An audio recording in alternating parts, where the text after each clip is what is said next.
Hello, good morning and welcome along to the start of week 9 of Series 6 here at the MODUS Super Series. Later this week, our Series 5 champion Jim McEwen will be returning to the Live Lounge in Portsmouth. We've also got the 2004 and 2005 World Championship finalists in Kevin Painter and Mark Durbridge. Oh, and we've also got a 4-time world champion in Lisa Ashton. It really does promise to be a thrilling week of darting drama. That's quite nice alive for her. For a favoured double 18. And how big Lisa a game changer could that be for Lisa Ashton? And there is the real Jim McEwen. Double 12 for Kevin Painter. On the mark. Hold on, double 16. Going Absolutely short majestic from McKells. Yeah, Matt Edgar alongside me to preview all the action that's to come this week. And Matt, it really does promise to be a thrilling week of action here at the Live Lounge. So much talent. Moreno Michels also returns to the Live Lounge, of course. He was the beaten finalist in Series 5 by Jim McEwen. We could see a repeat of that this week. We could, and Jim McEwen's been here as well already in this phase, and he's not been able to get over the line. He didn't perform well, and that weight of winning that game against McKells and that weight of expectation did weigh heavy on him the last time he was here. So he's got a second chance, he's got a second opportunity. Will he be able to get over the line this time? But boy, is there some talent in this lineup. Yeah, there really is. JT Davis is another name that stands out, of course. Really excited by a number of North Americans at the moment. I'm really excited to see JT Davis as well. I managed to have a bit of a chat with him earlier on today, and he never took a smile off his face. He was absolutely beaming from ear to ear the whole time throughout that little chat with him. He was so passionate about the sport and what he wants to do. He had a 5-year development plan in place. He's fast-tracked it. In just 1 year, he's already here, and he's going to be going to Q School in the very near future as well. And I think he's going to follow in the footsteps of people like Danny Lauby, who have recently gone on to pick up a tour card. Yeah, of course, all of these players, all 12 players in action, looking to book their spot at Champions Week, something Neil Duff did on Saturday night. How do you reflect on his performance as a whole? Because he showed a lot of experience in that final, didn't he? Experience, that was the word I was going to go with, but winning experience as well. And when we look at Gary Stone rivaled him all the way down to the finish. He had chances to win that match and win the week. He couldn't get over the line. Now, for me, Gary Stone is a player that will, but it's more a case of when with Gary Stone, because he's had opportunities now. He's had lots of opportunities. He can't get over the line in those sort of bigger events or those big finals. And I think that's weighing heavy on Gary Stone. And you can see that in Gary Stone when he's playing his games and when he's in those opportunities. You can see the weight of the world on him. I think once he gets over that line and realises that actually the other side, the grass is always greener. And until you get over that line the first time, you don't realise it. It feels bigger than it actually is. And once he does so, I think he's going to win plenty more. Yeah, it's amazing to think as well for Neil Duff. It did take him a little while to get over the line on finals night. Now that he's done it once, there's no stopping him. But moving on to this week's action, Lisa Ashton in the field, one of the names that really catches the eye. Of course, before having her operation at the back end of last year, she was playing some of the best stuff we've seen for her in quite some time on the Women's Series. What are you expecting from her this week? Because she made the semi-finals at Lakeside without really playing at her best. I think with Lisa Ashton, for me this week, I don't think it's so much about the darts. Yeah. I just want to see her get through this week healthy, well, and come out the other side and feel good. She's had more than just a nerve damage in the arm. She's had a lot of health issues. She's lost a lot of weight. She looks really good for it, but it's, in her words, not come from the right place.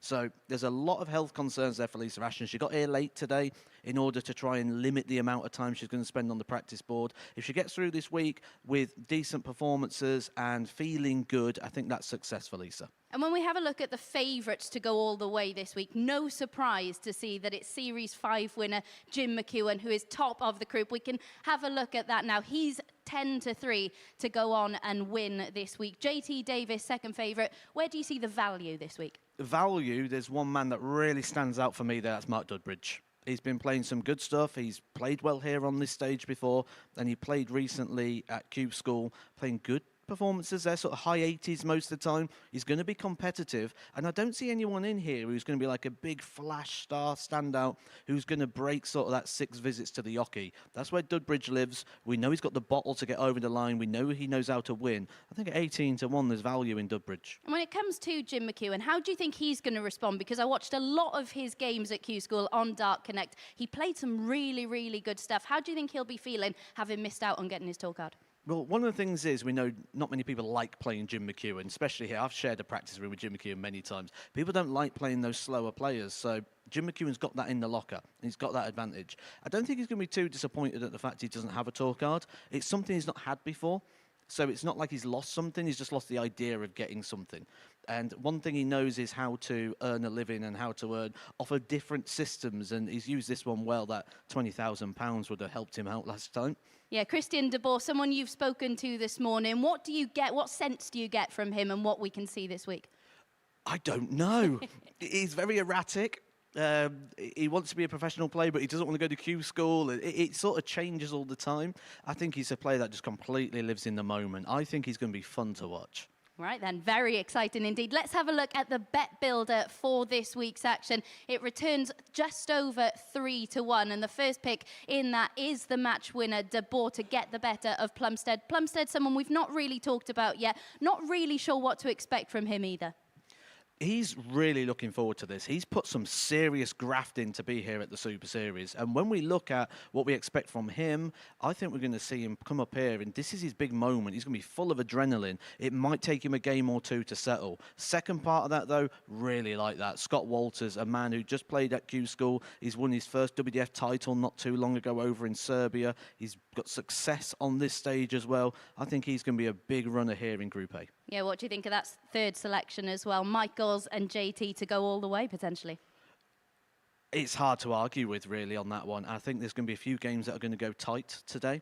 But I think JT and Michaels, absolutely. That is going to be a game I'm really looking forward to. When I looked through the lineup today, I thought that one could be the main event in terms of the standards. Yeah, really tasty day of action ahead. 15 games to bring you. Before we get into the action, though, JT Davis has been speaking to our very own Chris Murphy.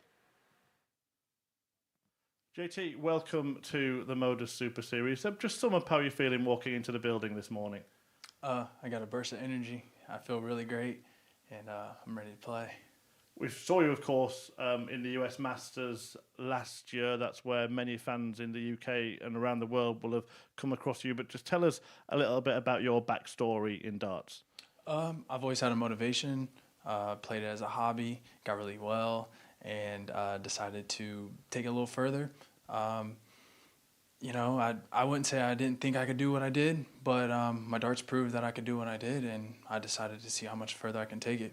And there does seem to be a little bit of a boom from North America at the moment. We've had the likes of Leonard Gates here, gone on to win his events. Danny Lowby getting a tour card at the weekend. I mean, you've played all these guys. What do you see the state of darts in America at the moment? Oh, it's definitely growing. I mean, with myself, these guys are motivating me, and I'm a younger darter coming up, so hope everybody else my age or, you know, younger is taking, you know, that motivation from them to get their darts going. And just a little bit of attention on to today and this week. What's the plan? What's the aim? To throw freely and have fun, because I'm just really happy to be here. You know, the end goal is to obviously make it to Saturday, so I'll definitely be tuning in and getting my focus. And your first match is against a bit of a legend in Lisa Ashton. That's a bit of a baptism of fire, isn't it? Yeah, that's great. I love it. I wouldn't ask for any other way. I feel like this is a very star lineup, I would say, you know, full of, I mean, yeah, I wouldn't want to show myself any other way. Good luck. Enjoy it. Yeah, thank you.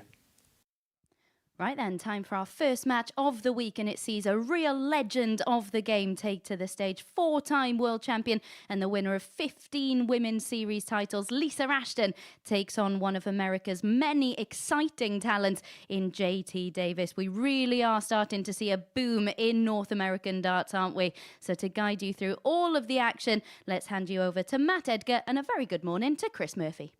Good morning, Abby. Good morning, everybody. Yep, it is the Lancashire Rose, Lisa Ashton, against the young American in JT Davis to kick off Monday morning's Arrows action. And Davis, well, fancied by the odds compilers, as you saw there in that chat between Abby and Matthew Edgar. Really short price for a debutant here at the Super Series. Much expected of him. First Lisa leg, Ashton it's still on the JT to comeback throw trail first. after a Game on. bit of an injury-ravaged time. Four-time world champion, maybe looking to kickstart 2024. It started well for the Ashton family. Reese Griffin getting a tour 58. card.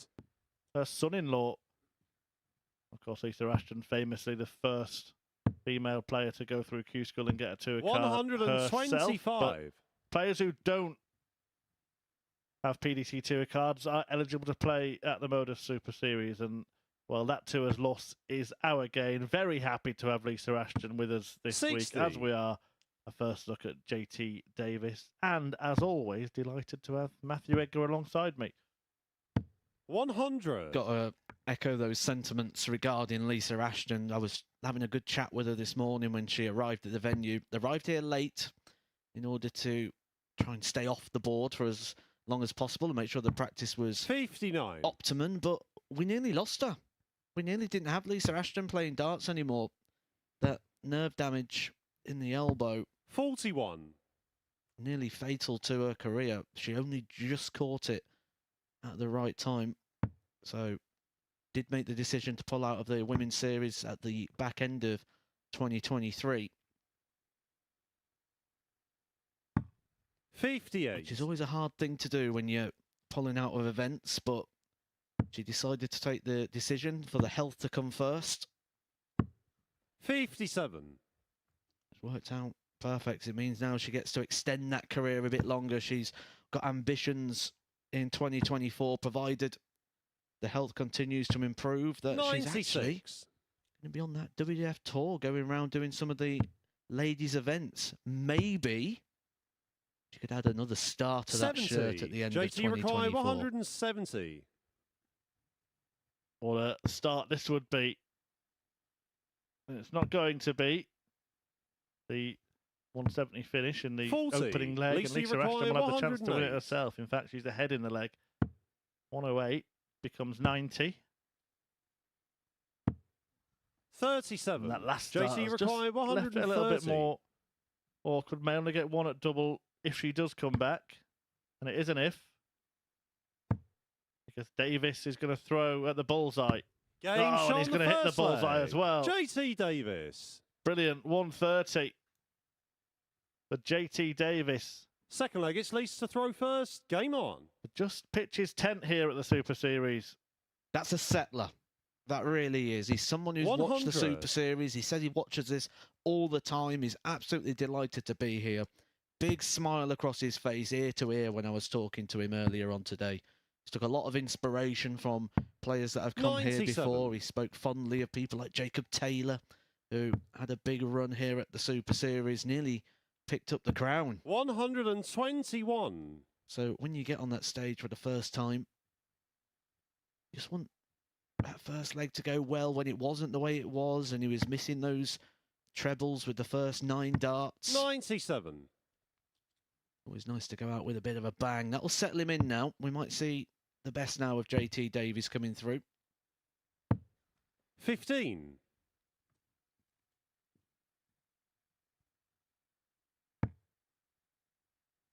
And Lisa Ashton just giving him some initiative there with that poor score. 125. That, of course, for the Seniors World Championship next month. 95.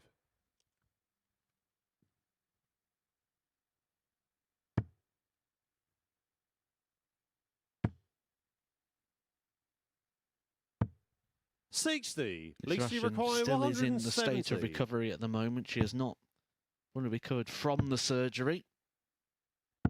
58. just can't leave the JT arrows require alone. 122.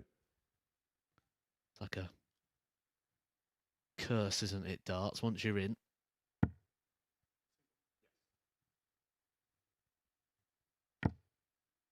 Oh, it could be another big finish here. The bullseye again for JT Davies. He took out a 130 in the opening leg.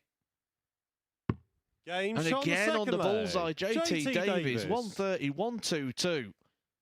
Well, we might as well just see him on the ball. Third He leg, did it's say he JT played to a couple throw of bull first. shooter Game events. on. Yeah, more Bulls hits than when Glenn Durrant was on commentary last week.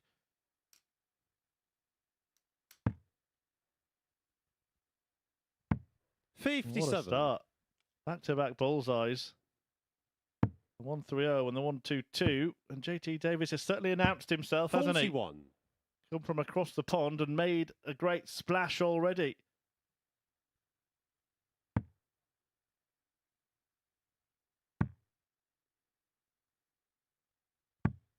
$58. He's a player that hasn't been playing for too long. He played at home in brief patches, but only been playing out on the CDC for 1 year, so 40. already starting to make waves and inroads. Well, you get a look at the angle of entry. Means that a low dart for JT 84. is one to work from, though he couldn't do that on that occasion. A lot of that will come down to how the dart is held in the hand. If 58. you have a look at the drawback of the dart, you'll see that the point actually points down towards the floor. So it doesn't allow you that arc of the dart to go through the air as a rainbow. It's sort of correcting itself in the air, which is why he 39. needs quite a longer barrel and also that big standard flight at the back. If you ever see those slow-mo shots of players 80. whose darts do that, they almost kind of defy the laws of physics, don't they? They kind of correct themselves in the air. It's a really strange sort of 96. Well, if you imagine like a rainbow is more like an arc, like a curve, what they're essentially doing, it turns it more into like a triangle. Because where it corrects itself at that middle point, 140. that's where it JT makes require like the 167. Can he do? I'm going to say, can he do it? Of course he can. Another big finish.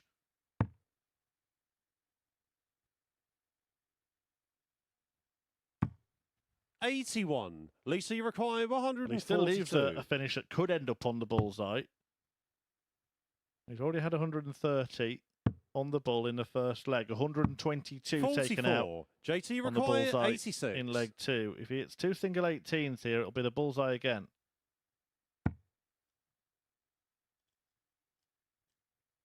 Well, it's 74 now. So we'll take the bulls out of the equation. Instead, we'll see how he is on the outer ring, double 16. Doesn't look sure, does he? We'll come on to that in a moment 54. as Lisa Ashton gets a Lisa, chance you to require punish. 98. We'll need to find a treble. Able to do so on this occasion. And I do feel for 38. Lisa Ashton that JT she's going to required warm into this 32. as things go, which may be a benefit here for JT Davies, who could pick up quite Game a shot on the sizable third victory here. leg. Already JT Davies. 3 legs to the good and a leg away, picking up points on debut. Fourth leg, it's Lisa to throw first. Game on.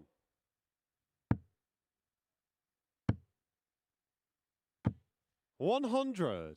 Does have big ambitions and plans, JT Davies. I asked him earlier on today if the option to relocate over here came up and to follow in the footsteps of the likes of Danny 100. Baggish and Danny Lauby, who have took that plunge. Absolutely was the answer JT Davies 80. gave me.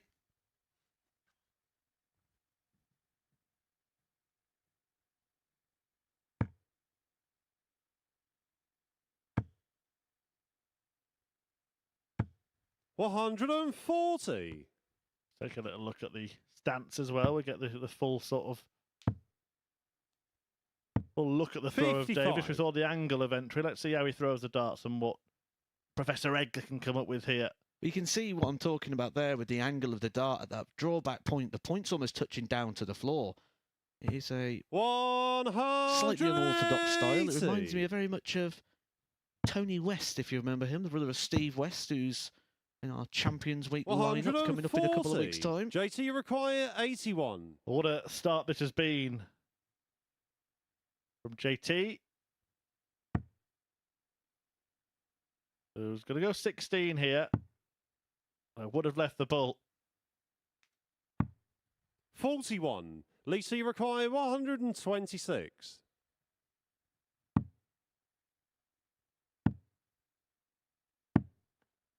45. JT, you require 40.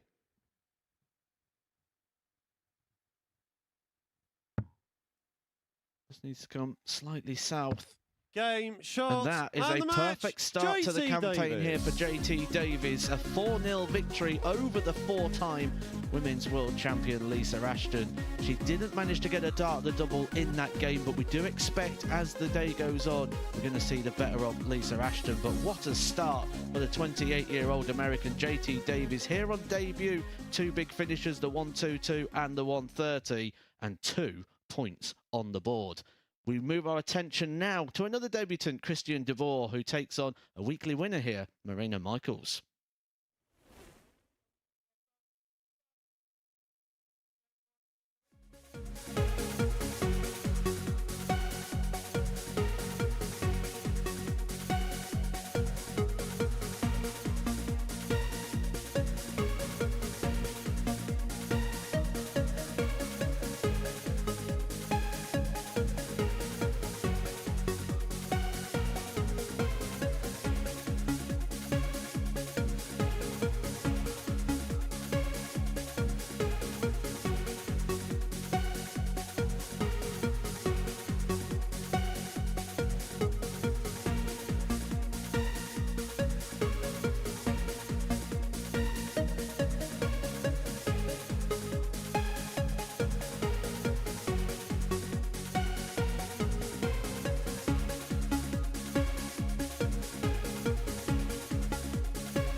Welcome back to the MODUS Super Series. Well, what a bullish start to the week for JT Davis. A 4-0 victory over the Lancashire Rose Lisa Ashton, taking out a 130 and 122 on the bull. 67% checkout success in that match. Didn't allow Lisa Ashton a single dart at the outer ring. Next up, our Series 5 runner-up, Moreno Michels, taking on a very confident debutante in Christian DeBoer. Let's get back to Matt and Murph to guide you through our second match of the morning. Cheers, Abby. Yeah, Moreno, Michels, Michaels, whatever you want to call it. I'm just going to say it. Certainly not Lisa Ashton that's up against him here. That is Christian DeBoer. First leg, it's Moreno to throw first. Game on. We're gonna go with Michels, and the reason for that is his name. But Moreno, last time he was here, bizarrely told us to call him Michael 96. Because that's the English version of his name. That's just the mistaken version that, you know, ignorant, lazy commentators like myself had used before we'd actually asked you your name, Moreno. So that's what we're going to go with. I've known Moreno for quite some time, and I've got a chuck another curveball in here. He's always been Michael's. 100. Yeah, well, he did. Yeah, this has been part of the confusion. So we're going to give the viewers the insight as to why you might get a bit of 140. alternation between those two. Is that he basically told us that in Dutch it is Mikel's, but in England it's Michael's, and he's happy to be called that. 140. Eminem. Might just go with Moreno from now on. 100. He's been around the sport a long time, has Moreno. Remember him from the early days 93. of tour cards inventions, and had some success on the BDO. Played twice at Lakeside, played at the Alexandra Palace. Was first round to John Park there, 3-2. Moreno requires 72. But he's coming back into the sport. Game shot He's on the coming first back into leg. it quite well. Moreno Michael. Won a week here at the Super Series, and he's won the opening leg here against Christian de Boer. Yes. Second leg, it's Abby Christian rightly to pointed throw out at the first. start, Game the on. runner-up of the previous series, losing out to Jim McEwen in that final after winning week 3 back in August 60. of the previous series, a week that included the likes of John Henderson, James Hurrell, and Fallon Sherrock. 41. It was Fallon that he beat in the final. Now, I know it's early in the morning. It's 9:56 here in the UK. 100. But I've got quite a sad story to tell you this morning, Chris. Shall I get the Kleenex at the ready? I think you might need to.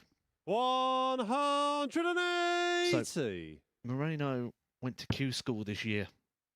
Didn't have ambitions of getting a tour card. He's got 45. 3 children at home, and he works for himself, so the midweek pro tours won't suit him. But the ambition was to play on the European tour. However, there's been a 54. recent rule change, which means he's now no longer able to do that.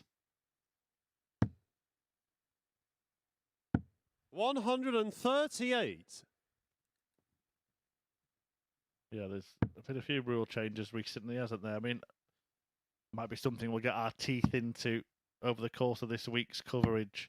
90. But Christian yeah, requires disappointment for him. 158. Not quite the tearjerker you promised, but yeah, sad for him. I did say it was early. I'm sure we can get some more morbid stories going as the 56. day goes on. Moreno, you require 136. Let's see if he can make De Boer cry here with a brilliant finish. He's not going to. 96. Christian, you require 102.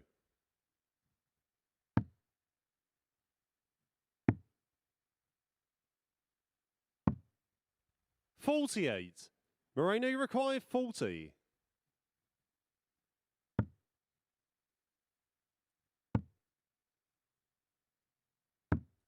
$20. Christian, you Chance. require 54.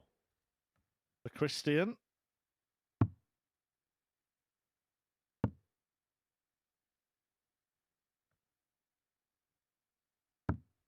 Just 34. never really looks settled. Moreno, you He's a require bit of a 20. Jack in the box, isn't he, at the hockey? And Michaels can take full advantage.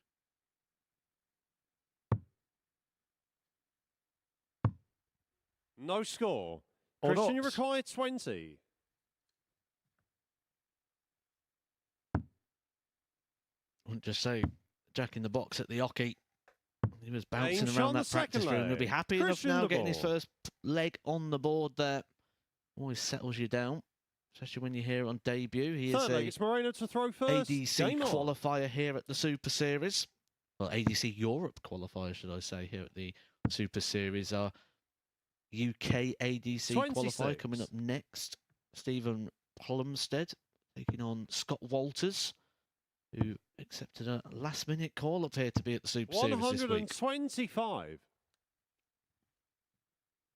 Yeah, there was another player from ADC Europe that unfortunately couldn't be with us, and 100. Walters stepped in happily. Had played earlier in the series, but just in a Group C. Remember, you are allowed to play a 100. 2-day group and a Group A a full week.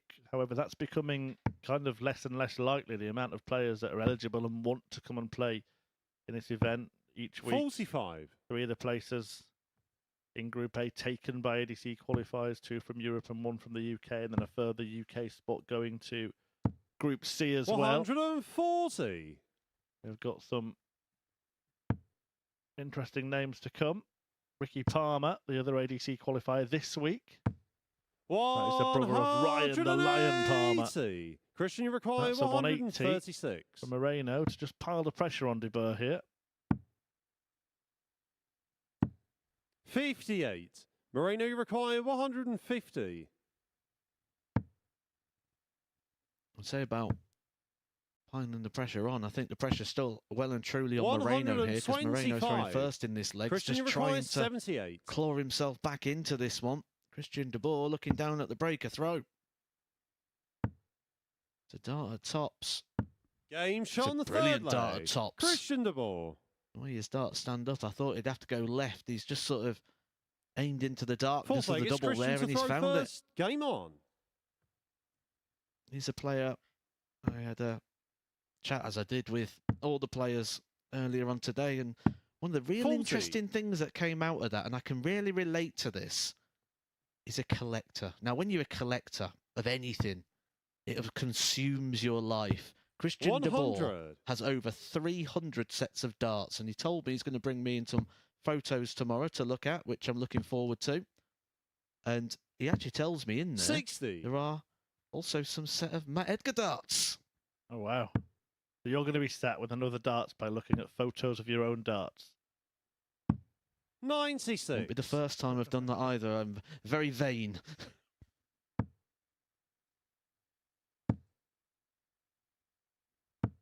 He did say that he would make the story sadder and sadder.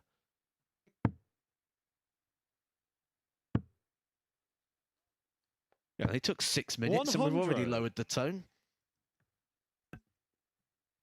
Well, De Boer's darts that he's using here are doing a good job for him. 140. It does make you wonder, if you've got that many darts in your collection, if you're having a bad day, do you think, maybe I'll use a different set? I wonder if we'll see him use the same set all week. How many of those 300 has he brought? Yeah, it's the Peter Wright effect, isn't it? In his man cave, just opens a drawer and I'll try these today. 43. Moreno, you require 164. And then there are those of us who still believe somewhere in the back of our mind that there will be a set of darts that suddenly will make us world class. 55. Christian, you require 158.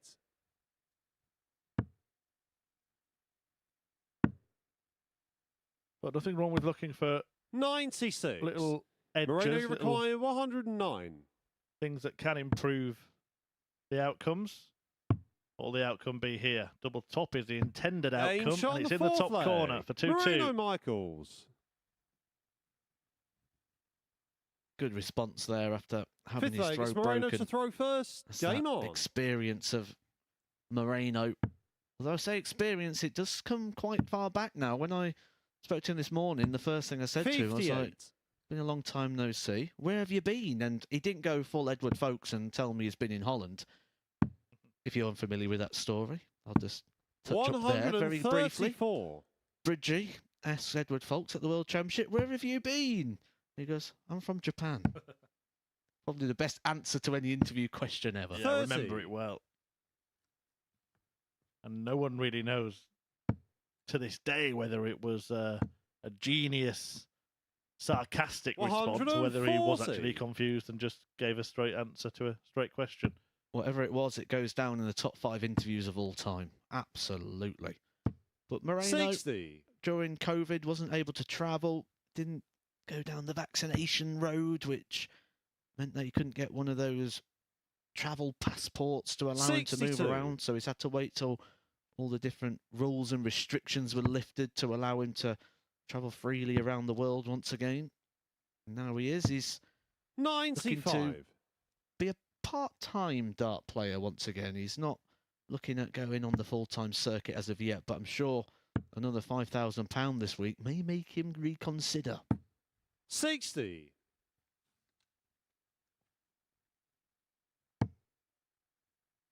Well, De Boer looking for 105 when he comes back to 190. wrestle back the advantage in this match. It has been a nip and tuck kind of game. I'm having a little fix of his starts. Looked like maybe just sharpening the point or something there. Something in his hand, maybe a bit of sandpaper. Go on the old 5-1 route. 73. Leaves it handy, and that should be Moreno, enough. you require 139. It's an awkward finish, this. And it ain't going to go. Makes it even more awkward when you also go the 5-1 route. 107. He sets it up Christian absolutely required beautifully, 32. but once again, Christian De Boer against the throw. His first down to the finish. Game shot on the 5th leg. And lands, putting himself just a leg away from debut victory for Christian De Boer, who has had a couple of 6th leg. It's sizable Christian to throw wins. first. Game on. Managed to reach the final, the Bruges Open, which I can tell you, those events in Belgium are not easy. You're looking 600-700 players, quality players littered throughout 85. the field, and beat some good players on the way. Francis Schuen, who's been picking up titles this year, beat him in the quarterfinals. Semi-finals beat James 60. Beaton, who was very close to picking up a tour card at Q School this past week. A victory over Anthony Allen, who we've seen at Lakeside a couple of times recently. 139. Losing just 5-3 in the final to Andy Bartons, who was the WF #1 until 41. about 11:59 when they reset the rankings after taking out the new tour card holders. Andy Bartons now on the 41. PDC tour.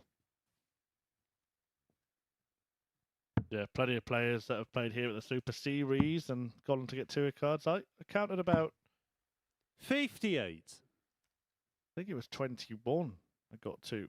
We'll have another tally up out of the 31 that actually played here 41. in the last year, in the last 12 months.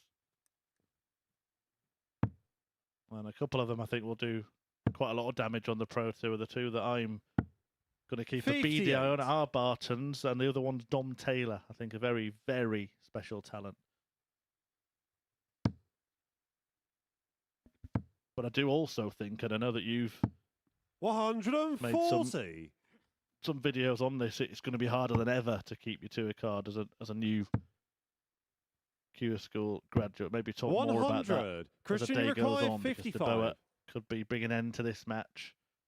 He can take out 55. Game, And shot, there it and the is. match. It's a Christian strong De start Boer. so far for the debutants here at the MODUS Super Series. JT Davis, a 4-0 win against Lisa Ashton in his Super Series bout, and a maiden match win against Moreno Michels for Christian De Boer. 4-2 the scoreline in this one. It kept swinging one way, then the other, but De Boer picking up the points and getting off the mark in his first ever outing on that stage. Can the ADC qualifier Stephen Plumstead follow that trend? He takes on Scott Walters after the break.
Well, Matt Edgar said at the start of the day that Christian de Boer was a confident chap, and he's just shown with a victory in his opening match exactly why he's so confident, beating one of the favourites to qualify for Champions Week. Completing our first round of fixtures this morning then, Scott Walters, looking to put last week's Q-School disappointment behind him, has a really good record of reaching finals night here, actually, has done on 5 occasions. He takes on another Super Series debutant in Stephen Plumstead. Can Plumstead make it a clean sweep for the debutants in the opening round of fixtures? Let's get back to Matt and Chris to find out. Yeah, 2 Hampshire-based players going toe-to-toe. Scott Walters, as Abby said, has been here many times before the game and is looking to taste victory. Our Plumstead has popped on the ferry. First from the leg, Isle it's of Scott Wight. to throw first. Game on. And he's looking to prevail in Portsmouth under the watchful eye of the referee Charlie Corstafine. Many know Walters. His first real story at the Super Series was when he won all his games on a 45. Thursday in Group C. He was interviewed by some Muppet presenter. I'll give you a clue. It wasn't Abigail Davis. And they told him, well, you don't need to turn up tomorrow, Scott. 60. You got the job done. And he kind of took it literally. Lost every game the next day. Finished 4th in the table and didn't make it through. Well, he's since had better times. For Stephen Plumstead, though, I believe, Matt, you've been chatting to him this morning. And this is the kind of peak of his career, isn't it? This is what he's wanted. This is what he's worked for, to be here at the Super Series. 77. Travelling over to play in vaults and to play on the ADC system. He's been getting home later than 2 a.m. in the morning. Gets up for work at 4:30 a.m. So in order to be here, he's sacrificed sleeping, which isn't always a recommended strategy. But his goal was to be here at the Super Series, and here he is on that stage. Now, after this, he doesn't know what he wants to do or what he wants to go on to. He'll reevaluate afterwards. 95. He might have to evaluate when he's coming back over again for Champions Week. We are week 9 now, so attention does move to a big £20,000 week. Not many places left. 41. And Scott Walters, the game. One of the nicest shirts in darts, that there from 139. Scott, you require 116. It's a bit of a wrestling reference if you was unfamiliar, Chris. Not on my radar. 58. Stephen, you require 40. Game shot on the first Top leg. corner Stephen for Plumstead. Now, I did mention at the end of that previous match, it's been a dream start for the debutants, hasn't it? We've got 3 of them in this group. Second leg, it's Stephen to throw first. 2 of them have won already, and Plumstead has just broken the throw. 100.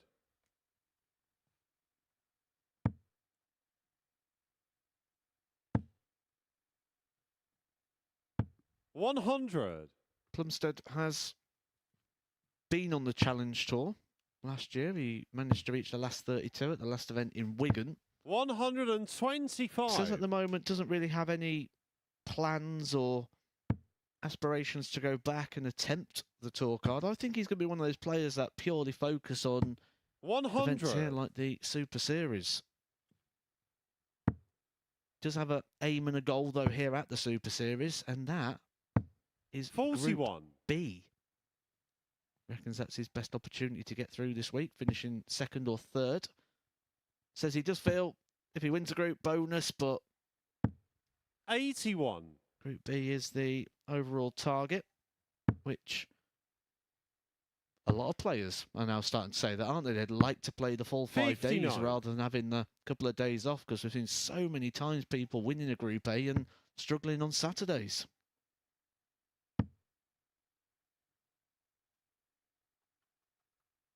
Yeah, that will change in the next series. 41. I can't reveal why, but we'll leave that little teaser out there. 32.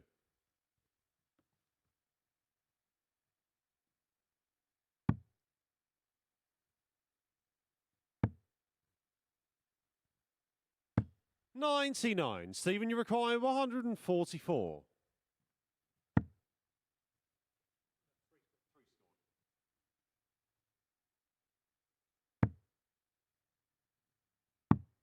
$82. Scott, you require 80.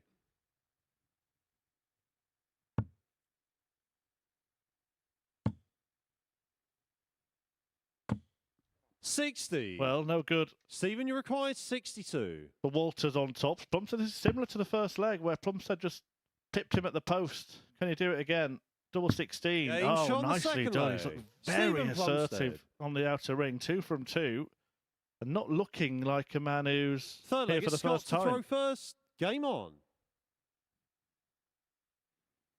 Smile across the face as well. He's enjoying his time up there. Scott Walters won't be enjoying his time. He'll be having 121. horrible flashbacks to that moment you spoke about, Chris, when he won all those days on, all those games on day 1 and day 2. 100. I mean, he is from Winchester. Maybe he just thought he'll turn up and wait for it all to blow over.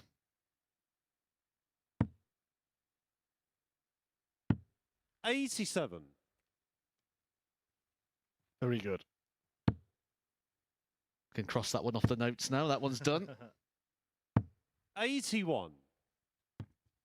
Tell you what, Scott Walters, though, what a busy player he's been. Abby mentioned at the opening of this match that he was at Q School last week. 96.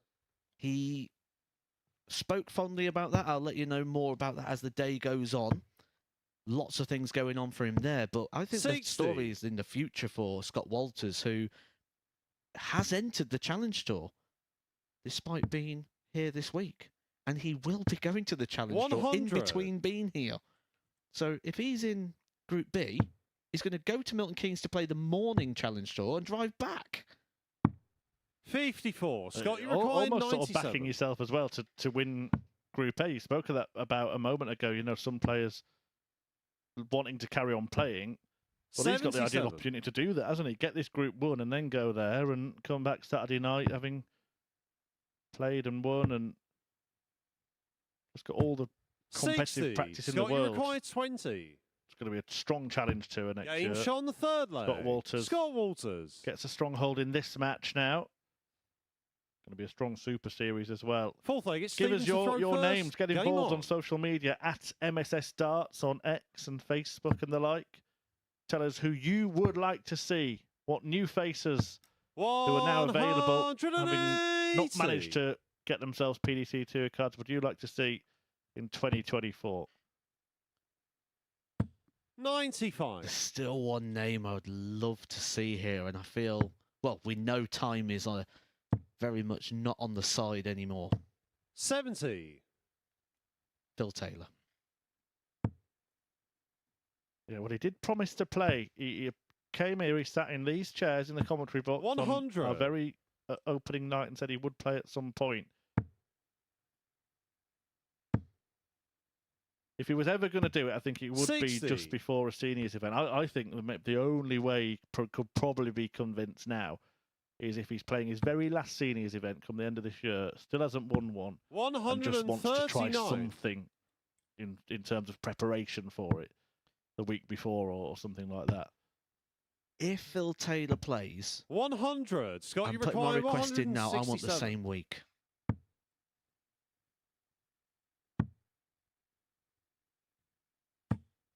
$97. See what we Stephen, you can do. require I think there'll be 91. a few players who'd have that match on their bucket list. Playing Matthew Edgar. At least 51. two. Scott, you require Minimum. 70. Treble 18 for Scott Walters, not found. Single 20. Double 16. 38. Plumstead Stephen, you can get require 40. 2 ahead again. Game shot on the fourth leg. Stephen Plumstead. A little signal there from Scott Walters, almost symboling that he feels he's holding on to the Fifth dart leg, a it's little Scott bit long. to If throw that's the first. case, he may Game on. start to drop darts a little low.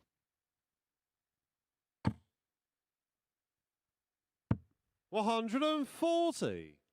Has got ambitions to get to Lakeside as well. He's been booking up his WDF tour. He was booking up that before he even knew the results of Q School, so 135. kind of told you where his ambitions lie. Walters won a title, didn't he, last year? The Zlatibor Masters. 58. Beat Moreno Blom in the final, who had beaten Matthew Edgar in the semi-finals. 83. Remember that weekend very well. Good company was Scott that weekend. Had a good giggle, obviously in between my, at the time, unfortunate very 137. poorliness. I was, something didn't agree with me. He took Glenn. 81. Any reflections a few days after from your appearance here last week? It was always a start. That was the thing. It was always a start. And that's what it was. It was a nice start. And now we look ahead to that WDF tour. I will be probably travelling with Scott Walters quite a bit next year with 45. Scott, you bunked require up on a few 32. trips.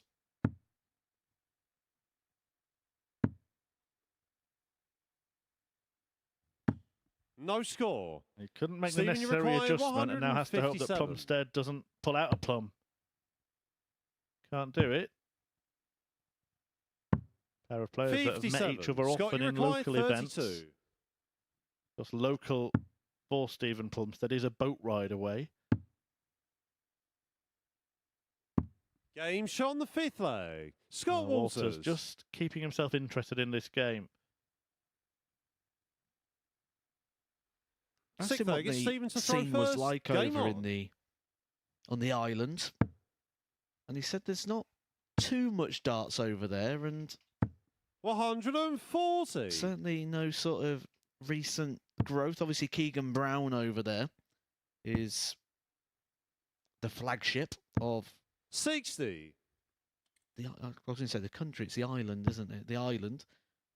And so he's had a couple of practice sessions with him. Doesn't feel he's quite at the 42. level of Keegan Brown at the moment, but well, he's certainly showing some good stuff here to suggest that he's certainly at the level here of the Super Series. 30. Has been in this building, Keegan Brown. Big supporter of Richie Houston and vice versa, to be fair. 140.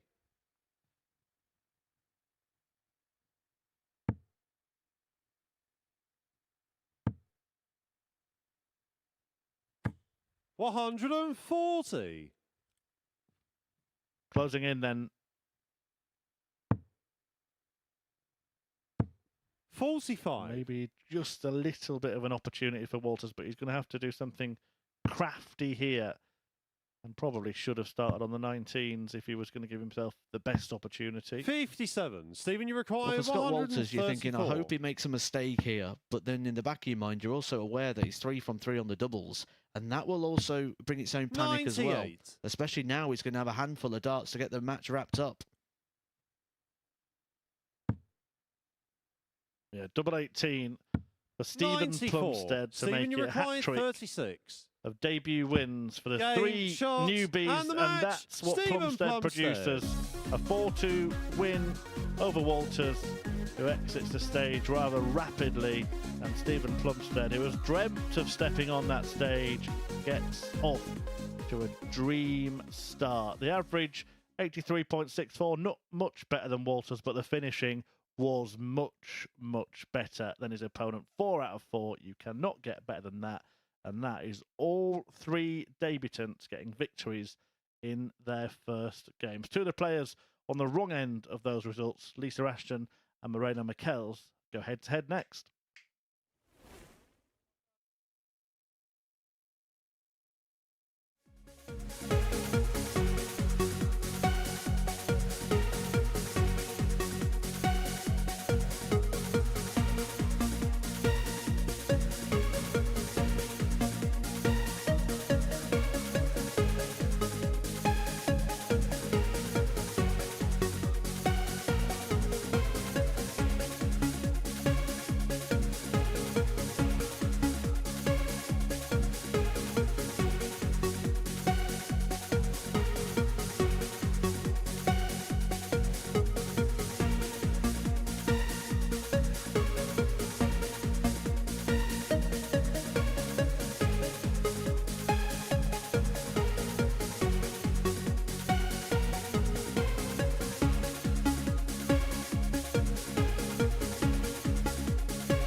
Well, we've seen a clean sweep for our debutantes in the opening round of fixtures this morning. Superb finishing from Plumstead in our last match. 4 out of 4 on the outer ring saw him get the better of the experienced Scott Walters. Right then, Moreno Michels and Lisa Ashton return to action next, both looking for their first win of the week. Lisa Ashton, of course, still on the road back to full fitness following surgery at the back end of last year. She wasn't afforded a single dart at double in her opening match. Will that change here against Moreno Michels, who lost 4-2 in 60. his first game?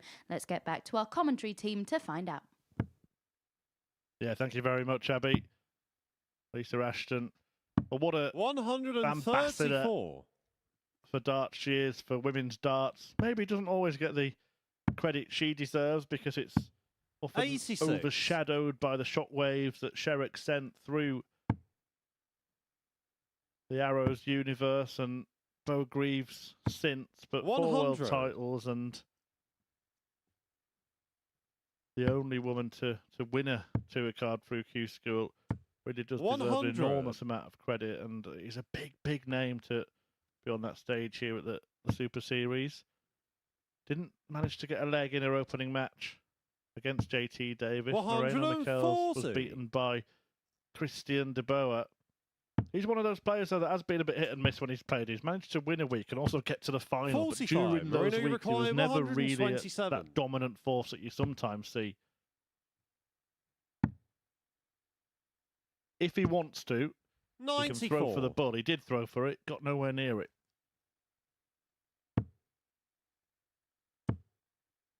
Does have a bit of time on his hands here, though, to 32. confirm the break of Moreno throw. That required time now 33. extended to 6 darts by that slip from the last start there from Lisa Ashton.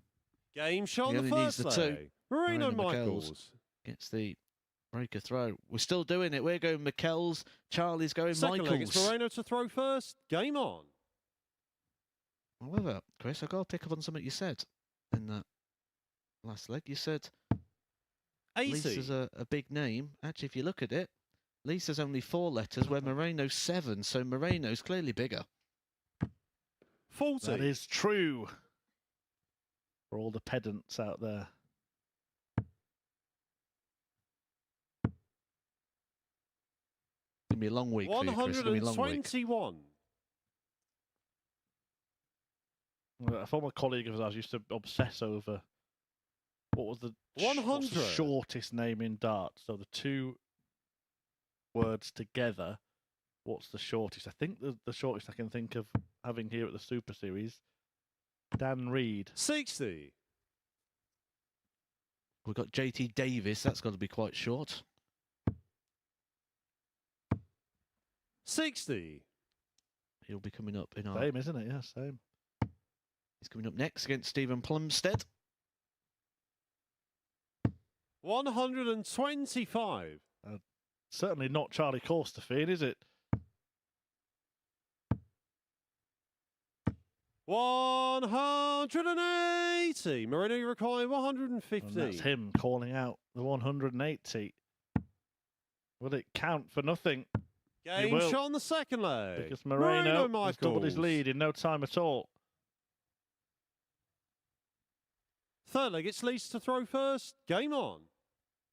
He's doubled it, playing mightily well here. Average of 103.66. 60. Lisa Ashton slowly warming to the task. I did say at the start of the day I feel she's going to grow as the week goes on. And 139. I feel that will be to a point, and there'll be a point where the health issues and the lack of practice due to those health issues may 96. then start to see it go back the other way. It's going to be a very interesting ride watching Lisa Ashton this week. 140. I said at the top of the show, success for Lisa is just to come through this week with some good moments, some good darts, and to come out the 85. other side still feeling good, healthy, and ready to go for the journey ahead. Yeah, no, the Ashton family will all be watching and cheering, very proud 27. of what Lisa has achieved.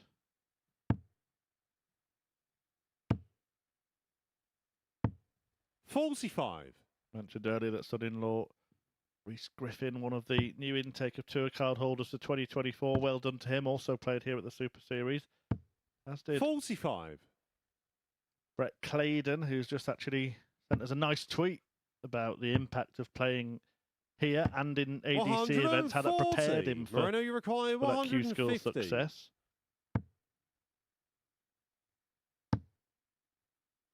I think we've seen the impact of that. 60. Lisa, you require 75. The experience that Luke Littler got here played. I think it played a huge part in what he 35. did at Ali Pali. Moreno, you Of course, he's require the one throwing 90. the darts, the one with all the talent. He's the main reason, but the experience he got along the way would go as far to say that without doing what he did 74. here, Lisa, you require 40. he may not have made it the World Championship final. And to do it with sort of that pressure-free Game shot, third style that leg. Lisa Ashton has just found there to halve the deficit in this one and get her first leg of the day. Fourth leg, it's Moreno to throw first. Game on. I tend to find that the most important thing that the Super Series offer is time in front of cameras. 60. Yes, it's a stage. On a Saturday, we have a small crowd in here, but the setup in regards to the cameras, the caller, the 140. amplifier, everything that's out there, the microphone board, they all just make a difference. 140. Often throw down your local or at home, and you don't tend to hear the darts going in the board, but you do get that bit of a thud. 140. Or just part of the stage experience. You can often then start to change how hard you throw a dart at the board, because 85. when you first hear that thud going in, you feel like you're throwing them a little bit harder than normal. That's why you start seeing people drop low when they first start playing darts on stage. But this is a mighty fine leg from Lisa Ashton. Hat-trick of 140s here. Opportunity for her to get the breaker throw back here against 72. Moreno Lisa, you Michaels. require 81. Or Moreno Michelle's. Moreno. 41. Moreno, you require 144.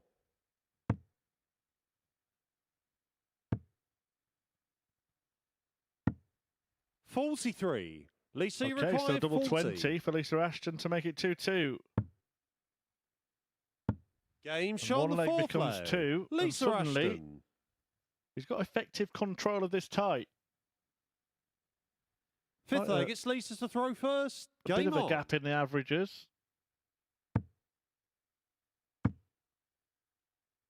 60.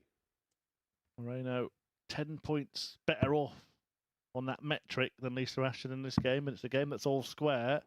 And she has the darts. 57. In the early part of this game, it looked like Moreno was going to run away with a 4-0 win. And he would have probably felt that as well. He didn't get much coming 97. back from Lisa Ashton. But when you get into that mindset and then all of a sudden you start getting hit back hard, it can make things stray a little bit like this visit. 100. Recovers it well with the last dart. But it can just set that panic in a little bit when you feel you're onto a win and all of a sudden you've 57. got to do all the hard work once again.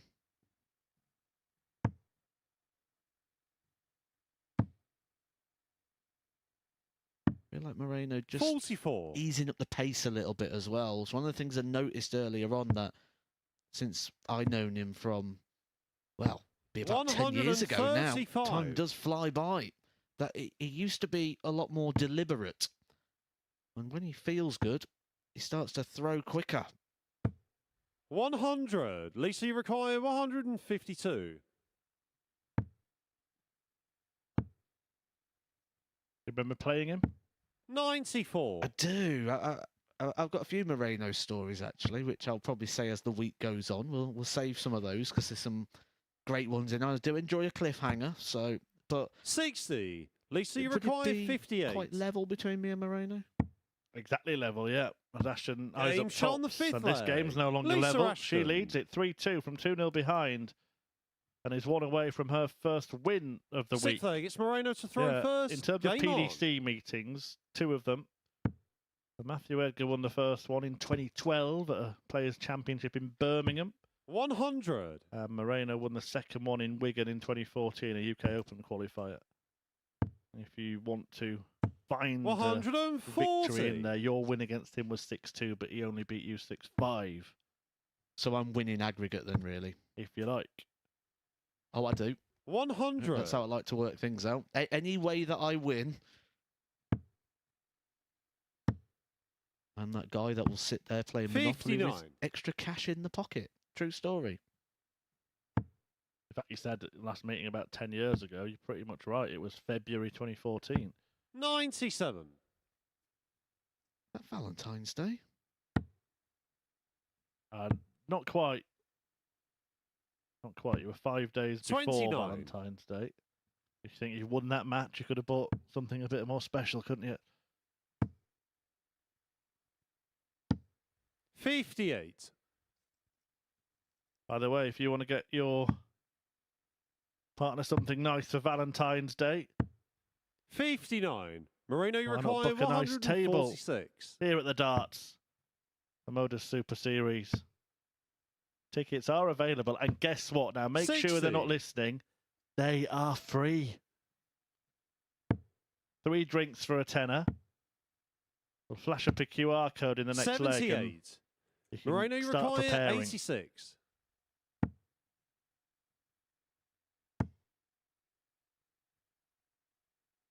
That's provided there is a next leg, because Lisa Ashton 36. Lisa, has you got a require chance to break 136. Moreno Michaels' heart here.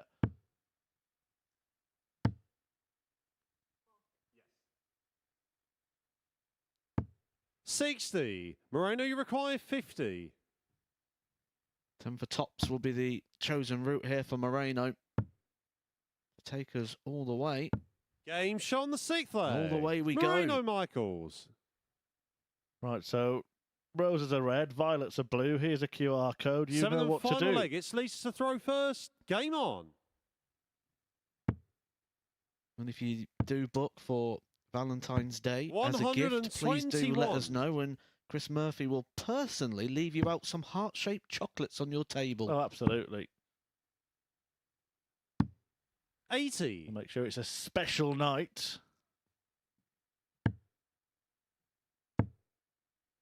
Tickets available for that 140. week, which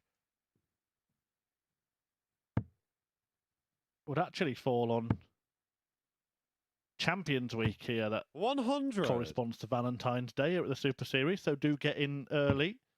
16th of Feb, the finals night for that week, 100. but any week tickets are available. I know someone's going to be turning up here now as a Valentine's Day. That would be 58. fantastic. Lisa, you Please require do 140. make this dream come true.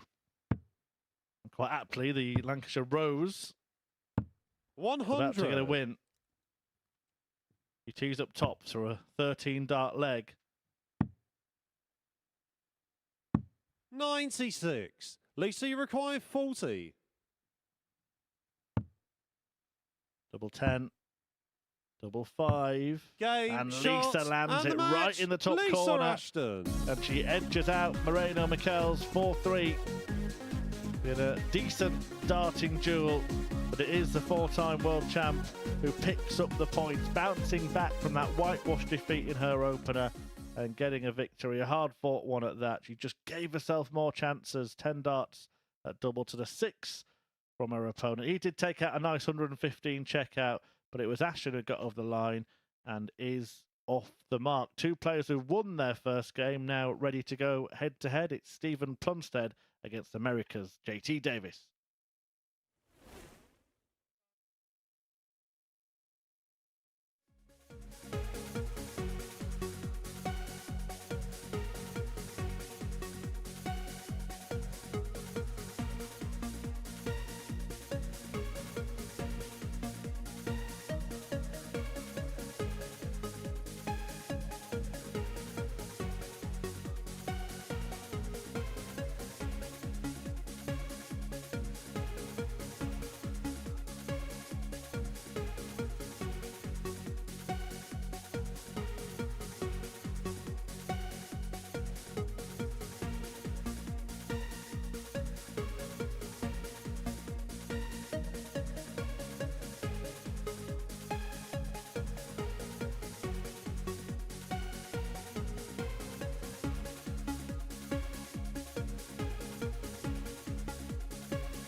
Welcome back to the MODUS Super Series, where Lisa Ashton has just secured her first win of the week. Stephen Plumstead and JT Davis go head-to-head in Game 5 of 15. Two of the standout finishers in the opening round of fixtures. Plumstead was 4 out of 4 on the outer ring in his first game. Davis taking out our two biggest finishes of the session so far, a 130 and 122, back-to-back on the bull in his opening game. Who'll be the more clinical in this contest? Let's find out with Matt Edgar and Chris Murphy.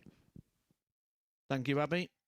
Two players that had ambitions and hopes to be at the Super Series, and here they are, taking each other on in their second fixture here, and both kicking it off with success, both getting those victories early on. First leg, it's Stephen to throw first. Game on. And both of them, Chris, actually had to take a trip over water to be here today. One slightly further than the other. 180. Plumstead, he's loving it up there, isn't he? He's playing well. He's playing with a smile on his face. He's really enjoying the experience. Sometimes when you've got an ambition and a goal and you want to go and do something and achieve something and play somewhere, when you get there, you get nervous. But Plumstead, he's finding 85. his best. Yeah, as you've been saying, just a couple of players here have been desperate to play in this tournament, and both of them are relishing it. No nerves; they're just going to grab the opportunity. Or if there is nervous energy, it's been harnessed in the correct way. 77. Haven't stopped smiling. My whole chat this morning with JT Davis, he never stopped grinning ear to ear. Delighted to be here in the UK playing darts. Only been playing seriously 43. in America for a year. Playing on the CDC tour, which he speaks very fondly of, as does everybody who's 39. played that tour or anyone sort of involved in the game, because that tour is generating some serious talent.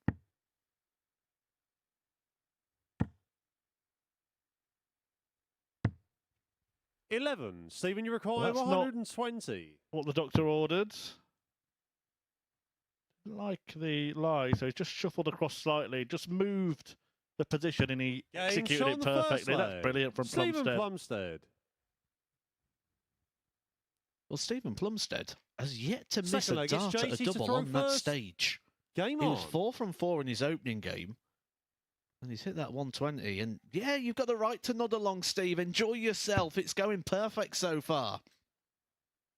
I guess the moment when you start to miss darts at double is when you yourself realise that you get to 80. miss a dart at double at that stage. That pressure thing, isn't it? Oh, he'll be very well aware that he's not missed one yet. But the other thing that will do is that just leave 100. something in your back pocket. Gives you confidence knowing that when it comes to the back end of legs, you can get out. It means that you're not panicking or stressing so much in the scoring phase, trying to buy yourself extra darts. 180. The scoring phase now starting to find its way for JT. First maximum of the game for him. 42. We've already had 2 here, 1 apiece in the maximum column.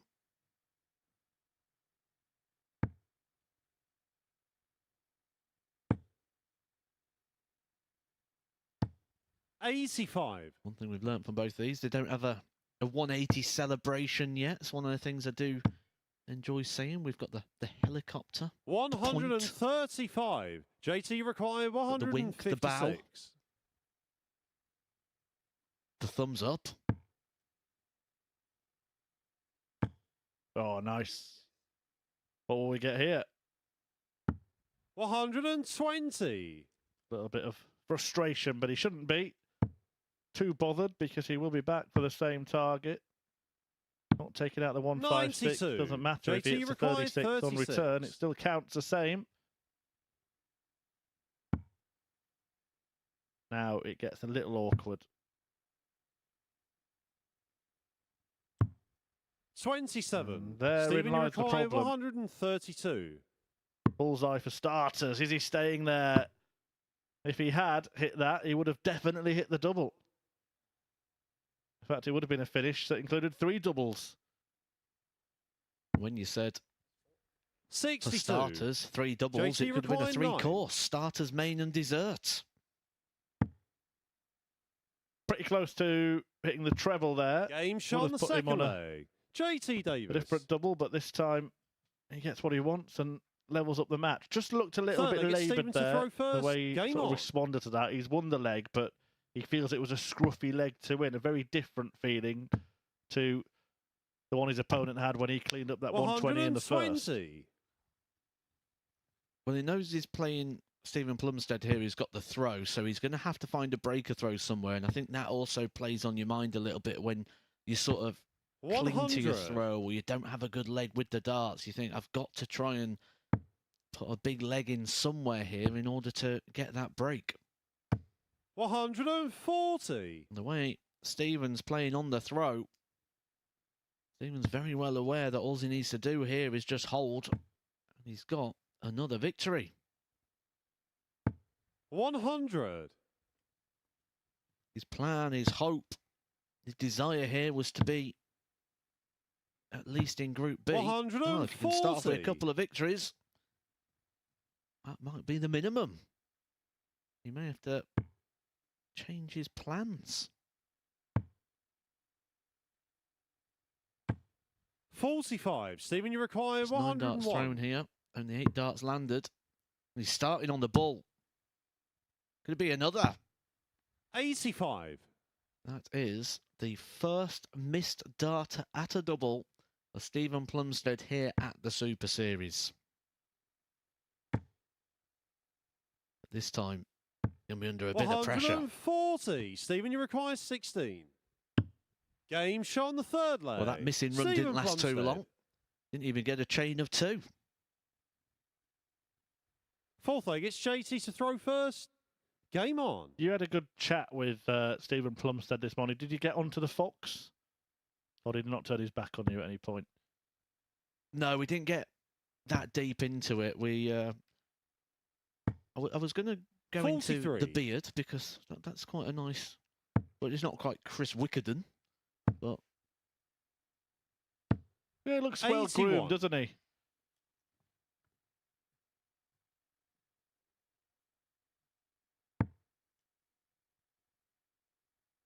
One of our production team has just made a 60. comment about a passing resemblance to another well-known figure in darts, but not one that is seen very often.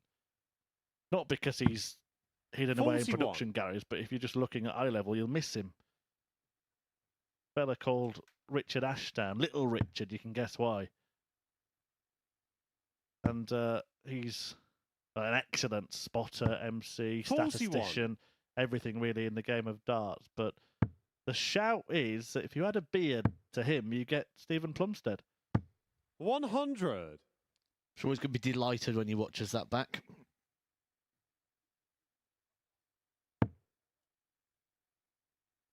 A lot of the players do watch games back, especially when they're on 120. debut, to sort of see what they can see within their own games. You get a big sample of matches and different pressures where you can just sit and analyse and see if there's 43. anywhere you can find improvement within your game.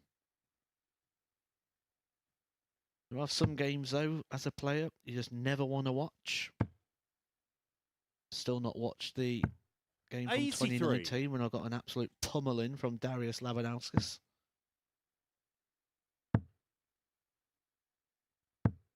$60. JT require 154. 2 bites of this cherry.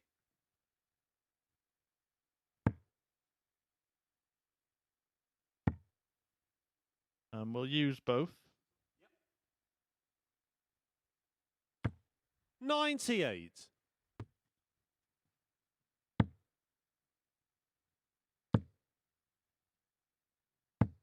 $60. JT require 56. Seemed no way in there for Stephen Plumstead, blocking that one with the 2 darts on the top wire. And big missed dart there for JT Davies. It might only be 1 dart at the double now. Now, he did this in his first game as well. Just a little bit of time to work out the mathematics. 16. Positive is Stephen, he you does work require it out correctly. 116. I've seen people take time and still not get it right. Well, the doubles have been the strength for Stephen Plumstead, Game and they shot on the continue fourth to leg. be. Stephen Plumstead. He has won 7 legs now here at the Super Series. It's only took him Fifth 8 leg, darts it's at a Stephen double to throw do so. first. Game A on. 116 and a 120 finish in this match. He's certainly settling into life here. 41. And sometimes for a player like Stephen Plumstead, who comes here and this has been his goal and his ambition, it's not just part of a continuum. He feels like this is the end of a journey, the pinnacle of what he's done so far. So he'll be playing this not almost as in like a continuum or maybe a route to other things, but this is 66. his moment. When does he start thinking of bigger things then? When does he start actually thinking, well, hang on a minute, I could be in contention to win this group, to get into Group B, and then start to 60. dream about playing on the stage on Saturday? It comes sooner than you think. And I can speak from experience here, because last week I walked to this venue on Thursday. 41. And you know what I was like. I was very much, I'll just be happy to win a leg. I've got no chance here. I'm just coming. And after winning 3 matches, I was coming the next day thinking, I could win 5 grand here.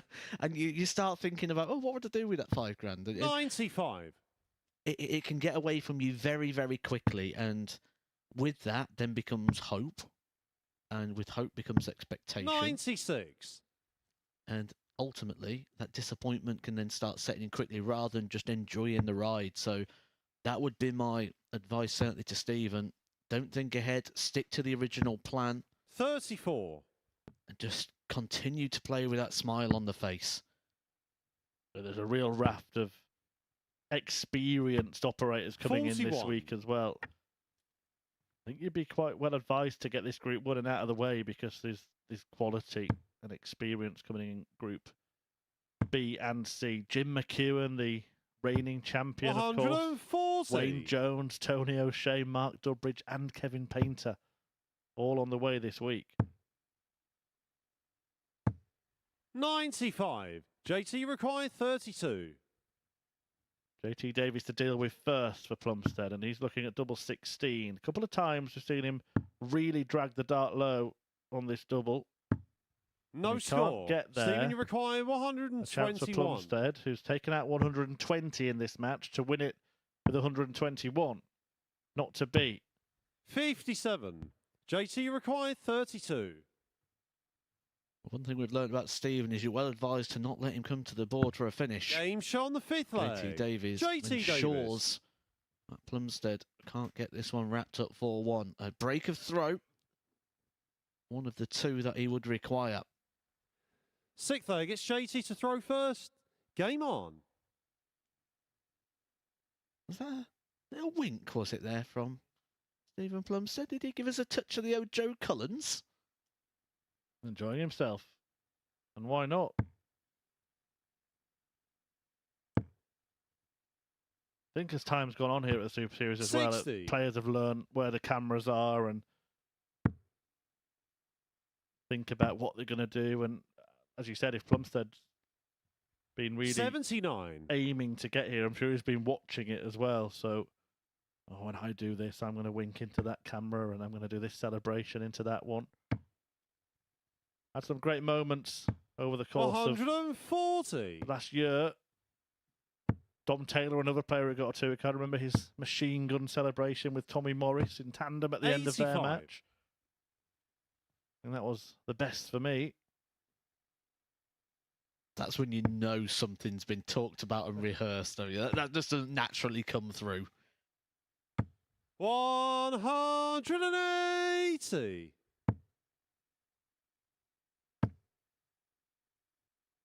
This would have been rehearsed and practiced 140. from JT required JT Davies 121. back in the practice room.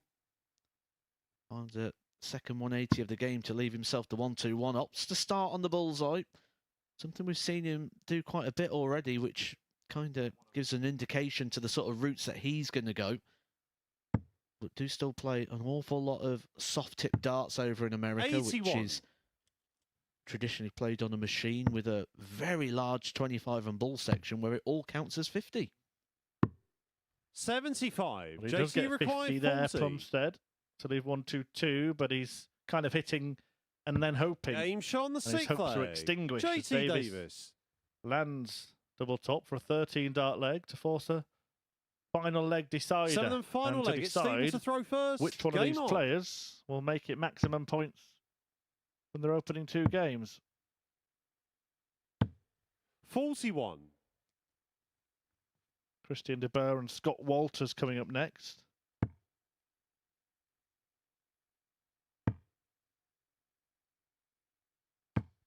$55. That's that beautifully in the bottom of the treble. You're expecting to see this fill up. And he does. 180. To the dismay of JT Davies. You're always up against it when your opponent's got the throw and he hits a maximum. 100. Always just sort of clinging on and hoping for the mistake. And at the moment, Stephen Plumstead shown no signs of making any mistake. 81. Aggression in him there. Not a lot Davis can do. Plumstead, big 100. favourite to take this last leg and therefore the points.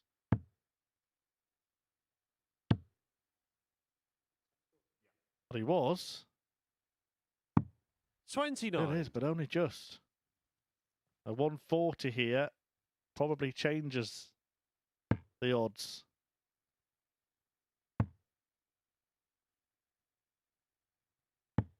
$85. Stephen, you require 170.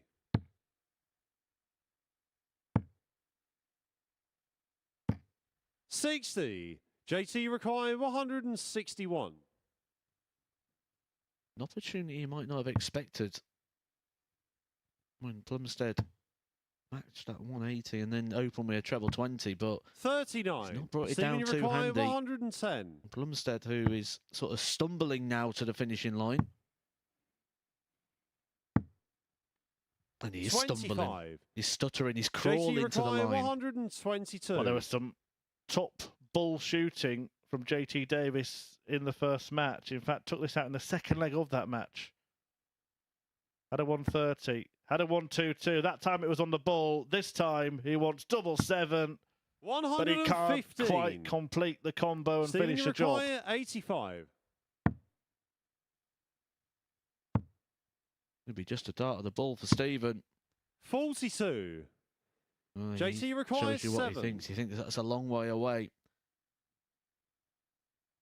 It may be the last dart he throws in this fixture. Stephen smiling in the background. It's double 1.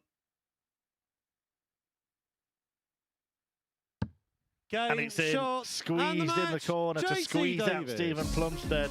A 4-3 win for the American ace JT Davis, who now has 4 points from a possible 4. It's a strong start, and you can see that he's up for this. And Plumstead's still showing how far away he was from winning that match. That match start missed at the ball by some margin. In truth, Davis probably deserved it just for the amount of chances he had. 9 darts more at double, 1 more hit, and he makes it 2 wins from 2. Looking to do the same, Christian de Boer next. He takes on Scott Walters.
Right then, Christian de Boer and Scott Walters return to the stage next, and they'll have significantly contrasting emotions after their opening matches of the day.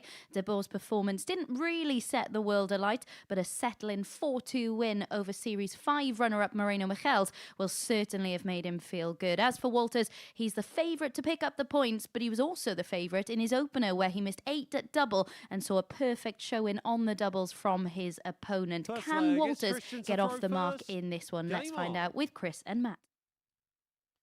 Thank you, Abby. When I had a chat with the players at the start of the day, I asked Christian de Boer, what does he think of the room? What does he think of the players in there? He didn't actually know too much about the players, but he knew about Scott Walters.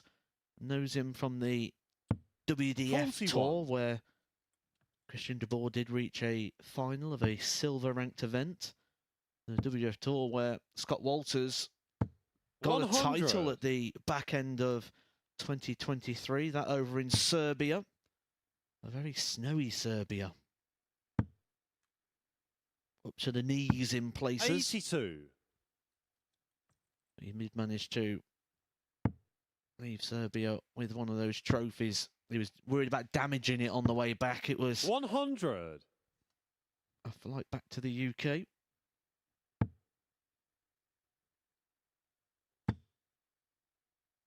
Slight tinkering of the equipment from Scott Walters. Have a look at the arrows in the board. Christian de Boer, a man who's got plenty of equipment in order that he can tinker through. 300 sets of darts he's got at home.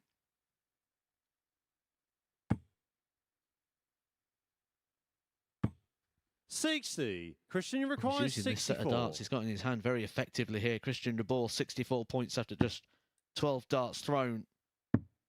Scott Walters is looking around at the back of the stage like, what on earth is happening to me today?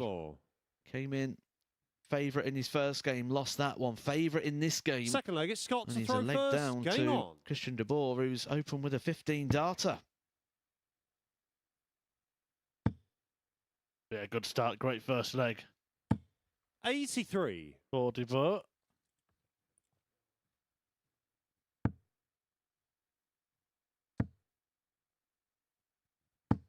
We do have a list of names that have been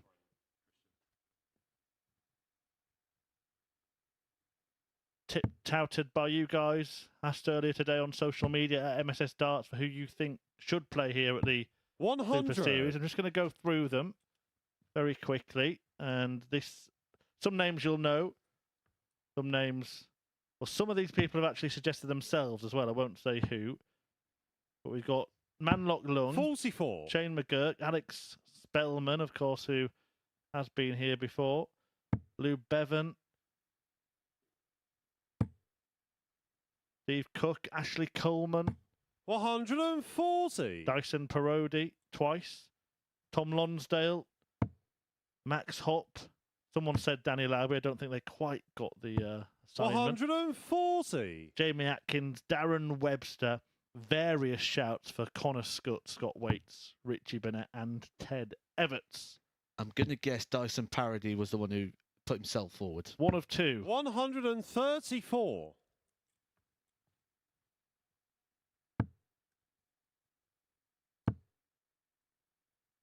Do have a couple 100. of those Scott, you players. require 44. Won't say which, but we've already worked and getting them booked, and they are booked this series. We'll reveal more when we reveal next week's players, because one of next week's players is the one who lost the tour card last year. Scott Walters, though, levelling this one. Third leg, it's Christian to throw first. It's one of the good things, isn't it, about this? Keeps it fresh every January, get a new sort of batch of players to choose from. It's like the darts transfer window, isn't it, here at the Super Series? Yes, we've lost a few players who've now moved on to the tour, but with that, we gained a new batch of players. 60. It must sort of cushion the blow a little bit as well for not getting you to a card. 100%. I speak to a lot of players all the time, and a lot of players now don't have that pressure of the 4 days of Q School, because they know if they don't get it, they've got plenty of options now in regards to the darts, and not just away from the PDC system, but if you do well next weekend at the Challenge Tour, you can still be called up to a lot of the Pro Tour events. 140. We've seen many times people getting called up, like Christian Kist last year, who found success and was still able to qualify for events such as the World 100. Championship and the Players' Championship finals. Scott Williams the year before.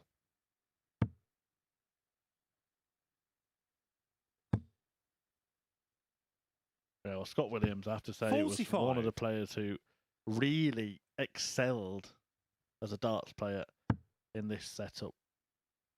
Only actually played here once, but in Southampton, in 100. the previous guys, he was a regular winner as well, and where he almost discovered his showmanship. You mentioned earlier the experience of playing in front of cameras, and he certainly enjoyed that aspect of it, and we saw that in that remarkable run at the World Christian Require Championship. 143.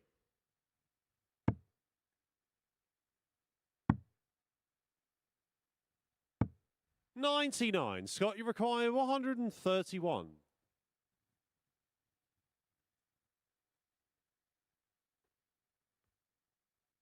Not sure about the reaction there. That doesn't fill you with confidence that he's going to take it out when it was almost like the referee said to the player, Scott Walters, you require 131. And he kind of looked disappointed. Christian, you I'm not going require to take that out. 44. Sometimes you lose track of a game and you think you're on a different finish than you are, and it can throw you a touch. That is a good thrown dart 24. there from De Boer. He's Scott, unable you require to 20. find the minor adjustment needed, and Scott Walters now Game shot on takes the the third lead. leg. Scott Walters. I'm not sure you'll get this reference, Chris, but I'm going Fourth to go leg, with it's it Scott anyway. to throw first. Game Sure, our on. viewers will, or a proportion of them. In the last game, we had a lookalikey. Stephen Plumstead, we were saying, was very much like Richard Ashdown. We've got another lookalikey on stage. And it goes 44. along with the wrestling theme. Thought it might. Due to the shirt of Scott Walters. Christian De Boer looks like Michael Cole. 95.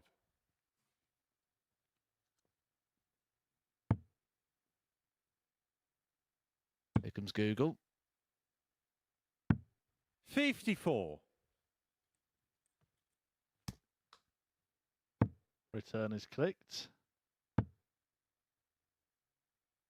125. I think I'm going to have to type in Michael Cole wrestling based on the images that have just been shown.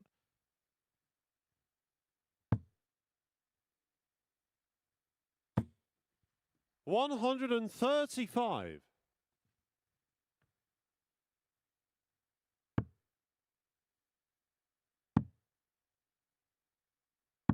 $84. Again, I'd say passing resemblance, but I'm only seeing images, don't know as well as you and other colleagues here at the Super Series. 98. I'm sure our social media is going to be inundated with people going, great shout, Edgar, that Michael Cole lookalike. You say 57. everybody's got a Scott, you doppelganger. require 170.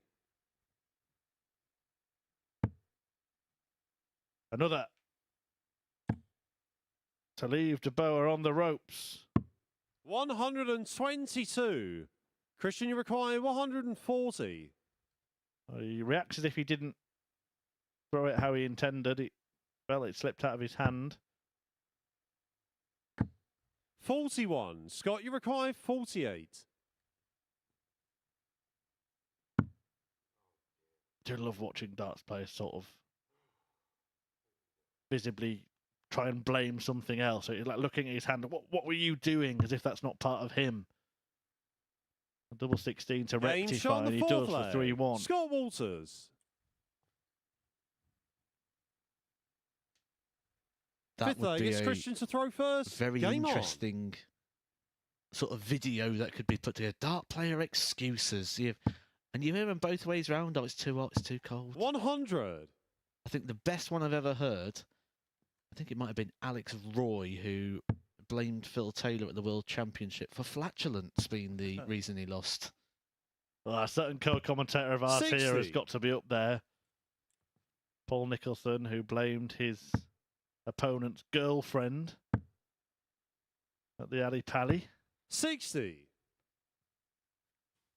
Best thing about that, it came around quite organically. He was doing an interview, and what had happened during the match, Kim Huybrecht's girlfriend Dana had been appearing on the cameras quite often. 80. And as Paul was doing the interview, she appeared on the camera again. So he just turned it. Look at the TV now. She's the reason I 60. lost that match. Can't do the accent. Evidently.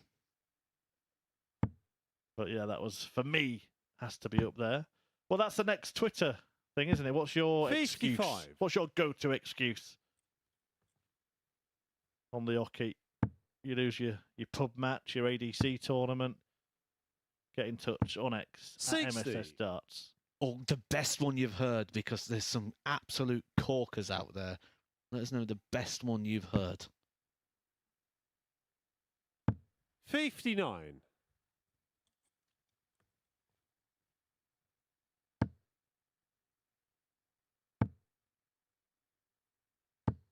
60. Scott Walters is winning this match comfortably, but he doesn't look comfortable.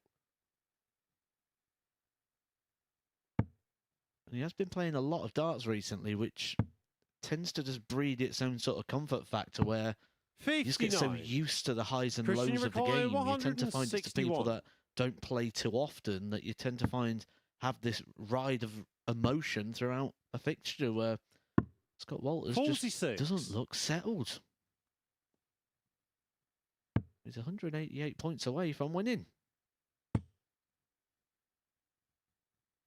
94. Christian, you require 115. To stay in it.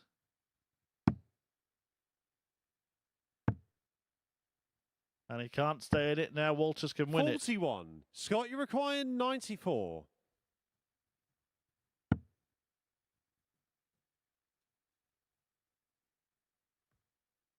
He's got options here. He wants to go treble 18. Doesn't have to.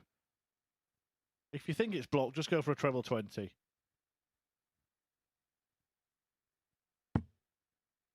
And that's why it caught the flight. 27. Christian, you require 74. Plan A was to go on the 18s and plan B was to try and force the 18s. Game shot on the fifth leg. Yep, too Christian stubborn, the ball. too rigid, too unwilling to adapt. Sixth leg, it's Scott to throw first. I Game suppose I on. could tell you a nice little story actually about Scott Walters while we've got a bit of time here. So we was in the airport, very, very early in the airport actually, because our 39. transportation got us to the airport about 6 hours before our flight. So as an attempt to try and find something to do to pass the time, I says, why don't we play a 58. game of Uno? For which Scott wasn't too keen on, called it a child's game, but still joined in anyway.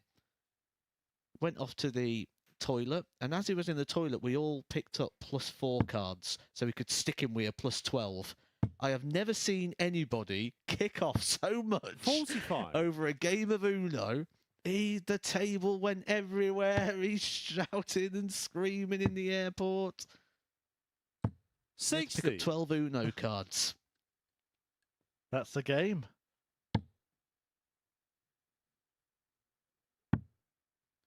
We laughed for about half hour, so 96. we only had another 5 hours, 15 minutes to kill. So I did 45 of them.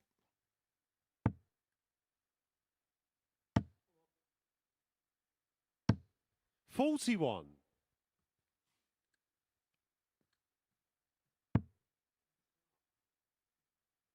Thanks for joining us here on the Monday morning session at the 42. MODUS Super Series. The first of 8 sessions of darts we'll bring you this week. 3 in Group A, all starting 9:30 a.m. through till around 1:30, 2 o'clock on Sporty Stuff TV and live for 140. viewers around the world on the MODUS Super Series YouTube channel. If you are watching us via YouTube, please do us a favour and subscribe to the channel. The more subscribers they get, the more 95. content we can produce and the better content we can produce. I'll have double sessions as always, Thursday and Friday, only on the 41. YouTube channel in Group C in the afternoons, 1 until 6, and then UK time 10 fact, sorry, 9:45. Kick-off 42. in the Christian, evening, you require Saturday night, 7:30. 161. And the semis and finals live on Sporty Stuff TV from 10 p.m.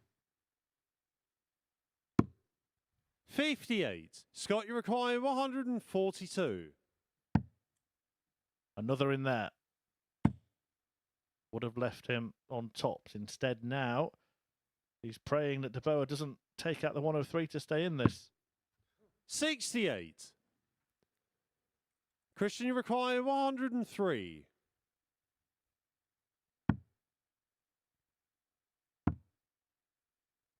And he can on tops. 83. That was a good Scott, you look. It was a require long way off. 74. This is a match opportunity for Scott Walters, but it might only be a dart of the ball. Rescues the situation. 64. Doesn't rescue the situation so Christian, you far in require his Group 20. A campaign. Now facing Game shot on the darts from sixth Christian leg. de Boer. Christian de Boer. And Christian de Boer will have the throw in the final leg. Scott Walters looks Seventh and final leg. It's absolutely Christian fed to up throw already. first. He looks like a Game on. guy that's just been asked to pick up 12 in a game of Uno.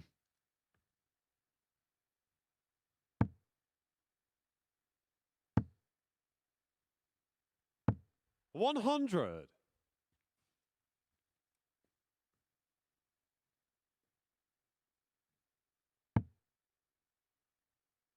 Beautiful first start from Scott Walters, who's just evidently took a little bit of pace out of the game at the moment. 180. Trying to be a bit more deliberate, trying to make sure gets the instant result. That can sometimes cause its own problem, though, because then you start thinking, maybe I'm throwing too 57. quick, maybe I've got to throw slow on a more regular basis.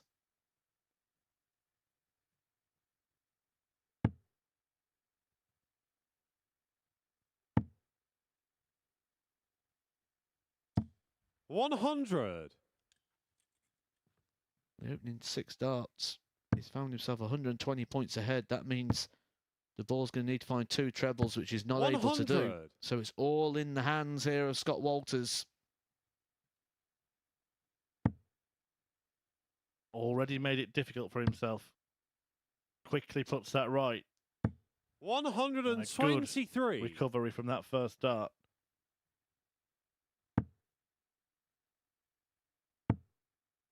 A recovery that De Boer 43. could not repeat. Scott, you require 98. 6 darts here. From 98, has a decision to make now. Can take the double 19 out of the equation and leave double 16 instead. 66. Not done yet, but we'll be back with 3 in hand for that same target. Scott Walters is a player that only tends to think about his own game. 41. So even if De Scott, Boer would you have hit a big require score there, I 32. don't feel it would have applied any more pressure on the situation here for Scott Walters. Game, shot, For Scott and Walters, the match. the pressure Scott is all put on his own Walters. shoulders from his own expectations and performances. You can see that in terms of the reaction there. He's got the victory, but he doesn't look like a winner at the moment in terms of the body language. He's still not quite hit that top performance, but there's plenty of time to do that. That is only game number 2 out of the 15 he will be playing here in Group A, and he now has 2 points on the board. Coming up next, Stephen Plumstead, who's also got 2 points, taking on Lisa Ashton, who also has 2 points.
Hello and welcome back to the MODUS Super Series here at the Live Lounge in Portsmouth. We are 6 games in to our Group A campaign, and I think it's fair to say we are still waiting for a statement performance, still waiting for someone to put down a real marker. As you can see, the day got underway with a 4-0 victory for JT Davis. Actually, victories in our opening 3 matches for the 3 debutantes in the field. JT Davis with that 4-0 victory, and it was a sublime manner in which he got it. Lisa Ashton not getting a dart at double in that contest, but JT Davis with 2 bull finishes back to back. Started with this 130 and then backed it up with a superb 1-2-2. As I mentioned, Lisa Ashton not getting a dart at the outer ring in that match. It was a superb way for JT Davis to mark his appearance here at the Super Series. And then Lisa Ashton, in her second match of the day, she managed to get a superb victory coming from 2-0 down in that contest with Moreno Michels, and it was a 14 darter followed by a 15 to get over the line on double 5 to get her first 2 points of the day. A fantastic victory for her, and she'll be looking to back that up now against Stephen Plumstead, who's been superb on the outer ring himself so far this morning. So to see how that one unfolds, let's return to our commentary team. Yeah, thank you very much, Abby. Well, let's see indeed how Lisa Ashton gets on here. Both of these players with 1 win for their name, as we just saw. Plumstead getting the better of Walters. Walters winning against De Boer in the last match. Ashton's victory came against Moreno Michels, and all of those last matches went to last leg deciders. It's been a good pace to the play today so far, just considering that all those last few games have gone the distance, and the 2 before it 4-2, and still getting game 7 underway before 11:30 on a Monday morning, and we always know there's a good pace to the play of Lisa Ashton. Now, we know we spoke about today Stephen Plumstead being a player that's looked up to the Super Series, and it's been his goal to be here, sacrificed sleeping to attend the events to get the qualifying criteria correct to be here. Now, when you get that, I can cast my mind to experiences here, like when you go to the UK Open. 85. Debut at the UK Open, you want players who have those big profiles and those big names. I feel for Stephen Plumstead, this is going to be probably the game of the day for him in terms of really getting that vibe of playing on that stage 55. where you want to be against, well, one of the icons now of the sport, the 4-time women's world champion Lisa Ashton. 41.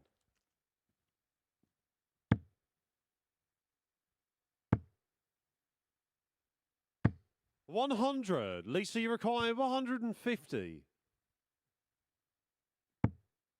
Another. Loads of room to left 90. hand side there. Stephen, you No require surprise to see her 161. look to try and set up the double 15. We're expecting it's going to be 56. tops Lisa, you though for require Ashton, 60. 20 and tops to hold a throw in the opening leg. Okay, 5-15 and tops. 30. We should Stephen, end you up on double require 15 anyway. 105.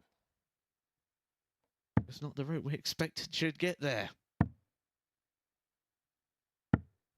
53. Lisa, you require 30.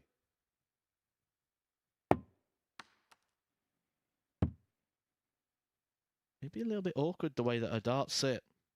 She had to come right the way across Game and she's shot on the hit. first leg. What a Lisa dart for Ashton. Lisa Ashton. She threw that from about 10 foot, I think. Obviously, Second leg, it's Stephen to throw first. Game on. further left or right you move on the hockey, the further away you get from the target. And it's often been 36. debated that should the darts hockey be a straight line like it is, or should it be sort of a curve, like almost like a semicircle? 45. Where do you stand on that, pun intended? The hockey. I'm here all week. I get it though. I do get it as a 60. debate, but I like the fact. I mean, like that shot, you enjoy it so much more in the. Remember the Dean Winstanley one at the World Match Play. 180. Remember the WDF did something interesting at the the Lakeside last year where they put a longer 45. line. So the hockey was as it was, but there was another extended piece of metal basically coming out both sides.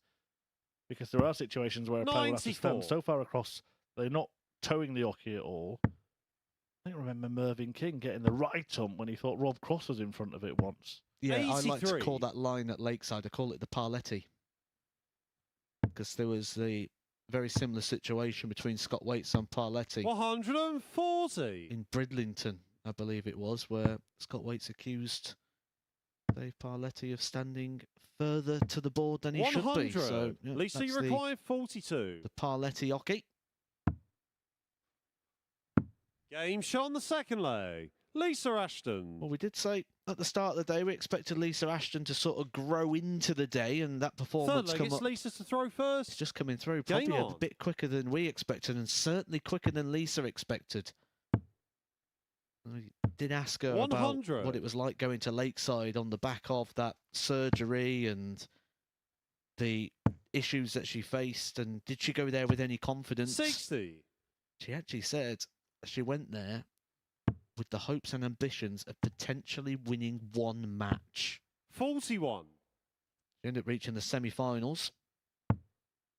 Played really well. I remember her opening game. She was hit with absolutely everything in that first set. 140.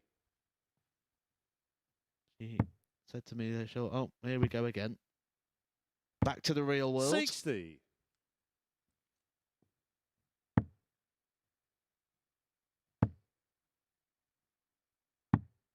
$40. Not back to full fitness yet, but does have ambitions to keep playing in 36. 24. We're going to see her on some of the seniors tour events. She's going to be playing on the women's series, and will be playing some WDF events. 140. Still has ambitions of joining the 5-time world champion club. Quite an exclusive membership, that 121. one. Stephen, you require 121.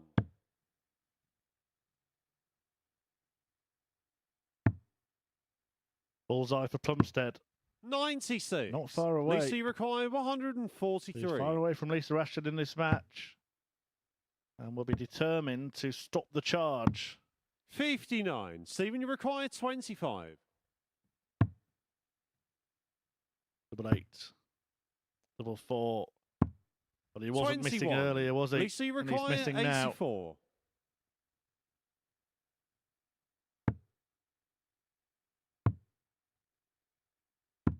Game shot on the And third she's not. leg. Lisa And it's Ashton. 3-0 to Lisa Ashton.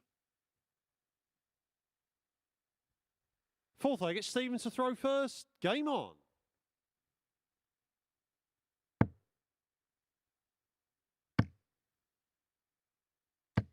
$100.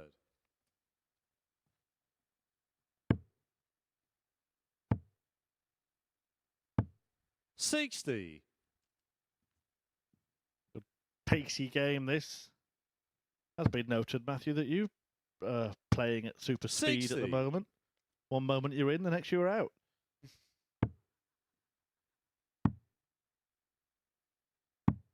$46. Did say it was going to be one of those weeks. But have you quickened up consciously? I don't think it's consciously. I think it's more to do with the issues that I faced 100. as well with injury. That certainly on day 2, it's tricky because I was dropping low all the time. So the only way to 57. compensate for that is with a little bit more pace, because I can't just put more power into the arm, because very similar to what Lisa's suffering 81. with is that nerve damage. And yeah, it's plays with the brain a little bit at times. So yeah, the easiest way to deal with that is just a little bit 32. more pace. Stephen, you require and, yeah, subconsciously more than 160. anything.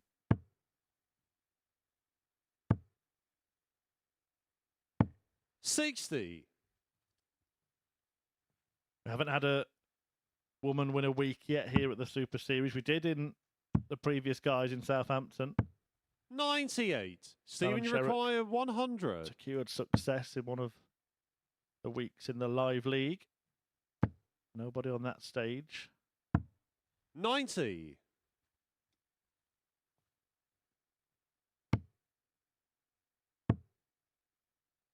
Looking at the field, I think 84. a fully Stephen, fit you and require 10. Lisa Ashton at the peak of her powers is as capable of anyone in this lineup. 6. She may not even need to be at Lisa, the you peak of her require powers. She's already got a victory on the 124. board against Moreno Michaels, who has won a week here before. But Plumstead, who was 52. never missing on the outer Stephen, you rim, require 4. has now missed 6 darts in this fixture. And the worry was, when he starts missing, will he continue to miss? No score. Well, now he's 9 Lisa, you without require anything positive 72. in this fixture. This could be game over. 32. Stephen, you require 4. Last chance. Game shot on the 4th lay. The Stephen 10th time of Plumstead. asking is able to find the double 2. Yeah, maybe a chance that he shouldn't have got. She certainly will think 5th leg, it's Lisa to throw first. Game she on. should have done a little bit better.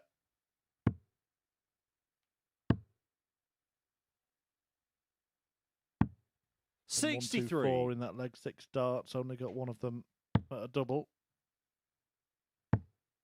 There's got to be a question posed here for 100. Stephen Plumstead in the fact of, when we look at his results on the Challenge Tour, the performance hasn't been quite what we saw in match number 1 and 2. And when we look at 97. the fixture here, this performance hasn't been one that we saw a fixture 1 and 2 either. Is there a case here that maybe Stephen Plumstead just 100. has too much respect for reputation?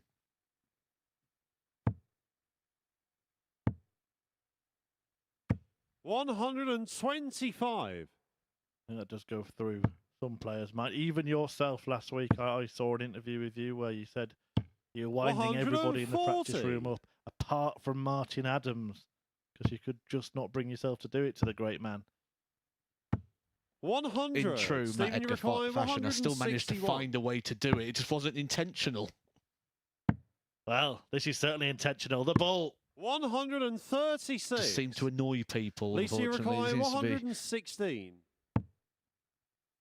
You can see that actually in a lot of 100. opponents. It was almost apologetic Stephen, you for hitting required doubles against 25. Martin last week. 8. And still, Game he shot stays the 5th alive. leg. with a Stephen break of throw, Plumstead. this game could be turning. We have some players with some serious longevity joining 6th us leg, later it's in Stephen this to week. throw first. Game on. Dudbridge, runner-up at the World Championship and the World Match Play. Kevin Painter, a TV title winner at the Players' 100. Championship Finals at the Doncaster Dome. Also a World Championship runner-up himself in 2004, one of the most iconic World 40. Championship Finals against Phil Taylor. I've got to share this one. We've been asking for your best darting excuses today. And I won't name the person who sent it. 59. The reason why is because he was marking. But it was the first day of Q school, and a player lost the game, and then he told the marker 100. afterwards that he lost that match because he'd bought new shoes, and he thought he had to wear shoes, but the other player was wearing trainers, 45. and that messed with his mind so much that he lost with an average 20 points lower than his opponent. 59. Okay. I can't see too much validity in that one, maybe, but I can probably guess the 85. type of player that would have said such a thing. I have to admit, when I'm throwing in my kitchen and the dog walks past, if I miss the double, then 38. Archie gets the blame.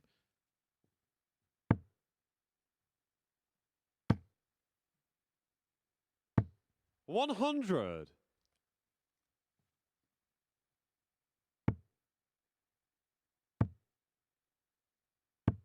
100. Stephen, you require 112. Lisa Ashton will feel there's no excuse if she loses this from 3-0 up. 44. Lisa, you require 164. Wouldn't be letting her walk, my Archie, the way she's handled this lead. 92. Stephen, you require 68. 16 or 8. Or double 16. 52. Double's also an option there. I don't think Lisa, it was the you require intention, 72. but Lisa just needs the one double. And it should be tops. She's going to get a dart. 37. Just thought she was Stephen, going you to require 16. finally closed the door there, but you could just see the dart was a long way away, and she just felt her arm after throwing Game it. shot on the 6th leg. But now she's going to be Stephen throwing Plumstead. in her last leg decider. 3-0 up to 3-3. Plumstead has managed to get himself into this 7th game. and final leg. And It's it's a one-leg Lisa's to throw shootout first. to determine Game who on. will win it. It means now the last 4 matches have all gone the distance. I can vouch quite a lot 40. for Lisa in terms of the type of injury she's suffering with at the moment, because very, very similar to what I'm going through as well. And with that, 66. you say she held onto the arm there. There's a lot of anticipation within the throw and the setup. Sometimes you come to the board, it's absolutely 140. fine. Other times you come and you almost anticipate feeling a niggle or a little bit of pain. So with that, you end up just starting to throw 100. soft. And then after 6 or 9 darts, you realise, you go, oh, I'm starting to throw soft again now. So then you try and throw harder, and you're constantly adjusting all the time. 140. So you're not just playing your opponent, you're actually playing yourself quite a lot up there as well. But it's a battle at the moment. 39. She's winning both.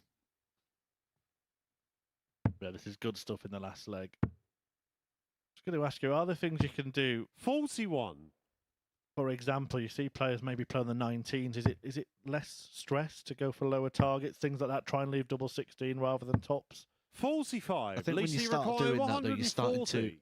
anticipate the problem, and you're trying to find a solution to work with the problem rather than trying to beat it. 60. And by doing that, you're anticipating. So I think that's just going to cause more nerves, especially if you end up throwing at a double 18 or a double 20.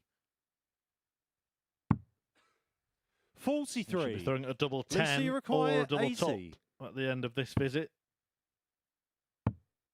And it will be top of the Game, shot, and Lisa and the Ashton match. manages Lisa to Ashton. fend off the fight back. A fantastic win, a hard-fought one for Lisa, but she's now won 2 from 3, and with that victory, she joined JT Davis at the top of the table. Had to work hard for it in the end, having opened up a 3-0 advantage. Plumstead powered back, but it is Ashton who crosses the line, takes a checkered flag, and picks up the points. Coming next is Moreno Michels against Scott Walters.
Well, there were some question marks over how the legend Lisa Ashton would perform here at the Super Series this week. We thought it might take her a little while to settle and grow into the challenge, but with a 4-3 win over Plumstead in our last match, she has joined JT Davis on 4 points at the top of the league standings. Moreno Michels and Scott Walters are back in action next. Walters coming through a decider last time out to pick up his first win of the week, but he did not look at all comfortable in that one, did he? How will he feel in this one, I wonder? Will he be a little bit more settled now he has 2 points on the board? Let's find out in the company of Chris and Matt. Yeah, nobody's really looked comfortable in the last few matches. 4 going 4-3, the previous 2 going 4-2. The only massively convincing win was that very first one for JT Davis against Lisa Ashton, who took her time to get going, but has since First managed leg, to it's match Moreno JT to on throw points. first. Game Winning on. 2 of her 3 games so far. The one looking least comfortable in terms of the table is this man, Moreno Michels, who is yet to get off the mark today, defeated by 58. both Ashton and De Boer. And Walters, as Abby stated, pipping De Boer at the post in his previous game. Will he look comfortable in this one was the question. Well, I think 180. he's answered that already. Well, yeah, 180 in his practice starts as well, so he's on the mythical 9. 80. He might be on the real 9. Find another maximum visit. I think he was thinking it too. You could see the grimace and expression there from 60. Scott Walters. I think he's one of those players as well, isn't he? He's talking about grimace and expressions, who can, you know, hit a 180, everything's going well. Next visit, can't find a treble, and 96. suddenly the end of the world beckons again.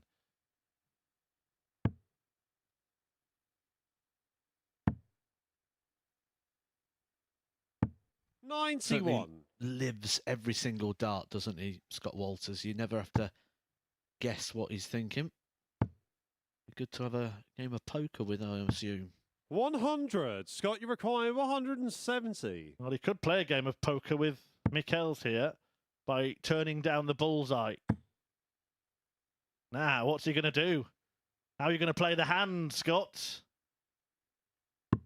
Well, he went for it. 145. Moreno, you require It's now the wrong 167. move, whatever happens here, because he's left himself 25. 139. I think that Scott, you situation where require you've deliberately 25. looked at the board, you've let your opponent see you looking, that's where a big 18 would have gone really well. Game shot on the All's first well leg. that ends well Scott for Walters. A very tidy first leg of darts. 1 in 14. Second leg, it's Scott to throw first. Game on.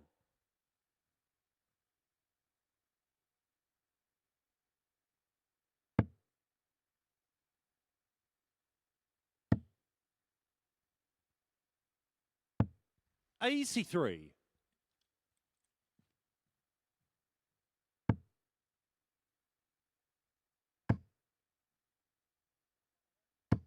140.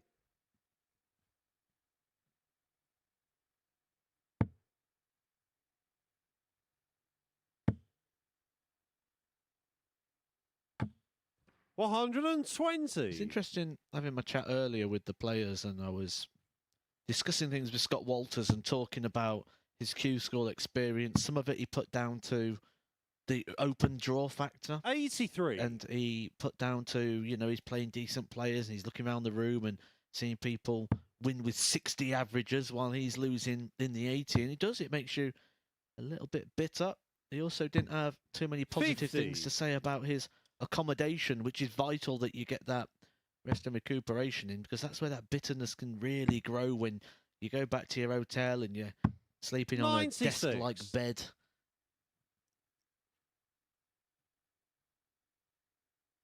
It's a very nice hotel at the venue, isn't there? So I'm assuming he didn't stay in that one. 100. That is it's a nice hotel. We used it, didn't we, quite a lot during the lockdown stage, but I don't think too much to the prices in there. 100. I Scott, remember you ordering a require burger and chips cost me 20 148. quid. Still can't forget it.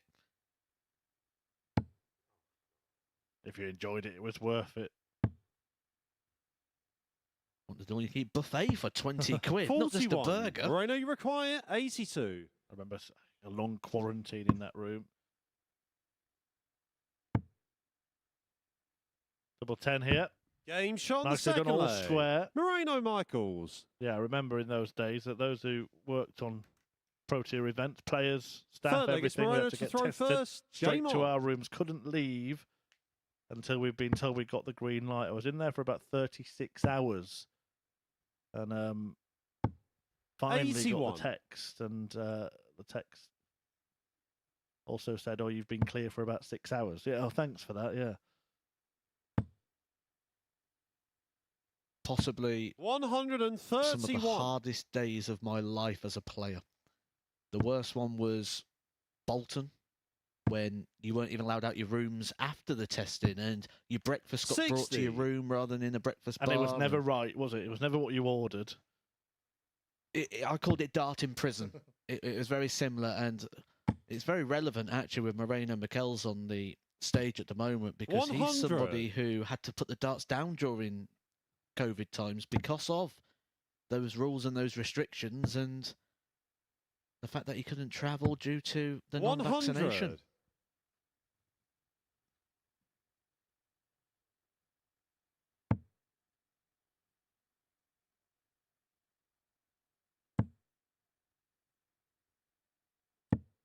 $41.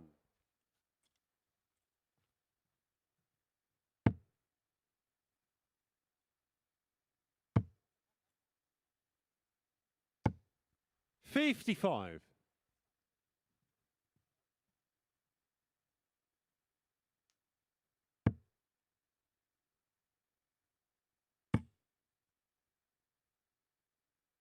Funny though, I'm the kind of person that 43. if someone said to me, you've got to, you know, what do you want to do tomorrow? I'll just spend all day in bed. But when you're told you have to do that, you want to do anything else? 100. I can vouch for that so much. Yeah, absolutely.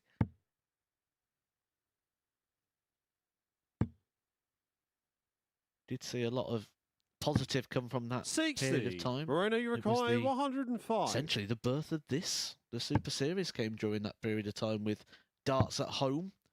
A lot of people developing their 85. game at home Scott, you and require spending extra time on the board, and we 126. did see a change of sort of players coming through during that period. We're starting to see some that are now professionals who've never really thrown until lockdown to any great extent. 54. Moreno, you require 20. Double 10 for Moreno. Game Yes, shot on the 2-1. third leg. Moreno Michaels. Some of the standard during lockdown for darts was incredible. I remember watching people on Fourth leg, it's Knacker Scott averaging to throw first. 110, Game 9 on. darters galore. One lad had 2 160 finishers. In the same leg. 84. There's a few videos going around of players maybe not throwing from a 100. regulation length, and some interesting camera editing and stuff going on. But yeah, it was where this- 131. if you've just sort of joined us recently in the Super Series, it was where this concept was born. The first matches, the icons of darts were players 100. throwing at home. You might have Martin Adams in deep in St James playing Raymond van Barneveld over in The Hague in the Netherlands. 140. I might have asked you this question before, but do you know what the PDC first at-home darts match was? I don't think I do. 58. Scott, you require 146. A behind closed doors match. A sort of testing game. It was between Michael Smith 41. versus Matt Edgar.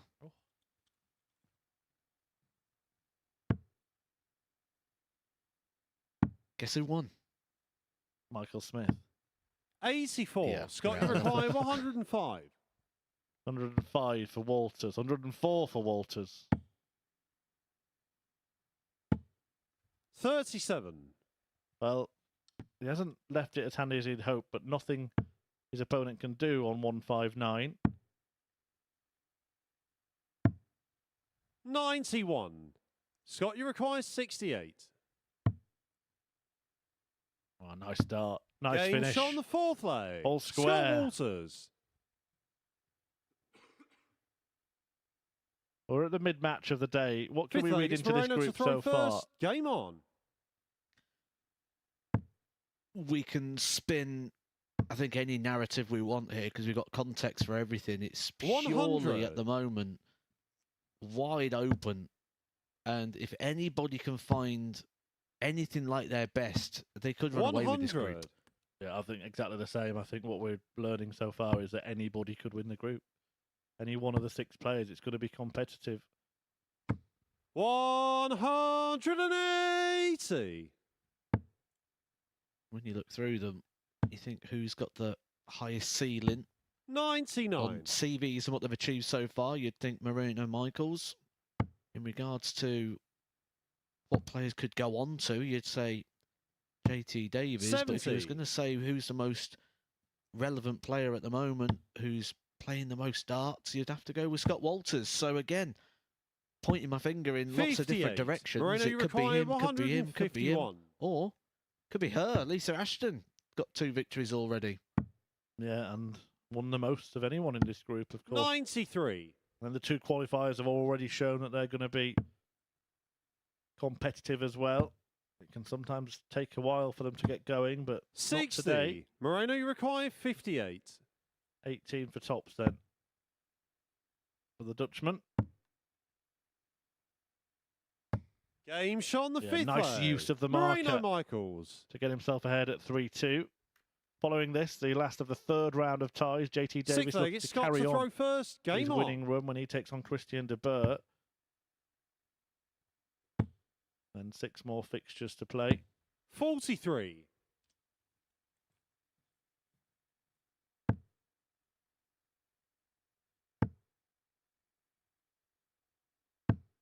$85.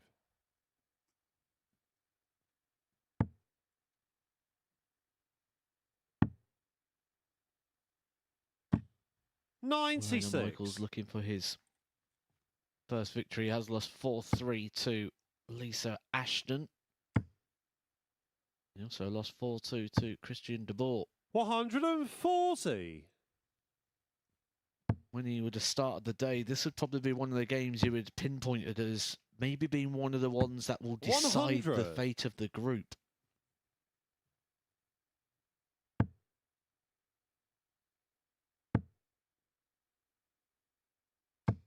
This is turning into a very good performance 180. from Moreno. That's the second 180 of the match. He's averaging in the mid-90s, just shy of 96, which is 92. ironically the finish Moreno, that he's about to requiring attempt. 96. Again, a situation here where he's moving across to try and find a block target when he could have gone elsewhere. 56. Scott, you require 170. He's got a nice clear open target at the top of the 58. board after 12 darts to get Moreno, his you first require victory 40. of his campaign. Game, shots, and the match. And there it is. Moreno Michaels. It is a victory for Moreno Michaels, a 4-2 success for the Dutchman, an average of just under 94 in the end for him. A really good display, 4 out of 7 on the doubles, including an 82 finish and a couple of maximums in there as well. For Scott Walters, well, he was restricted to just 3 darts at double in the entire game, could only hit a couple of them, and he is on the wrong end of that result. So everybody now off the mark in this group, but JT Davis is the only player who hasn't been beaten. Will he be when he takes on Christian de Boer after the break?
Next up then, it's our table topper debutant JT Davis looking to make it 3 wins from 3 on day one.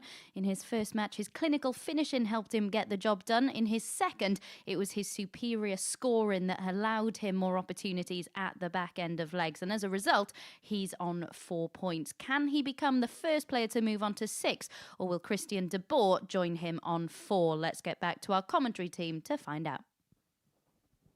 Yeah, let's see if the cheat code can First continue leg, to it's work. JT to throw first. JT Game Davis. on.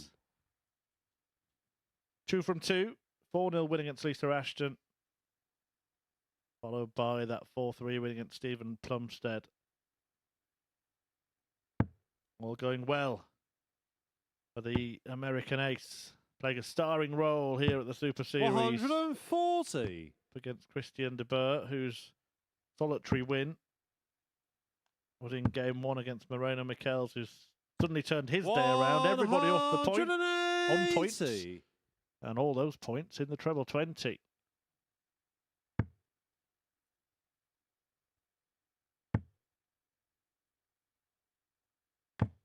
$60.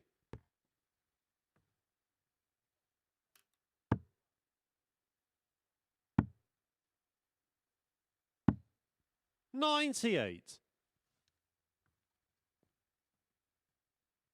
Get a chance here to look at the action and the grip here of JT Davies, and for me it's that point coming down to the floor. You see it there as he 100. sort of absorbs the dart into the hand and points the point down to the floor, takes away the arc of the dart, turns it more into a point and a triangular effect, 100. which is why he gets that sort of different landing of the dart. Looks almost dangerous. He gets it slightly wrong, he'll have a little hole in the palm of his hand.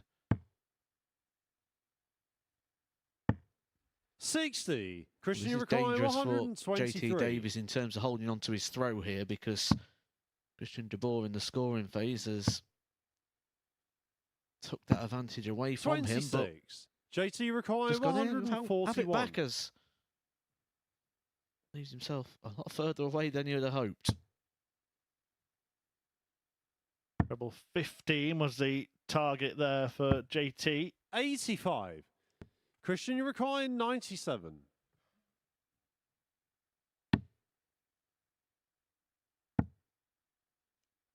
And he will be back for the 56 57. remainder. JT Uruguay, 56.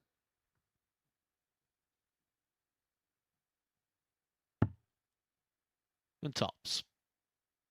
Game shot on the first leg. JT Davis. Well, he's been very good at carving out opportunities when you think the leg's Second gone for leg, it's JT Christian to throw Davies. first. He's Game certainly on. not one of these players that give up on a situation, which is a real good quality to have.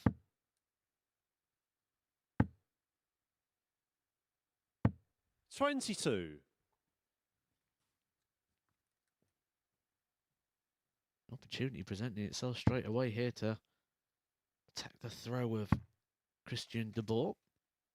You may notice one thing as well with 80. the equipment choice here of JT Davies, something that is a bit retro. The old spinning flights, that'll come from 60. the stem, allowing the flight to twizzle when it makes impact with the board. The reason for that, I think, is because he's using these really thick, hard flights, which will just 60. cause the impact to be cushioned a little bit when there's a movement available when the flights clatter into each other.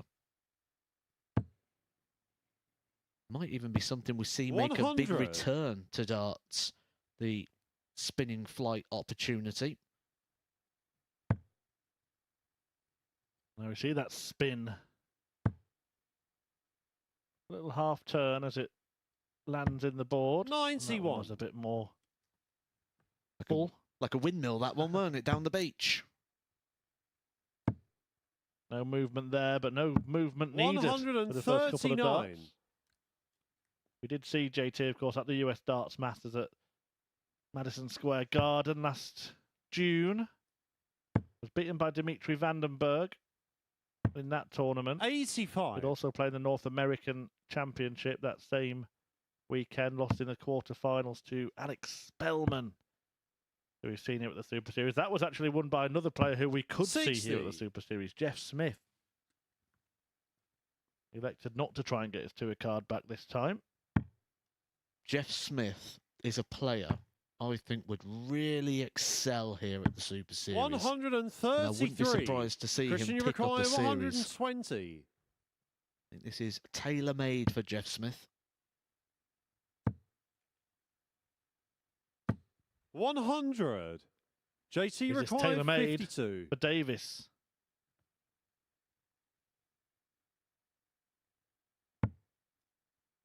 Double 16 is the choice. Double 8.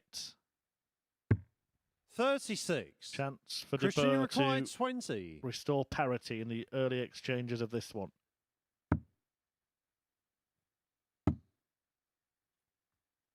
How much room is there? He needs to go Game between shot the on the posts. second leg. And he has Christian done. DeBoer. Excellent dart.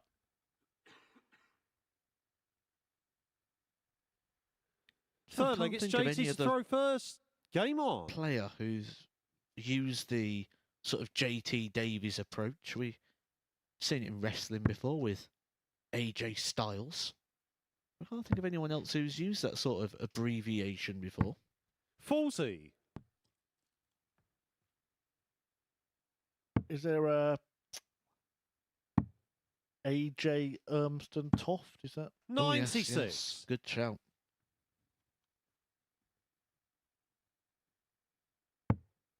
Two initials and double barreled. That's probably why I went for the initials. You wouldn't fit it all on the screen. 134. You talk about big names in darts, that would be the biggest.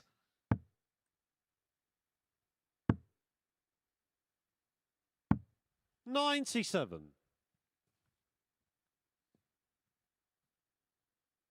Which our pal Paul Nicholson would probably be a big fan of. He's a fan of individuality and branding, and 85. JT Davies will be ticking a lot of boxes. I was showing videos of Paul Nicholson to somebody who only knows him as a commentator recently, and they could not 58. believe it was the same person. The antics that he got up to on the stage. It was a video of the New Zealand World Cups team doing the haka in front of Nicholson, 140. wearing his Terminator sunglasses. Looking less than impressed. Oh, I can tell you a story about someone not 100. being JT impressed. I'll require save that for the 102. next leg. Another cliffhanger there for you. Well, who will win this leg? 102 for Davis makes him the favourite with DeBoer on a sizable outshot. 150. Plenty of ways to go for it. 86. We've Christian, even you seen 3 require bullseyes attempted 150. here before. He won't be going that way, I feel sure. It's treble 19.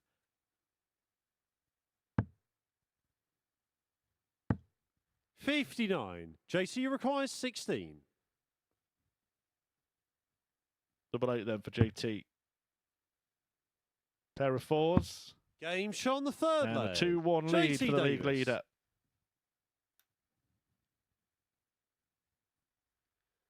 Fourth leg, it's Christian to throw first. Game on. Ready for a story, Murph? I'm ready. The viewers are ready. And it's tail time. I thought he was going into gladiator mode then. 58. I'm not going to name the player that did this, but it was at the Super Series. A player's come up to me before action and gone, Matt, great to meet you. Can we have a photo together at some point? And I'm like, yep, no problem whatsoever. 60. And I was stood with Chris Mason at the time. And then he turns to Chris and he goes, I said, what's your job here? And he's like, I'm the commentator. He goes, oh, did you used to play as well? 180. As you can imagine, happening to Chris Mason, he wasn't best pleased about it. How can you not know Chris Mason? Yeah, that was Henry Deacon's first day at work, hence the vibe between the two in the 45. comms box at times. World Championship semi-finalist. There's one going around, isn't there, of the 135. boxer Tony Bellew, where someone asked him for a photograph and they actually wanted him to take a photograph of them. I did that. You remember One True Voice? 59. Rings a bell. They won Christian, one you of require these like 128. talent competition things, and I saw him at the airport, and I passed him the camera. 88.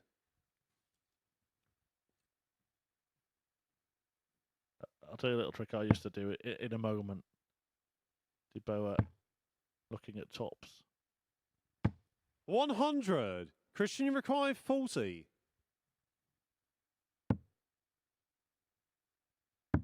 Game shot on the fourth tens. leg. Christian de Boer. Yeah, we're on the subject of photography. I used to spend a lot of time with darts players. Used to work as a press officer Fifth before leg, it's JT to crossed the throw line first. into Game on. the commentary box.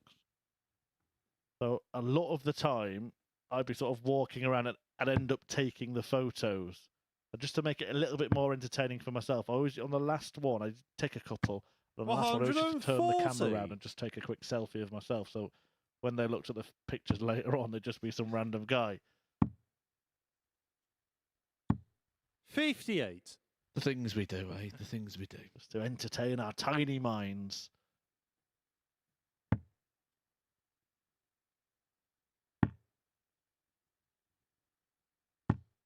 $84.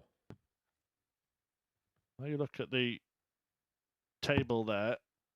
Dart case belongs to Christian de Boer. So JT Davis, literally just walking up on the stage with 3 darts in his hand. That's it.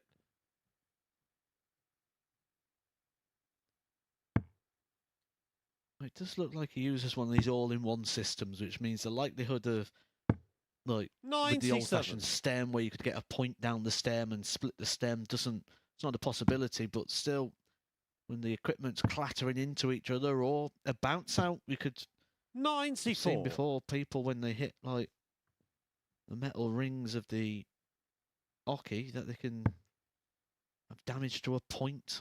You don't want to get Callan ridsed. If you're not familiar with that story, he had to 140. complete a game with just 2 darts. And he nearly won the leg. Against Dylan Slevin, I believe it was. 140. Someone we saw here at the JT, you Super require Series 40. before going on to secure PDC Tour card. Now entering his 2nd season on the Pro Tour. Game shot on the 5th leg. JT Davis. JT Davies has yet to taste defeat here at the Super Series. And he's a leg away from keeping his perfect day on track. 6th leg, it's Christian to Yeah, throw those first. of you who were tuned in right at the Game start on. of the day would have seen the interview he gave, and he said he just wanted to kind of enjoy it, embrace it. Didn't really have targets in terms of points tallies and 140. victories and things like that, but you mentioned it'll soon be turning to that, won't it? That's the best thing you can do, actually, I believe, here at the Super Series. As someone who played in this last week, everyone coming to me the whole time, how's it looking at the table? How's it looking at this? And it's like, don't worry about 60. the table until you no longer can get 10 points. Whenever you can still get 10 points in a Group B, you've got a chance. And it'll be the same in this. I think if you target 22 to 24 points, that will be more than enough to get you through. It's only then you look at the table, because otherwise what you're doing is just applying that sort of scoreboard pressure and playing every game as a scenario rather than just playing the 81. whole day as a continuum.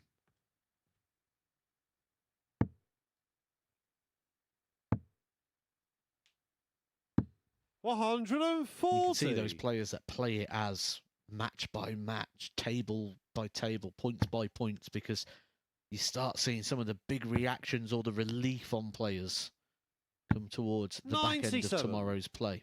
Christian, you require 81.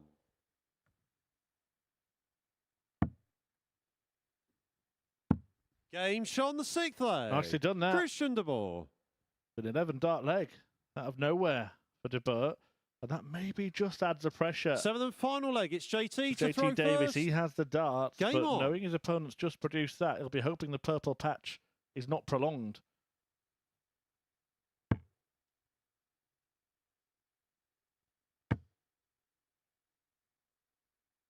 And Christian de Boer 60. went all the way in his last game against Scott Walters, lost the last leg decider. JT Davis went all the way against Stephen Plumstead. But it was the 58. different response from JT Davies. He ended up winning that in 21 darts, but he won. So a positive experience for one and a negative for the other in last leg 100. shootouts. in their previous lap of fixtures.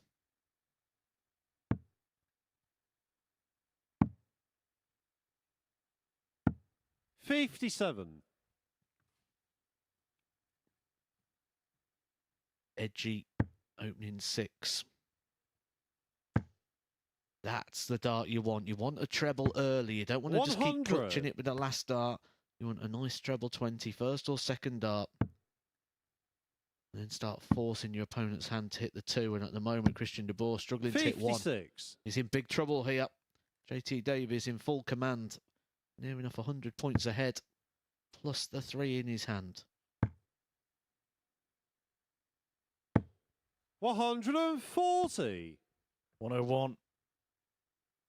When he returns to maintain that perfect start. 96. JT require 101. And he's going to have 2 visits. De Boer had won the previous leg by now. For the 11 darter.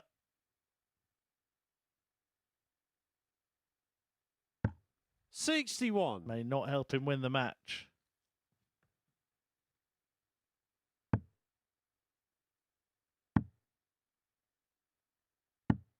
84. JT required 40. Tops for Davis to do that himself.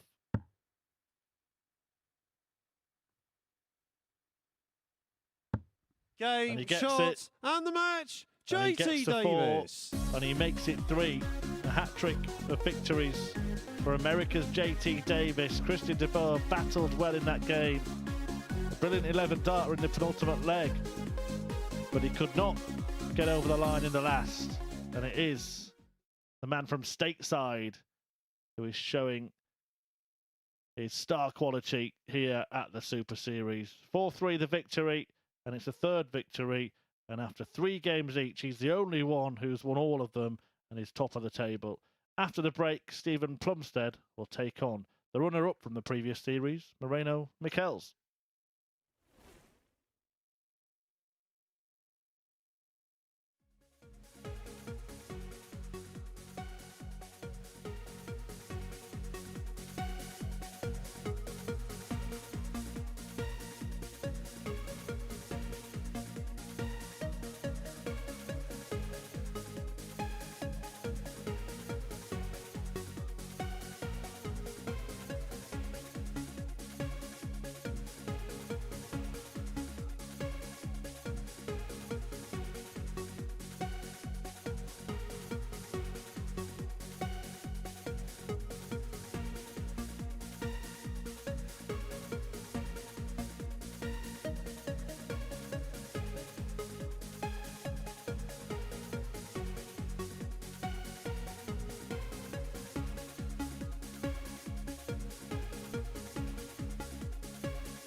Hello and welcome back to the MODUS Super Series. We are 10 games in to our Group A campaign. JT Davis has just made it 3 wins from 3 in Group A. As you can see, they're coming through a decider to get the better of De Boer. But Matt Edgar, he's not really had to produce anything mind-blowing in order to get those 3 victories. 86 is highest average so far. He's been tested mentally, but not physically yet. He's battling more with himself in terms of trying to find his best performance, but at some point he's going to have to. Somebody's going to hit something against him, and then we'll really get the measure of where he is and where his game is. And then can he dig deep and hit that performance when he really, really needs to? It's been quite a strange session, really, hasn't it? Because we waited so long for a player to really put down a marker. Moreno Michels hadn't really done a great deal, and then he goes and puts in the first 90-plus average of the day. He's the player who, on CV, you'd expect to be the player that's going to go the furthest or who could produce the best. We've seen him in 3 different world championships across the 2 codes. Whenever you pick up a set of darts, you always go, right, I want to go to the Lakeside, I want to go Ali Pali. He's played on both.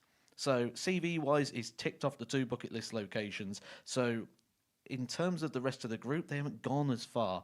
Yes, we might think JT Davies might be one of those players that moves on to it, but in that room, he is technically the man to beat, even though he's not shown it yet. But is this the start of it? This is a 3-day group, so you've got plenty of time to get into it, and it looks like he's finding his feet. Yeah, 5 more matches, of course, to be completed today. Let's have a look at the league stand-ins with 10 games played. Confirmation, JT Davis is top, having won all 3 of his matches. And if you look there, his leg difference already looking significantly healthier than anyone else in the field. Lisa Ashton, the legend, on 4 points at the moment in 2nd place. And then Plumstead, De Boer, Michels and Walters all joint on 2 points. Walters is an interesting one as well, wasn't he? Because he was one of the favourites to win this entire week. He's not really looked comfortable at all up there yet. Not at all. And if you would have said to me before a dart was thrown, we'll stand here after 10 games and it'll be Moreno and Scott Walters at the bottom 2, I'd say, have you been watching any darts recently? It's crazy, because these are the 2 players we would have expected to be at the top. Scott Walters has been very active. He's been playing a lot of darts recently, and he's been winning. He's been playing well. And I think what's frustrating him the most, as it would, is when you go up there and you've got an expectation, and then you fall in low of that expectation, you end up fighting yourself rather than your opponent. And he's got to win that battle internally before he can even get competitive here. And we highlighted it at the top of the show. We weren't really sure what to expect from Lisa Ashton today. Didn't get a dart at double in her opening match of the day against JT Davis. But the way she responded to that, a superb victory in her 2nd match, and then to produce against Plumstead in her 3rd match, of course, she was leading 3-0, wasn't she, in that one, and then had to withstand the fight back from Plumstead in that one. Really impressive the way she got over the line. You asked me the question at the start of the day, what do we expect from Lisa, or what do I want to see from Lisa? And I said, I just want to see her get through this, feel positive, feel healthy, and feel like she can have the year ahead of her. At some point, that's going to have to change, because she's won 2 games out of 3 now. Yeah. At some point, it's going to go from, actually, I just want to throw darts and feel comfortable, to, I'm in this. And that might be in another game's time. We'll give her 1 more game, and then from that point, it's got to change. We've got to start considering her as a challenger. Right then, how much more movement are we going to see in the league table over the course of the rest of the action today? Let's hand over to Chris Murphy to get the action back underway. Thank you very much, guys. Yes, Stephen Plumstead and Moreno Michels about to go toe-to-toe, throw for throw on the hockey here at the MODUS Super Series. The first of 6 remaining matches between now and around 2 p.m.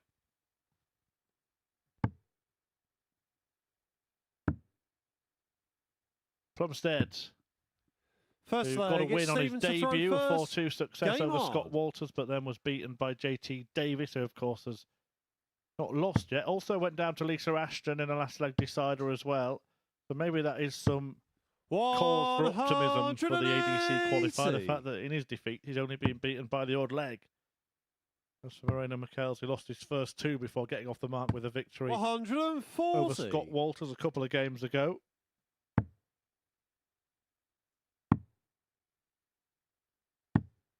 $58. I really enjoyed watching Stephen Plumstead, because this to him is that 55. end of a journey. He's worked so hard to get here. And I like seeing it when someone's had a goal and a target and then they get there and they're producing. 38. Certainly in the mix, despite the fact now he's only got the one win on the table. He's been very, very competitive, and I think that would be 40. something that he would have had as an ambition before throwing a dart here on the Super Series stage. 85. He does reckon if he gets through to Saturday night, he could fill this place up. He plays a lot of darts locally. And there'll be a lot of people tuning in to watch Stephen Plumstead who are going to be quite happy with what they've seen so far from him. They'll be crossing land and sea to see Stephen at the Super Series. 60. Enjoyed. It's been a nice couple of nights so far. Well attended these Saturdays in 2024. Maybe a little bit of the Luke Littler effect as well, because I suppose when you come in here, you don't know when you're going to be watching the next Luke Littler. And you could be the one that says, I was there 82. before you knew who he Stephen, was. you require 80. And that's only a 1. Double 11. Oh, what a Game rescue shot on the act from first Stephen leg. Plumstead. Stephen Plumstead. That was a real strength for Stephen at the start of the day, wasn't it? Second Those leg, it's finishes, Moreno the to throw doubles. first. Game on. Took him 6 darts before he missed a dart at the double. I feel that might be his best chance here. 100. More points.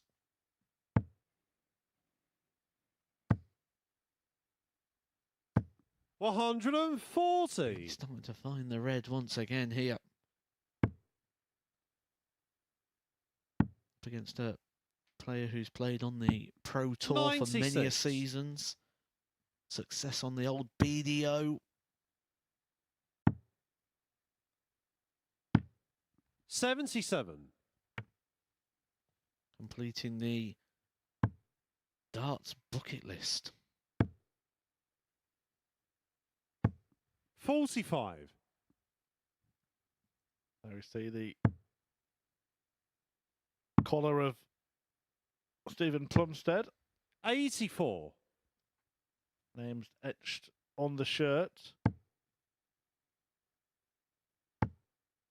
It's quite common these days to have family members and stuff 60. embroidered into the dart shirt.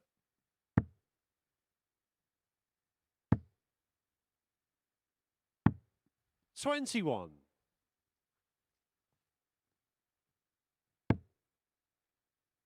Those World Championship appearances for Moreno didn't pick up any victories in them, 41. but certainly played his part in those fixtures. He got closer and closer. He lost his first one 3-0 to Paul Hogan. Then he lost 3-1 to John 59. Henderson before losing 3-2 to John Part. So by that logic and that pattern, if he'd have got into one more, he'd have won it 3-2. 59. Still plenty Stephen, of you time on the require hands of 120. Moreno to get into more World Championships. Just 39 years of age. 60. Moreno, you require 100. Time for him to get into this match as well. But now he has to produce a rescue act. Treble 19 for double thereof. 62. Can't quite do what Stephen, you Plumstead require did 60. in the previous leg. And now Stephen is eyeing up top for a 2-0 lead. Double 10. Game shot he on the does have second that leg. two-leg Stephen buffer. Plumstead. And will throw to make it 3. Third leg, it's Stephen to throw first. Game on. Good deep breaths there for Stephen Plumstead. Didn't even take a look at Moreno. 100. And earlier on in the day, I said he was playing with a smile on his face. He's now starting to play with a bit of a grimace and a snarl. 100.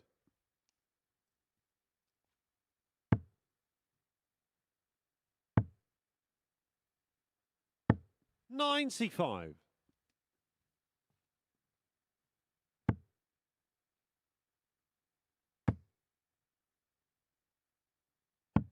Who's your 97. favourite darts player's social media? I really like following this one guy. He's got arguably one of the greatest darts 59. YouTube channels going. Really funny guy, very good looking. Matt Edgar. How did I know he'd go there? 100. The guy alongside me. Even his initials spell out me.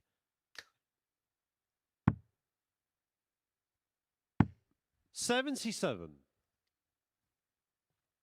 In all seriousness, though, I like the ones, and I like someone like a Gerwin Price because you never know what he's going to put on there. If he takes a heavy 125. Stephen, defeat, you you go require on there to see what 170. sort of reaction we're going to get. What sort of reaction will we get here if this goes in? 145. A little whistle. Moreno, on the you fact require it missed. 79.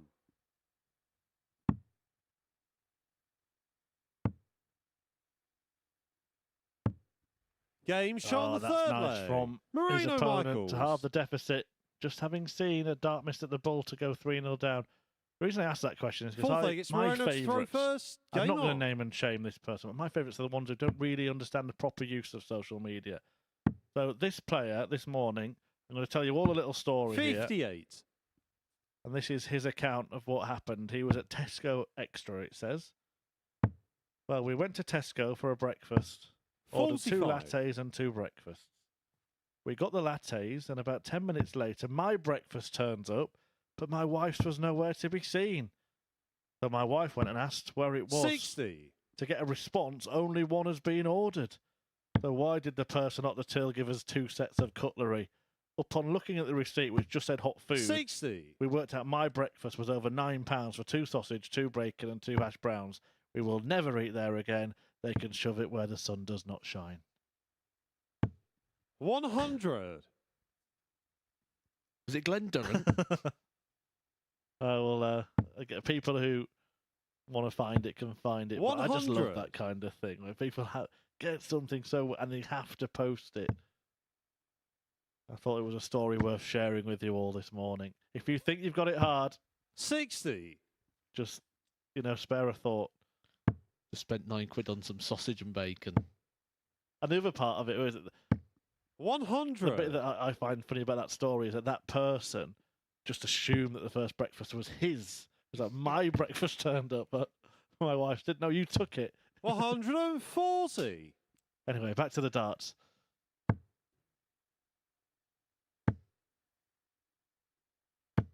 $140. Moreno, you Just to get require level. 83.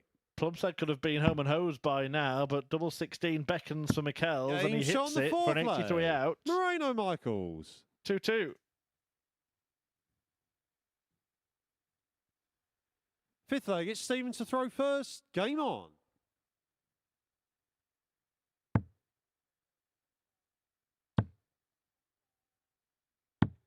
82.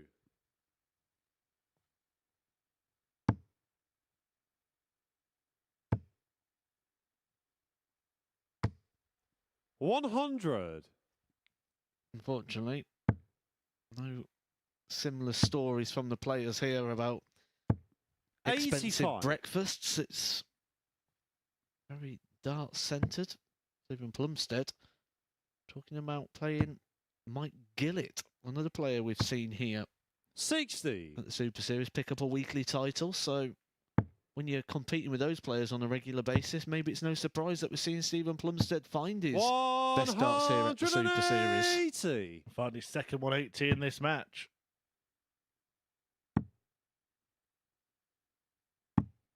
81. Stephen, you require 154.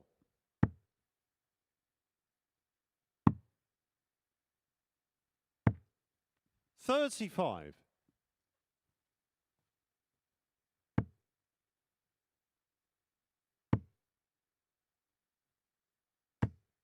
140. Stephen, you require 119. Shake of the head there for Stephen Plumstead when he came into that. That's a bit of a sign of 70. someone who's playing the Moreno, you player require rather than playing the board, 120. because the situation was the same there. He wanted 119 regardless of what Moreno hit. No Oh, score. He's Stephen, you bust. require 49. He's done the old Dirk van Dijvenbode, hitting the treble 20 when you only want the single. Well, now he's hit the double when he wanted the single. Leaves him 15. Double 6. 37. Right, play it again, Moreno, you Moreno. require 120. 1 treble 20 is needed, but 2 is too many. And that is a difficult one to get past. No chance this time.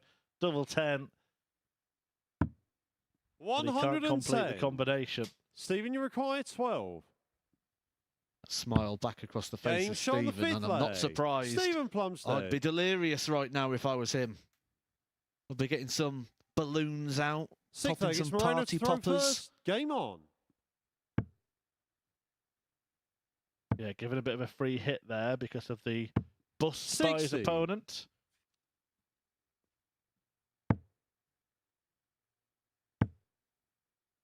And now he can hit as many treble 20s as he likes as he tries to close 135. this match out. I'll be feeling very positive after that last leg. I've spoke very fondly and quite 51. often about how players can change their attitudes and demeanour based on little things that happen to them, whether it's positive or negative. But I've stood many 60. a times on the practice boards, and you'll hear someone come in and go, I'm going to have a good day today. I didn't get stopped at a single roundabout. All the lights 58. turned green. There was one I was driving to and it was red, and as I got there it turned green. This must be my day. Pulled up at 80. McDonald's and I got my McMuffin with no one in front of me.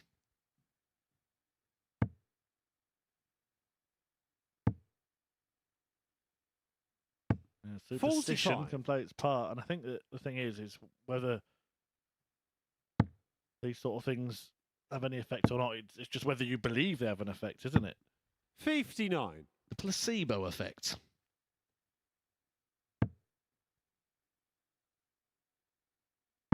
The problem is the day when all the lights are red and 100. Stephen, you require queue for the 167. muffins is too big, then you can't get it, and all that kind of thing. Then you're naturally going to have the opposite preparation because 60. you've put stock in that.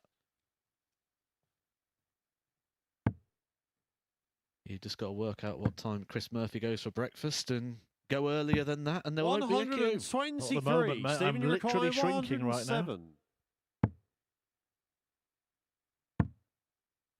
And so Moreno Michael's chances in this Game, match, and shot, they've gone. And the match. A brilliant Stephen 107. Plumstead. For Plumstead to get a 4-2 success against Moreno Michaels, who's not had the best start to his return to the Super Series, having won his week last time he was here and then getting to the Champions Week final. He's now lost 3 of his first 4 matches. Stephen Plumstead has got himself 2 wins from his first 4 on his debut day. Coming up next is another debutant, Christian de Boer. He takes on the legend that is Lisa Ashton.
Christian de Boer and Lisa Ashton go head-to-head next year in Group A. Ashton withstanding a fight back from Plumstead last time out to come through in a decider with a superb 80 checkout. She's 2 wins from 3 today.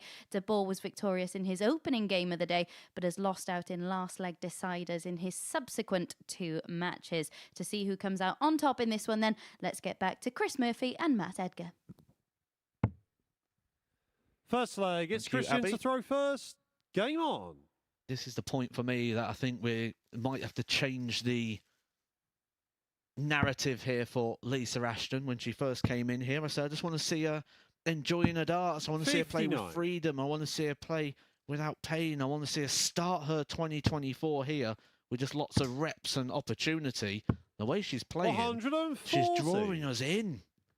She's now going to be changing that to, can she win Group A?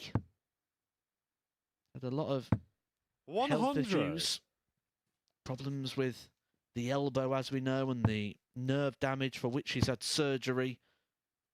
Originally 85. was supposed to be just a keyhole surgery. Then she was meant to go under general anaesthetic. There was a problem with that situation, so she ended up having to 84. go under local anaesthetic and was awake for the whole thing. Something she didn't enjoy or speak very fondly of. She's then had issues with the jaw, 41. in which she's had a plate put in. Just so many issues for Lisa Ashton, so we're quite privileged to be able to still see her throwing darts. 140. Yeah, plagued her last year, didn't it? Probably one of the reasons why she didn't make it to one of the big PDC majors. 65. Christian, you require 118. Slam and the World Championship have roots to them via the Women's Series. She's 40. going to feel like Lisa, she's you not at the require top of the game, but she's not 170. far from it. But we all know it's how you feel in these situations, and she'll be feeling that weakness 60. more just Christian, you within require the mind, 78. just because she won't feel as match ready. Good dart. Game Good shot on the finish. first leg. Christian Nicely DeBoer. checked out by Christian de Boer at 78 kill in 2 Second leg, darts. it's Lisa to throw first. Game on.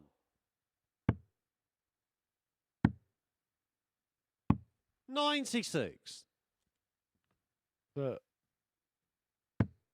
player who, in fact, both of them throw with fairly sort of chunky darts, don't they? It's quite rare these days. 136. Players again looking for that little edge. I think that the thinner the barrel and the longer and smaller the points, the more room available in the treble 20 bed. But 180. Lisa Ashton exhibits there that doesn't matter.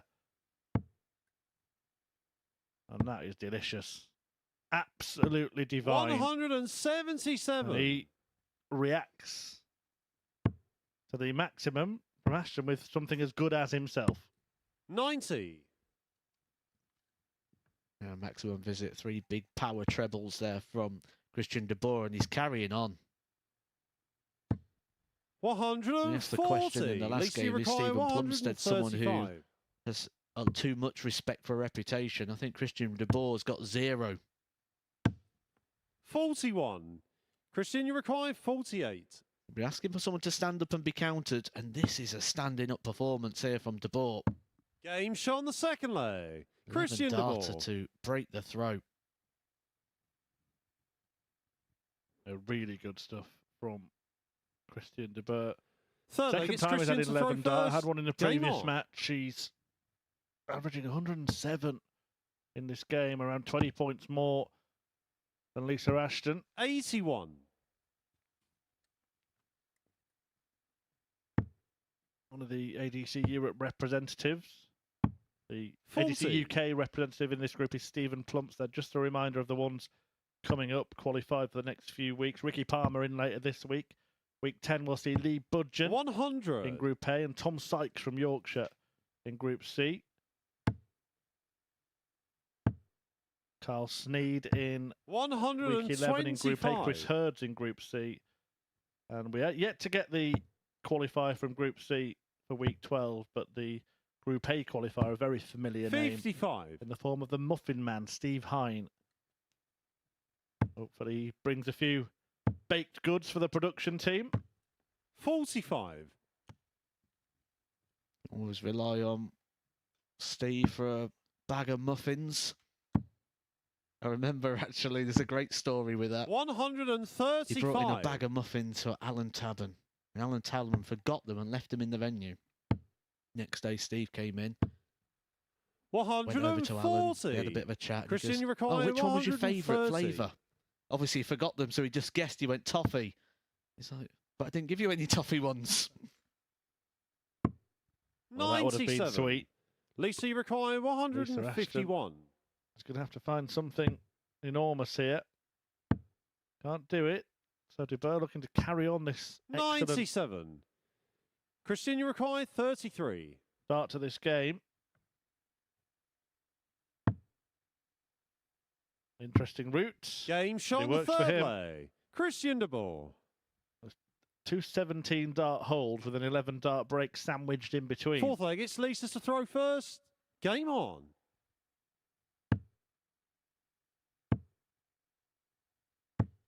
$100.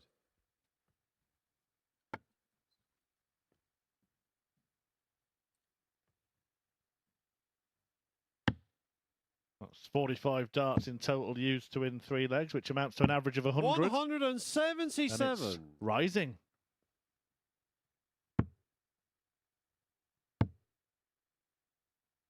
Lisa's performance risen as well here.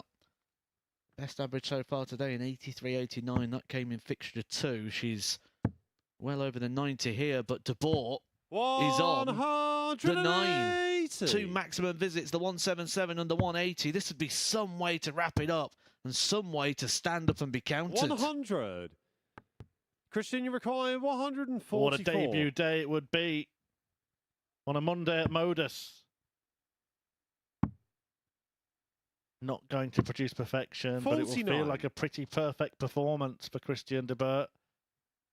95 when he returns. It could actually be exactly what we were talking about. 217 60. dart holds. Christian, you require 211 dart 95. breaks. Treble 19, double 19 to do that. Oh, he's going 45. 37. Lisa, you The require last 4 darts for Christian 120. De Boer has made a bit of a mess of this. Maybe just the finishing line in sight, but he's going to get another go here. 13. Who was he showing Christian, off you with that require 40? Was he going 58. 45 bull? We'll never know. Game, shot, But he does and the match. take out tops Christian De Boer. to bring an end to a very, very impressive performance. A 4-0 win against the 4-time world champion Lisa Ashton and an average well into 3 figures. It's just shy of 102 there from Christian De Boer, who can be very happy as he skips off the stage. There you see, confirmation 101.9, a 180 in there, a couple of 177s as well, and the finishing was almost perfect, 4 out of 5, and he now signals just what he can do. It is a second win in the group and the best performance so far. Can Scott Walters or the so far unbeaten JT Davis supersede it for the break?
So, completing our fourth round of fixtures today, the only player in the field still unbeaten, American JT Davis. As we mentioned a little earlier, not really needed to produce a spectacular level in order to secure those wins. He takes on Scott Walters, who's looking for his second victory of the day. He's been berating himself quite a lot up there, hasn't he? Just not looked at all settled. Can he dig deep and find something in this one?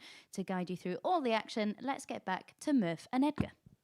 Thanks, Abby. Yeah, he slipped to the bottom of the table, Scott Walters, and he takes on the man at the top. And the man who's looking to go through the card. We were saying that this group looked wide open and that anybody could win it. But if JT Davis keeps winning... First leg, it's Scott to throw games first. against Walters Game and on. then Moreno, Mikel still to come. The bottom two, the two on just one win apiece in this group. Well, if he wins those two matches, it's starting to look like he's the one that's going to win the group, and it will be 96. competitive for the rest of the places.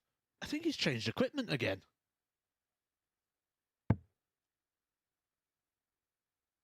Scott Walters going in the Peter Wright columns at the moment. 140.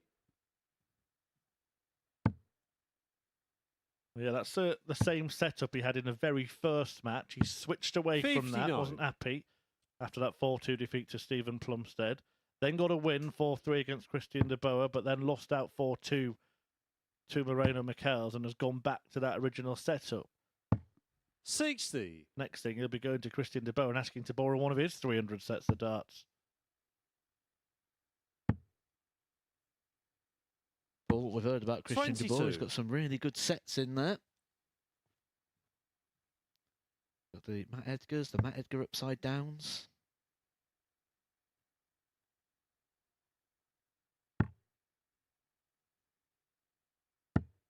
$57. And limited edition darts in there maybe as well. Limited success darts from Matt Edgar as well. Had plenty of sets of those. Just working on a new set of those ones as well, actually, at the minute. 60. In all honesty, though, as Abby said in the intro to this match, he hasn't looked comfortable, and switching darts constantly is a sign of that as well, isn't it? Oh, absolutely. He's looking for something, and I'm just watching his reaction there. 100. That treble 20 going in the board, Scott Walters' reaction was that of if JT Davies just turned round and punched him in the face. 58. JT Davis has required been a cool customer. 144. So far today, just taking care of business.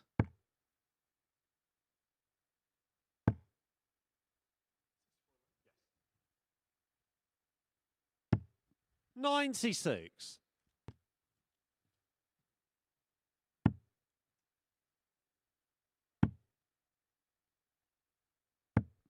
$46. JT required 48. 8 or 16. That's a perfect guide for double 16. Double 8 now Game shot Nailed. the first leg. for an JT early Davis. break. I tell you what, if Scott Walters was a boat, you'd be looking for Second the leg, it's lifeboats right JT to now, throw wouldn't you? You'd first. want to be getting off. He Game wants to be on. off the stage. He's had enough. He's off. Overboard, overboard.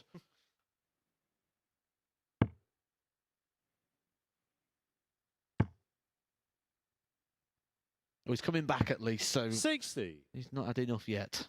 I do think that sometimes waiting to see a player sort of use the space in the arena a little bit more. It sort of harks back to that Great World Championship final behind closed doors when Gavin Price was walking right up to 131. the trophy on the walkway. Just made for some great theatre, real darting drama. And I think you might get players here just get so tense that they might wander down the steps into the sort 85. of floor behind them. And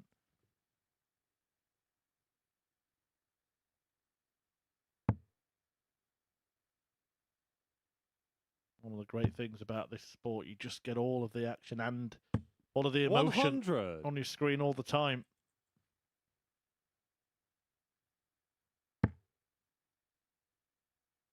Well, Jim McEwen's here later on this week. Maybe one of the players will hop off stage and 38. have 3 darts on each of the boards down the... Sorry, Jim. Sorry. Seen that before as well, actually. A pro tour, Richie Bennett was playing a man called Gareth Pass, who was a pretty 80. sloth-like player, and Bennett decided to Wanda literally 3 boards down because they weren't being used. It was like the last 16 and all the other games had finished. And Burnett started 58. walking down 3 boards and coming back in between throws just to kill a bit of time.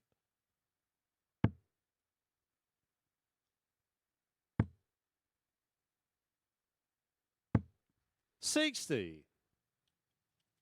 Sometimes the pace of the player in which you play can often cause you to struggle more in games than in others. And Scott Walters has played players of different 60. paces here, Scott, so you it's not like we require can say he'll be 130. more suited to playing somebody else right now.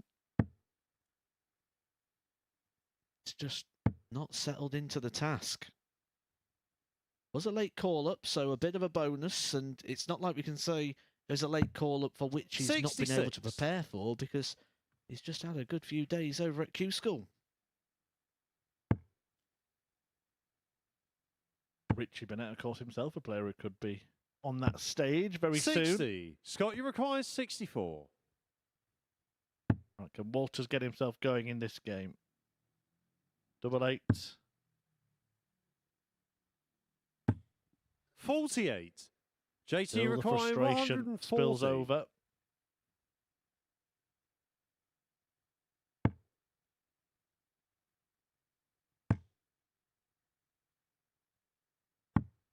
$54. Scott, you require 16. 2 8 for Scott Walters to level. 2 4s. He does not like that. He doesn't like it at all, and that's why he's basically now got to pick a side, high or low. And he's 8. gone right alongside it. There was JT no room require there, 86. and Davis could nick the leg. There's one of them where you feel you've got to go low, but you always worry about slipping into that double 13. Double 7 for JT 72. Davies. Scott, you require 8. That would have confirmed the breaker throw. Game shot on the second And leg. that for Scott JT Walters. Davies, you feel if he's going to be competitive at the very top end of this table, they're the mistakes. Third leg, it's Scott to throw first. allowed- Game on. Scott Walters there, 8 visits to the board in order to break the throw.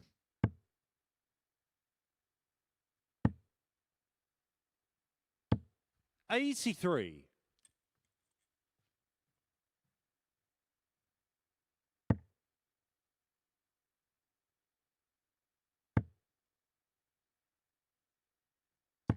$81.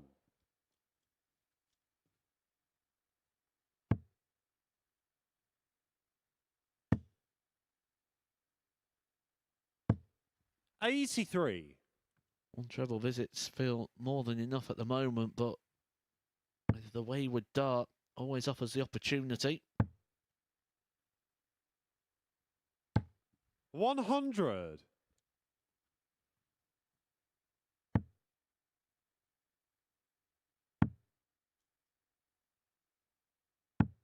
$96. This is the penultimate game for the pair of them. Walters could still turn his day around and end on 6 points and could be level with Davis if he does that. 140. Davis can still manage to tally up 10. Everybody else with just 1 game left to play. Christian de Boer on 4, 99. along with Stephen Plumstead. Whoever wins that will end the day on 6. And Lisa Ashton plays Walters in the last match. Davis's last game in between those two when he faces 125. Scott, you require 140.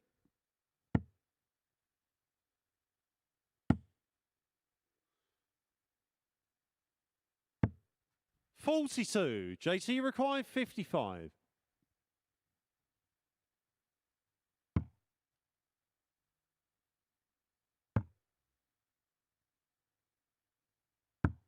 Game shot on the third leg. JT Davis. The breaks the throw continue here. JT Davies puts his nose back in front once again. A little bit of a Fourth leg, it's JT to throw first. smile Game there, on. as if to say, it's not my best, but it's enough. Scott Walters is looking around the room thinking, can we try a different board? 60. He's tried different darts, he's tried different pace.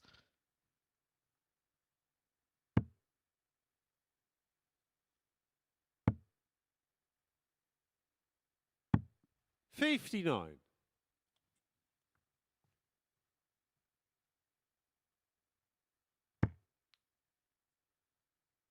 But you can't win a Group A on the opening day, but sometimes you can feel like you've lost it. And 55. Scott Walters does leave here with just a couple of points. He's going to feel that maybe the task could have gone. We know he's certainly got the game, the capabilities when you look at the players in this group to go through the card. But he'd probably have to go through the card twice if he's not picking up any more today.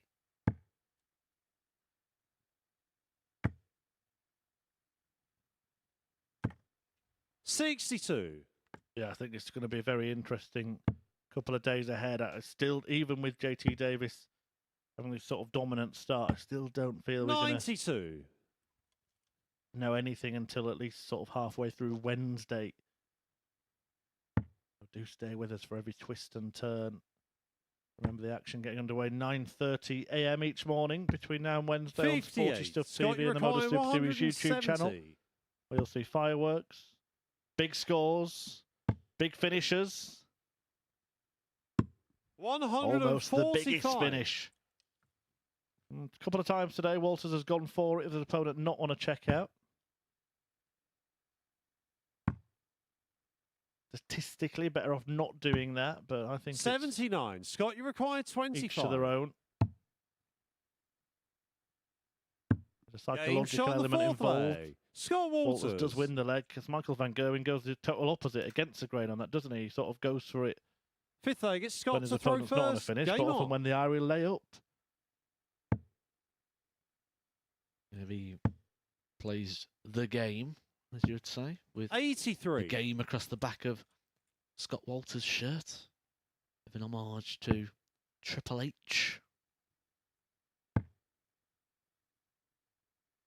It's all in the scene here. 97. Is that Phil Taylor was playing Kevin Painter. I think Painter was on something like 118 and Taylor didn't go for the bull. 100.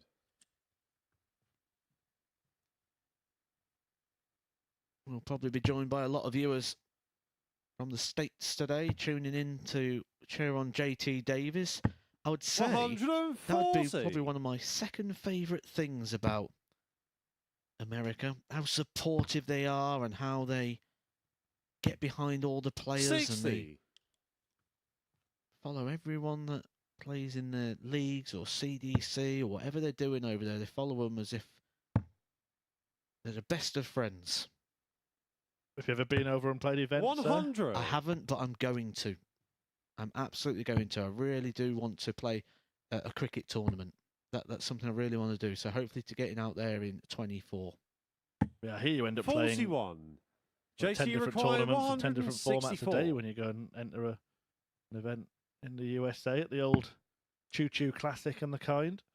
Well, it's when over there the amount of travelling they have to do to get to tournaments that they try and put as much as they can in. So they'll have a WWF 43. ranked event, they'll have a cricket, they'll have a doubles, they'll have a singles, they'll have a mixed triples, a mixed just a darts festival.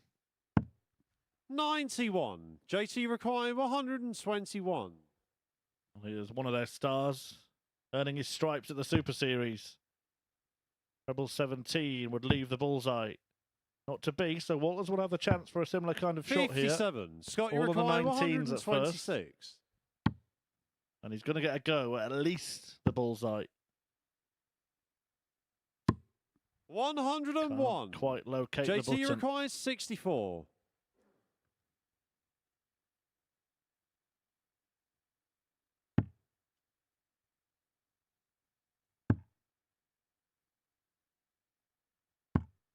$60. Scott, you require 25. Chance for Walters to nose in front here for the first time in this fixture. Double 8. Little tiny step to the side just opens it 9. up, allowed him to use the JT first start, require but 4. was unable to find. JT Davies breathes again. Into that point where you question, can anyone put this man away? Game shot on the fifth leg. JT Davis. Could not have gone better for him so far, and he's one leg away from making it 4 wins from 4. Sixth leg, it's JT to throw first. And starting to Game open up a on. real gap. When they'll all have played for, he'll have a 4-point buffer, and That can be quite rare on a Monday.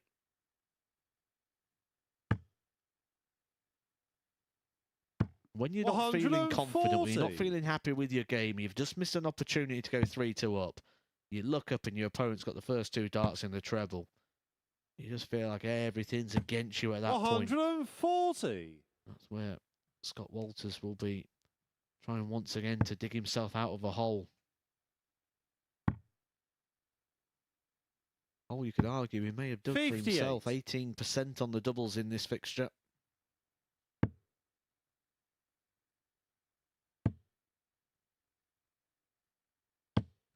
$100.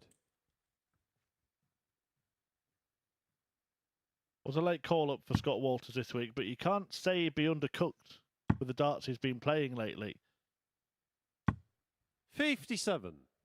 I've been playing an awful lot of darts.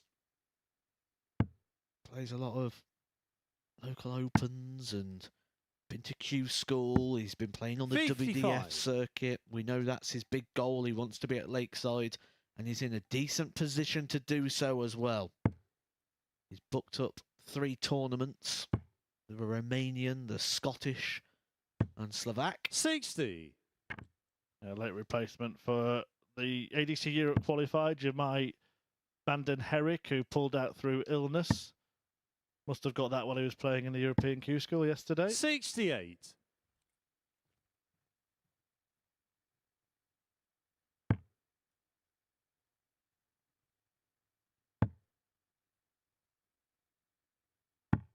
$82. Scott, you require 138. Very willing to fill his spot.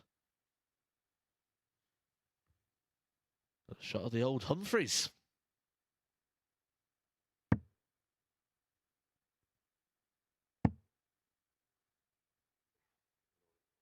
JT Davies hasn't looked. He doesn't want to know. He's just listening for the call. Just 38. purely JT, you focused require on the task at hand, 104. and the task at hand is the 104. He can't stop Walters hitting the 138, but he can prepare for this shot. Shot that would win him the match. 56. where that Scott, you require 100. Sort of sloppy visit from Walters becomes a bit of a problem. Problem?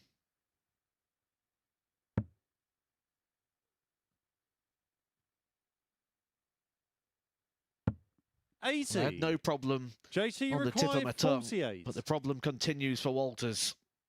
And JT Davies has had no problems today.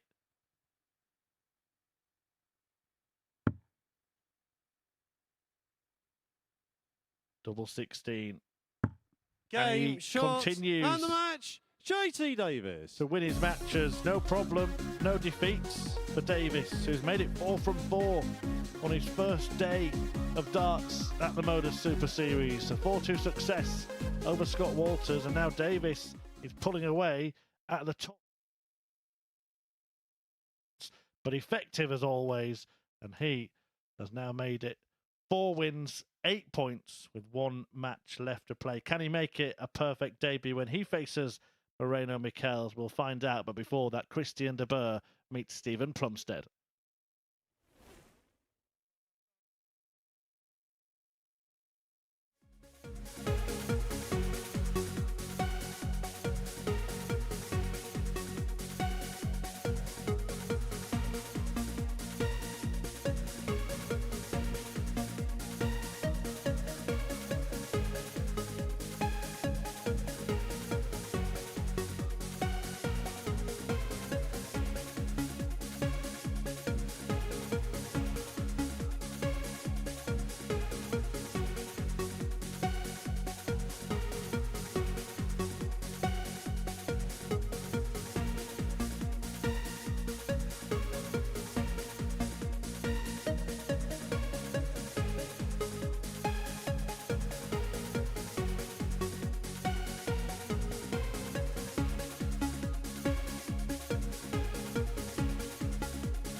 Hello and welcome back to the MODUS Super Series here at the Live Lounge in Portsmouth. 3 more matches to bring you on the opening day of Group A action here in Portsmouth. And what a day it has been for our debutants. We can have a little look at the matches we have already seen. And at this point, with 3 matches still to bring you, the top 3 spots in the league standings are occupied by our 3 debutants. JT Davis, as you can see there, he has won all 4 of his matches, kicking the day off with a 4-0 victory over Lisa Ashton, where he took out a sublime 130 and 122. And then we've just seen JT Davis again recording a 4-2 win over Scott Walters. Walters rooted to the bottom of the table, one of 2 players to have only claimed 1 victory today. Moreno Michels, the other player to do that. Of course, he was our runner-up in Series 5. He posted a 90-plus average in order to get that victory. Stephen Plumstead is one of our players next up in action. He's 3rd in the table. He's going to be taking on the player in 2nd. And what a performance he put in last time out. His finishing has been superb throughout today's action, taking out this 107 to get over the line against Moreno Michels. He's taking on De Boer next up, who posted our first ton-topping average of the session in his last match, getting the better of Lisa Ashton. We can see some of that finishing there. He was 80% on the outer ring. Will he be able to replicate that performance in this one and end his day on a high? Let's get into our final round of fixtures now and hand back over to Matt Edgar and Chris Murphy. Thank you, Abby. Yeah, it was a very impressive performance, wasn't it, that last one from this man, Christian De Boer, the 4-0 thrashing of Lisa Ashton, and the average of 101.9, the best performance we've seen so far. Couple of 177s in there to go with the maximum, and that excellent checkout success rate, 4 out of 5. Takes on Steve Plumstead, who is sitting pretty alongside De Boer, and if he wins this match, we'll be ahead of him and close to JT Davis, who's won all of his matches so far. He takes on Moreno Michels next, and then Lisa Ashton will end her day. It's Christian to throw against first. Game kind on. of beleaguered Scott Walters at the moment, just not going his way. But the final results could have some significance on this group. 60.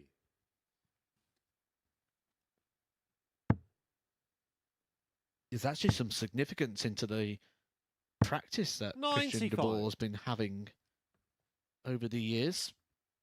A very familiar face. I'm going to give you 2 guesses, Chris, to 58. see if you can guess which familiar face of the past from Holland Christian De Boer may have practiced with. I'm going to have to put my hand over my notes as I can see you try to look 25. over. I was going to look at where he's from to try and narrow it down that way, but I won't. Well, if we're going to say familiar face from the past, I know that Raymond van Barneveld is been known to have a practice 45. partner or 2. Not Barney. It's no. not him. So I'm going to now say... He is a major winner. I'll give you a clue. Major winner. Have a think 45. at home, see if you can get it in very quickly before I reveal the answer. Major winner from Holland who Christian De Boer may have played. I'm going to have to say 46. Co Stompy. Roland Sharton. Oh, that was the other one in my mind. When you said major winner, I just... Because I had Barney in my head, I was flitting back 45. to the World Cup of Darts. Yeah, Roland, I actually watched... I'm a sad man. I watched darts videos on YouTube, and Roland Sharton appeared on one last 46. night, but not for the right reasons. It was a really bad performance he'd had, so I'm surprised that didn't come to mind. But yeah, I actually had the pleasure, I think you did as well, of doing a match on comms with Roland Sharton 59. at the World Seniors Championship last year. Great guy. It was actually the match involving the referee on stage 100. right now, Charlie Corstefine, and John Part, where he had a massive miscount and then took out the finish correctly in the very next visit. 90. Christian, you require 146.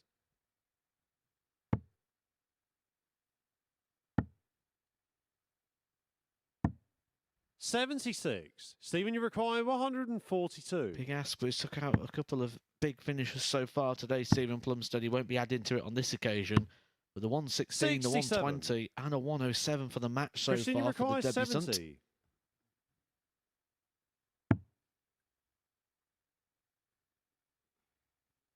He was going treble 14 for double 14.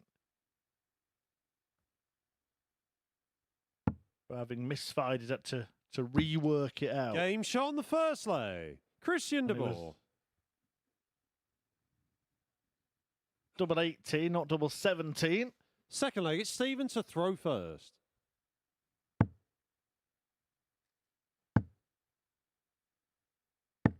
$123. Did have a question for all the players today. I always like to know what they think about the group. 99. Who's the man to be? Who you're looking forward to play him? And when I asked Christian de Boer, what do you think of the group? He says, 81. I know no one. Sometimes the best way. As you can see, not very good at Dutch accents. 90.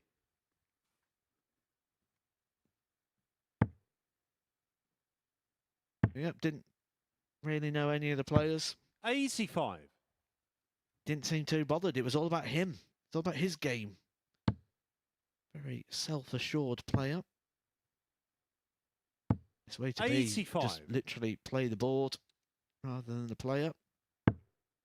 It's always in your own control.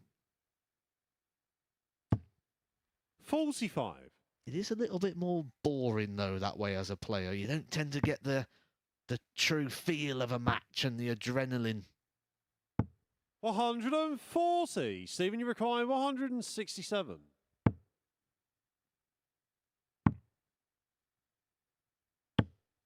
I'm 59. getting a feel for Christian, this you match. require 87. A breaker throw beckons if you can take out 87. 20 or treble. Now double 5. 82. Stephen, you require Good margin 108. away, and it just gives Plumstead a chance.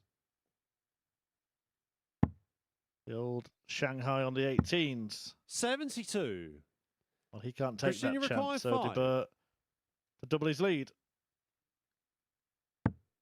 No score. Stephen, you require 36. Yeah, you've got to Game take shot on care the with the second big leg. numbers, otherwise Stephen you will be Plumstead. punished, and he is. 1-1. I feel a lot of that also comes Third down leg, it's to Christian to throw first. playing Game in on. front of the cameras. When we spoke about earlier on the experience you can gain from doing so, a lot of the time when... Oh, he's lost the dart. 20. It was in the 20. It didn't look loose in the board. And somehow he knocked it out. 95. Or maybe just losing that little bit of rub of the green. He's lost everything here. His darts, his flights, his head. Well, one thing he won't want to lose is this match. Because if Stephen Plumstead 60. picks up the victory here, he will jump him in the table and will be above him going into the overnight play, going into Tuesday's fixtures. 97.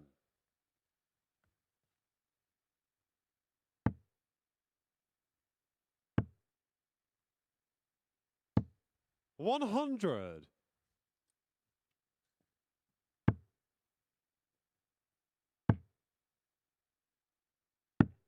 59.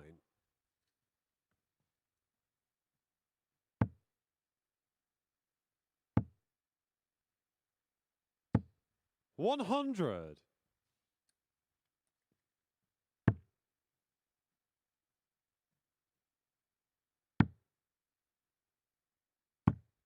43. I think the assessment of the day for each of these players depends on the outcome of this match. I think they've probably had enough in there to feel positive going forward. I mean, Christian de Boer, especially that 101.90 average in the last game. But I think what we're doing here was we're seeing 39. the traditional, can I back it up? Almost demanding too much of yourself once you have that great performance. And sometimes when you have such a strong performance, you go into the next game 43. and everything you do just doesn't feel as good. I think that's what we're seeing here at the moment with Christian de Boer. 81. Stephen, you Yeah, require you can see that in his reactions a little 164. bit as well. Plumstead looking to play the silent assassin role here. 79. Christian, you require 101.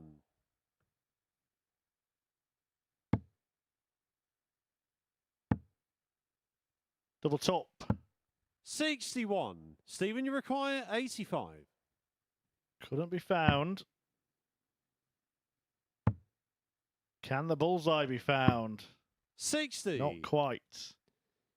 Christian, you require 40.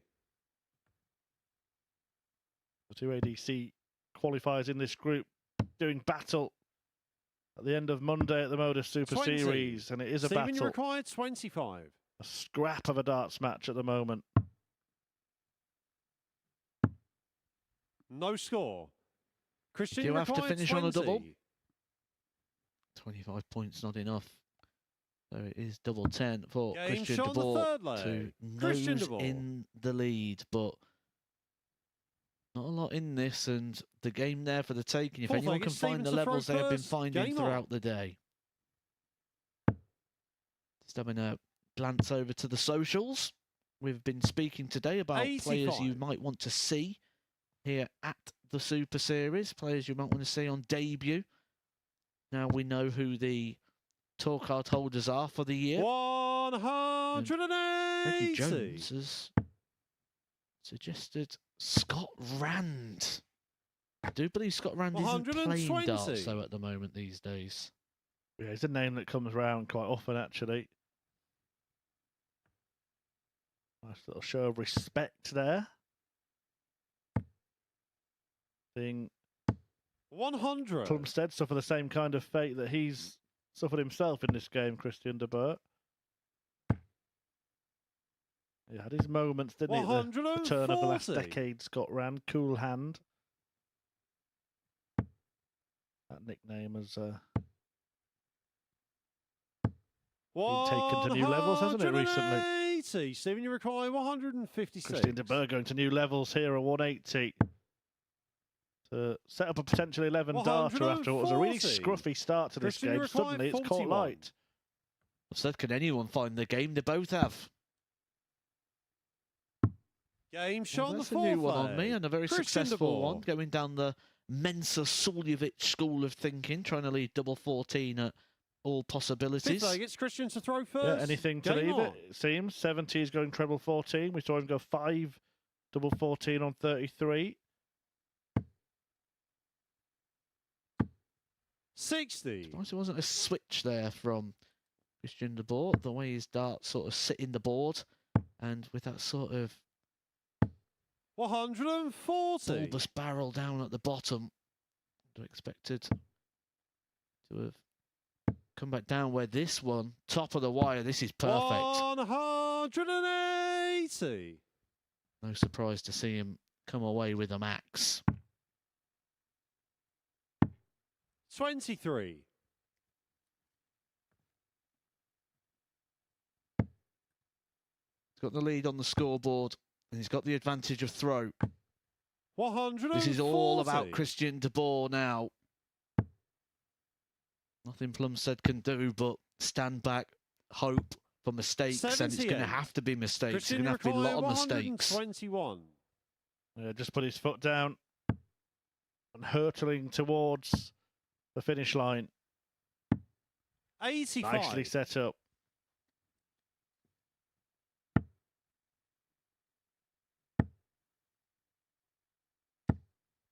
$90.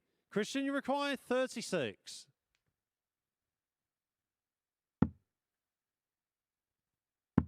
Game, shot, And there it is. and the match. A Christian 4-1 de Boer. thumping of Stephen Plumstead by Christian de Boer, who ends the day with a positive return. A 4-1 success sealed in that one. Not the prettiest performance because of the start to the match. The first 3 legs were scruffy, but he says cheers as he leaves the stage. And he leaves the stage with 6 points for the day. Wins for de Boer against Moreno, Michels, Lisa Ashton with the performance of the day, and that one against Stephen Plumstead. He is on 6 points and in second place. The man at the top of the table and looking for a perfect debut is coming next. It's JT Davis who takes on Moreno Michels.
2 more matches still to bring you then, and next to complete their day's play, JT Davis and Moreno Michels. Davis looking to complete the perfect debut day and make it 5 wins from 5. He's not averaged above 86 so far today, but he's done enough, done what he's needed to pick up the points. He's up against Michels, who's really struggled for consistency today. Just the 1 win to his name. He'll certainly leave the Live Lounge a lot happier if he can double his points tally here. To see which way they go in this one then, let's get back to Chris and Matt.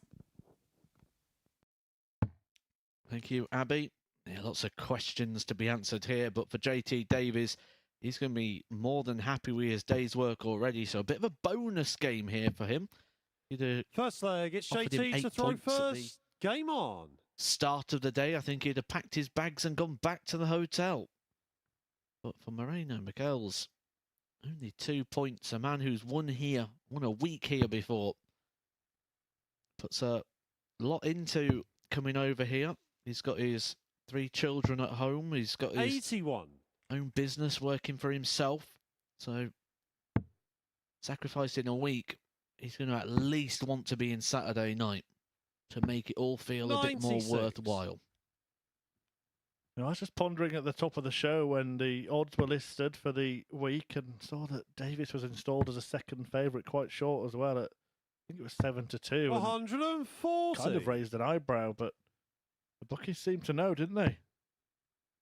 But as Chris Mason always say, even when they get it so wrong, they seem to be so right. 100. And all of a sudden starts to look like value if you were on that. As always, if you are having a flutter on the Super Series, please gamble responsibly. 18 plus begambleaware.org. 60.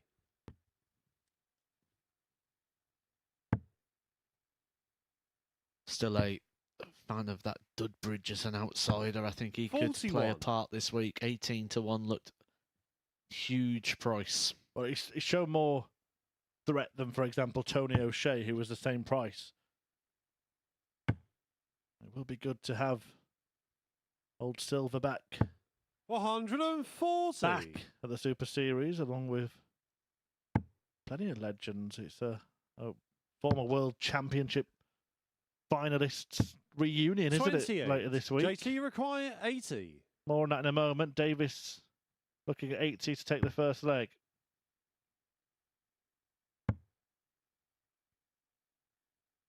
With time on his hands, he's going to have 4 darts. If Game he shot needs the them, he first does not. leg. He only needs the JT 1. Davis. Nice 15 darter there from JT Davis to hold the throw. I think when we're doing Second our leg, prep it's for Moreno later to in the throw week, there'll be first. some lengthy Game on. head-to-head records, won't they? Mark Dudbridge, Kevin Painter, Wayne Jones and Tony O'Shea all in the field. Jim McEwen, of course, one of today's 140. stars. Reached the final of the World Seniors match play and became a champion here at the Super Series. We always get this week, don't we, when Q School's on and it follows it with a challenge tour and people trying to find their places for 24. Is it going to be the Pro Tour? Are they going to potentially be the Scott Williams who gets the everything? 100. And we do get a couple of weeks down here at the Super Series where we get lineups where we get to see some of the players on the World Seniors Tour. I remember last year when we had Peter Manley here playing the 60. full-on wind-up act in the practice room. We get all these different stories, and I did really enjoy that around this time last year. Well, 140. one player went for it all, didn't he? Andy Hamilton went to Q School, got through, came here, went back to Q School. Now looks set to play in the World Seniors Championship himself. 171. Moreno, you require 121. Beautiful visit there. Gives himself the opportunity now. Moreno missing the 1-2-1. 57. JT, you require Can it be 170. one of Paul Nicholson's favourite shots, a huge 6-dart conversion.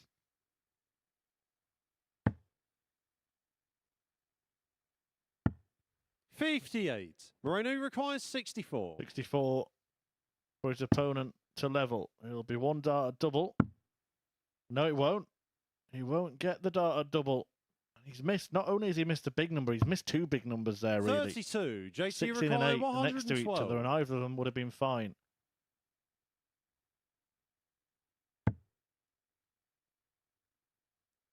Just had to open up the bed. Did feel it would have been a bit of an awkward shot there for him. There weren't really any other option other than the 56. treble 14 ball, Moreno which required 32. I don't think anyone's going to adopt that strategy. Is this awkward or? I 24. think there's just a lot of metal JT in the way required there. 56. And he's made what should have been a kind of bog standard leg, bog standard holder throw. Very difficult. It may end up being broken. Little top for JT. Game And shot. Davis the second delivers leg. the double. JT Davis. And he's on course to march through the field on debut. Third leg, it's JT to throw first. And these games have Game that on. feel and the vibe about them that people just can't take the opportunities against him when they present themselves. He does have that expression on the back of his shirt, cheat code. 44. You'd really put in a cheat code if this was a computer game. 140.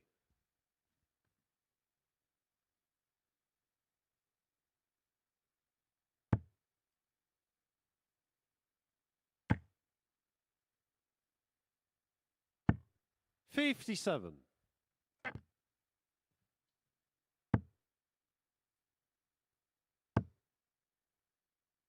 Darts computer games, that was 100. an interesting invention, wasn't it, years ago? Yeah, I think they could come up with something good these days. Didn't mind the old darts on the Nintendo Wii. 60. The one thing I found about it, though, it was too easy to master. And everything was just 120, 130 averages. 140. And then if it was too hard to master, I don't think people would play it. Yeah. So it is quite a tricky one to Yeah, get. because it needs to be easier than actual darts, because you might as well just throw darts instead of playing 59. that Moreno, game. you But yeah, I require see what you mean. 121. I just liked it because I was that bad that when I actually let go of the console, I never actually hit the telly. 42. That did happen a few times, didn't it, in various games? I like the bowling as well in that. It was the tennis for me. If you didn't have the wrist strap on, you normally threw the remote. 140. Moreno requires 79.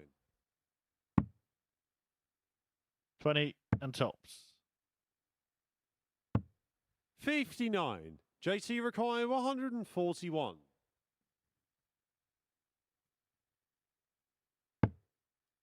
How about something supersized for Davis? Not to beat. There hasn't been a leg without trouble. Moreno Michels. 124. Moreno, you require 20. Game shot on the No third trouble leg. this time. Moreno Gets Michaels. the break back. Still very much in contention in this game. And it's a game Fourth that I leg, think it's a lot Moreno of to people throw want him to first. win. Game on. Certainly, the four players that are not on the stage right now. 85.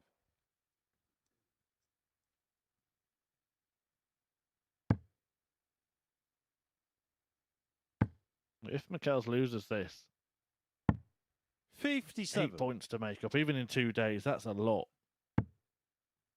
The one thing he will have in his advantage, though, is when he looks around the room, 100. he won't look around the room and think, oh, that could be a tough one. That I could struggle in that game. He'd look around the room and think, right, I can beat you. I can beat you. I can beat. There's not going to be anyone he's going to look at and go, right, that could be a 50-50 split potentially. He's going to know that he's got a capability that if he plays his game, he can claw that back within a day. And that's what the 3-day group can do. This was Thursday or Friday. He'd probably feel his chances of getting through had already gone.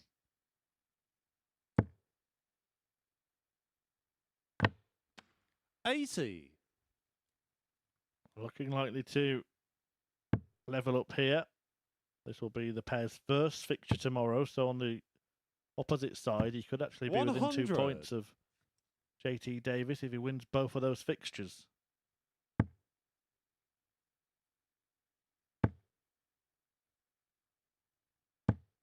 $100. Moreno requires 76.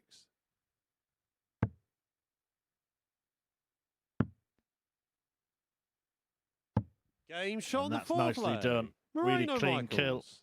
76 for 2-2. Fifth leg, it's JT to throw first. Game on.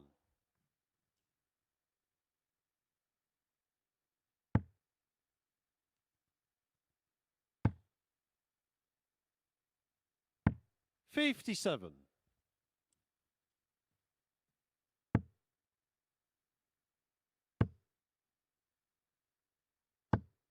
140. Good game for the two treble visits here. At the 10th score already of a 140 or more in this match. And they tend to be the blows that decide the fixtures. 60. And if that is the case, you'd edge it now towards Moreno Michaels, who has gone 6-4 up in that column. 55.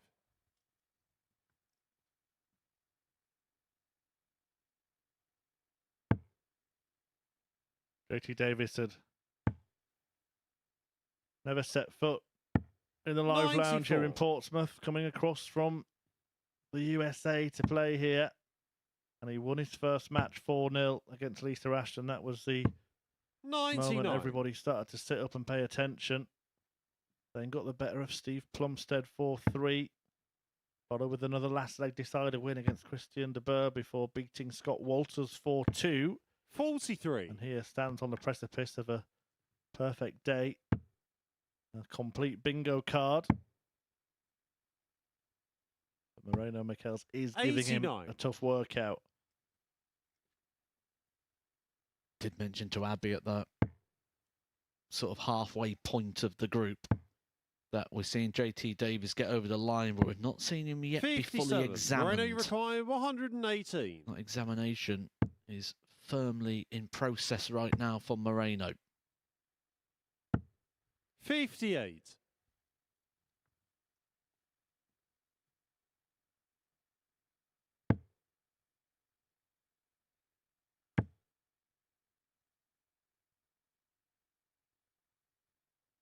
He can go wherever he likes, really.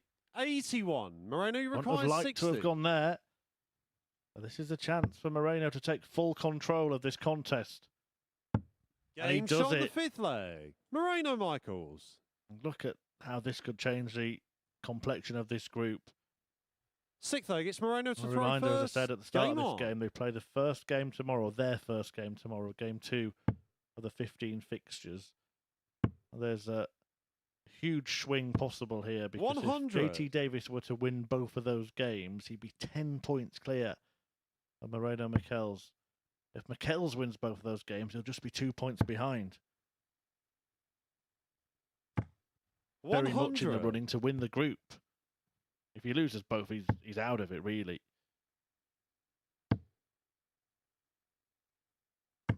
This is going to be one of those weeks where we use ifs and buts quite a lot when we're trying to work out the different possibilities of who's going to be winning this Group A. It's going to come down to the wire. 57. A very evenly matched group.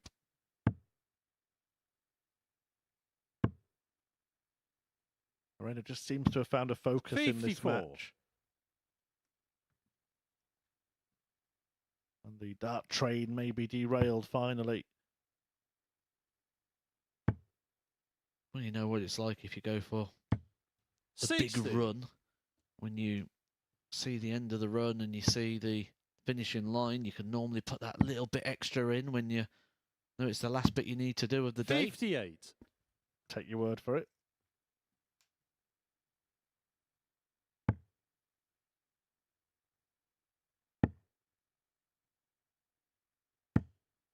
$75. I know what you Moreno mean. If you think require the ice cream man is going to pull off, 154. you do have to sprint that little bit faster, don't you?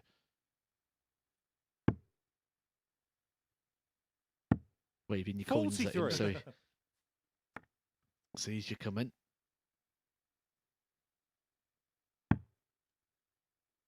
Just when Michaels thinks he's got the match in the palm of his hand, here comes Davis with a pressurising score. 133. Moreno require 111. He's got an opportunity to win the match here. He's not going to get a dart at the double. So he 51. may have to survive JT an opportunity requires from 76. JT Davis, who, if he does take this, would be throwing first in the last leg. Changed his mind mid-visit, was going to go 16 for tops. He said he's gone 20 Game for shot double the sixth 18, way. JT and it paid Davis. off. Maybe just thought he would have blocked a bit of the bed. Not sure why he made that decision, but he made it, first. and he made it right. Game on.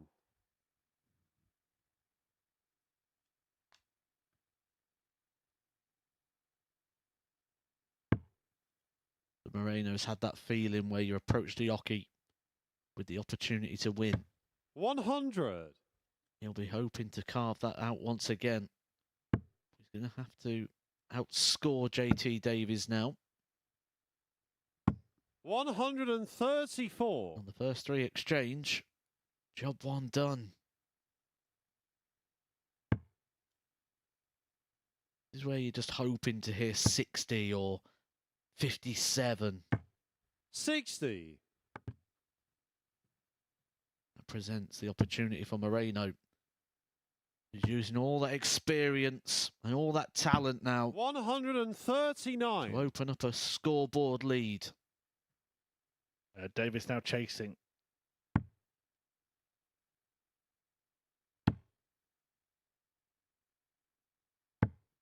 And not 58. making the progress he desired, so despite that blow in the previous leg, Michels has every opportunity to win this match, to end this run of his opponent, 30. and to turn what was a disastrous day for him into a half-decent one. But that was a disastrous score. It was the first start there that caused the problem for Moreno, slipping into the 5, then forced him to have to chase down the 57. treble. Ultimately just trying a bit too hard to rectify the situation. Again, switches really well. And it's twice in this 134. leg that he has switched downstairs and had maximum visits. 2 1-3-4s and a 1-3-9 in this leg for Moreno. Outscoring JT Davies. 97. Moreno, you Buys him require another chance to come 64. to the hockey to win the match.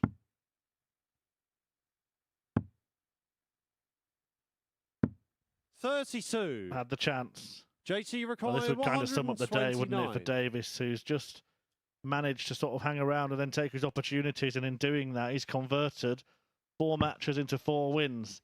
Can he convert 5 into 5? He's going for double 18 twice. 64. Moreno, you require Can't blame him 32. after hitting the double in the last one, but now Michels once again double 16. Third time he's approached the hockey to get the match won. He's going right over to try and use that as a wall, as a bit of a Game, basketball shot, net. and the match. And he does find Moreno the double Michaels. 16. And JT Davies tastes defeat for the very first time here at the MODUS Super Series. Moreno Michaels, he keeps his hopes alive of qualification here for Group A as he beats the chest in celebration. He's still in the hunt tomorrow. Who will be in the hunt with them? Will it be Lisa Ashton, Scott Walters? They're coming up next.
So then, Scott Walters looking to end what's been a pretty dismal day on a high. Nothing has come easy for him here at the Super Series today. Averaged just 75 last time out and looked quite deflated as he left the stage. He's taken on the Lancashire Rose, who's been very impressive in spells, but was blown away by the best performance we've seen so far today in her last match. A win here, though, and she'll join De Boer on 6 points and end the day third in the table. To see whether she can do just that, let's get back to Matt Edgar and Chris Murphy. 135.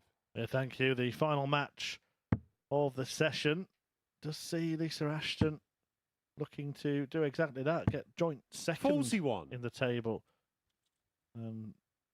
Scott Walters, well, he's hoping to lift himself somehow off the 41. bottom. He'll be left there stranded if he is beaten in this game after Mikel's finally brought an end to the JT Davis victory run. 140. Well, I think it's a fair assessment. Walters has been his own worst enemy at times today. Hasn't really shown an air of confidence. Not every 41. player needs to do that, but you just get the sense that he's making it look like hard work, isn't he? Well, there's 6 players in this group, and Scott Walters has played all 6 of them, which is 60. a very rare feat.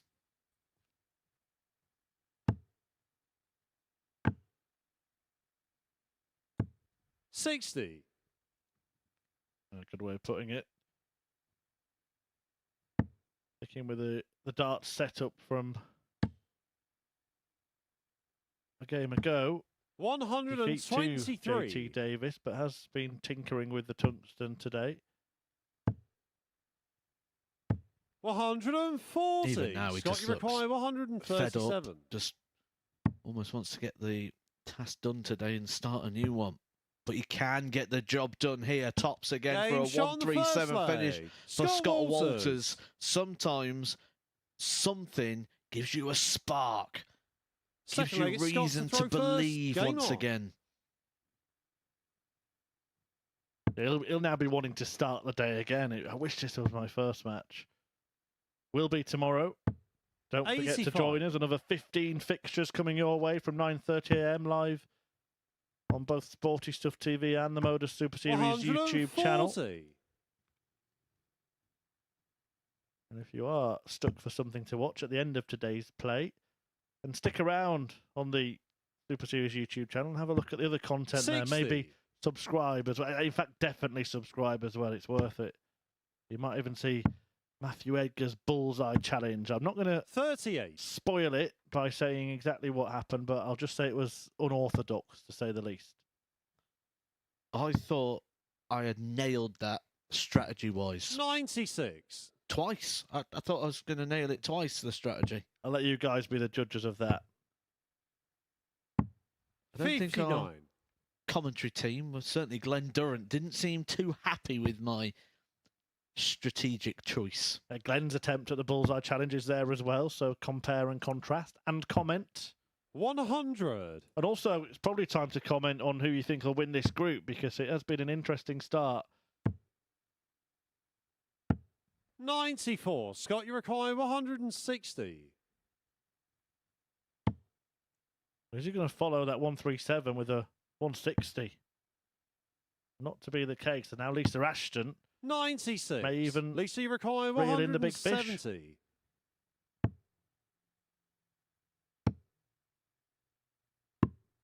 115. got parts Scott, you 2 require and 3 64. right, but unfortunately not part 1.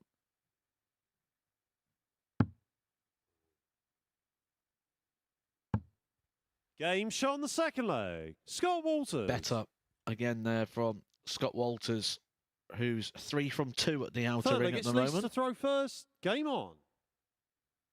Yes, I did say 3 from 2. That's because the double-double in the 100. opening leg, the 137.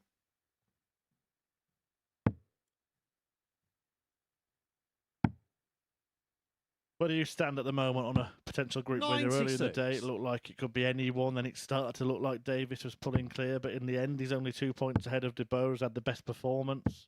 Plumstead's been decent. We know 140. that Mikel's, Ashton and Walters are all capable.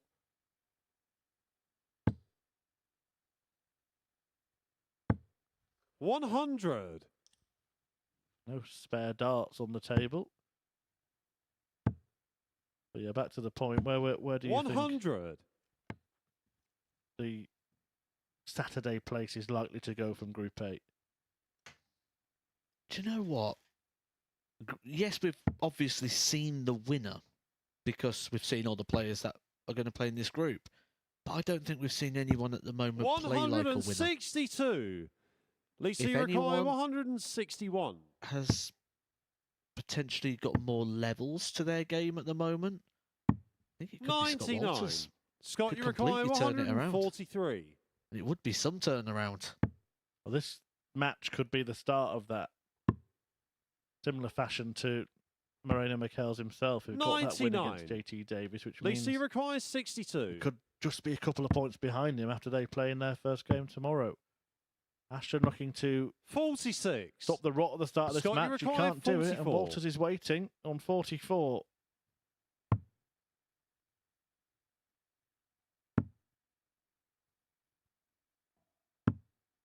$28. Lisa, you requires 16. The opportunity to break the throw, get the double break on Ashton, who's got to go right the way across the oche. Stays there. 12. Scott, you require 16. Maybe a questionable choice not to reset back to the original position. Well, Scott Walters is going over there as well. The reaction to a bad dart from Walters, it's so over Game shot on dramatic, the isn't third it? leg. Scott Walters. In the end, he can ease that drama, ease that tension, but he's still annoyed about the dart that blocked it. Fourth leg. You've it's won the Scott leg, to throw Scott. Cheer first. up, man. Game on. Show us a smile. Well, he should be smiling because the way Q score went, all those players that was quite high on the WDF rankings was taken out of the ranking system now due to 139. getting tour cards. So I think Scott Walters is about world number 2 now.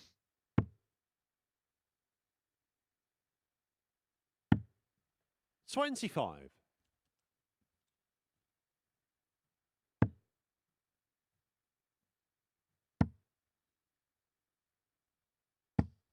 $56.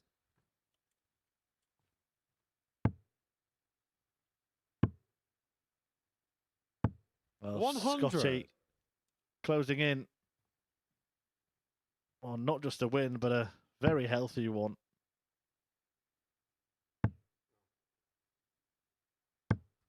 $84. And the scoreline itself may be vital here because Scott Walters has got quite a negative 81. leg difference. A big win here of 4-0. Start to bring him back to that level point again. For Lisa Ashton, it almost feels like her best darts are going to come in the 65. middle part of the day after she had a bit of time to get into it. But then at the back end of the day, we may see her just tail off again. She's dealing with a lot of 40. health issues. Scott, you require 157. Almost like you prefer a lighter version of the Super Series at the moment. Maybe 3 games a day or something like that might be more suitable. You may only get 4 legs in this game. 99. Kind of like a Group B sort of campaign where it's a game less. 59. Looks like the Scott, game. you require Who's 58. going to win this one? Comfortably as well. Scott Walters for the whitewash. And he Game, gets it shot, done. And the match. A really Scott dominant Walters. display at the end of the day from Scott Walters, who manages with that victory to lift himself not just off the bottom of the table, but he's managed to leapfrog both Moreno Michels and Lisa Ashton. 4 points for him, and those 2 and Stephen Plumstead. Christian de Boer on 6. JT Davis finishes top on 8. The stats in that last one on your screen now. 88.41 the average for Walters, who sparked that performance with that stunning 137 checkout. It was a lovely treble 19 tops finish. Went on to 4 out of 8 on the doubles and win all 4 legs in the match. So a brilliant way to end the day for Scott Walters. He defeats Lisa Ashton 4-0. Well, what a difference a game could make, inspired by that 137 checkout. That could be the difference in this group, couldn't it? Because you just mentioned it on commentary, that if you expect one player to perform differently over the next 2 days than how they have today, it is Scott. If you can find his positivity as well, I know he's been playing good darts. I've seen it with my own eyes. I was over in Serbia when he picked up his first WDF ranking title as well there. Meant a lot to him to get that title on the board, and I think he's going to go on and do good things on that WDF circuit. I expect to see him at Lakeside as well. So he's got to change. He's got to get positive. He's got to find the... Even after winning that game, he didn't look happy about it. He's sort of throwing his arms around. It was the results from earlier in the day that affected him. So if he can start like that tomorrow, I think he could go through the card and put himself really in contention. Yeah, let's have a look then at our 15 results from the day's session. It really has been a day dominated by the debutants, hasn't it? JT Davis, 4 wins from 5. Do you think he'll be disappointed, though, with that defeat to Moreno Michels? No, not at all. He's going to be very happy with his day. If you'd have offered him 8 points before he got here today, he'd have turned around and walked straight back out the building again.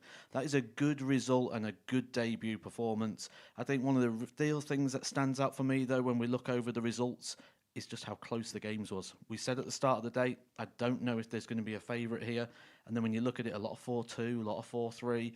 One of the most popular markets on the Super Series is those over legs.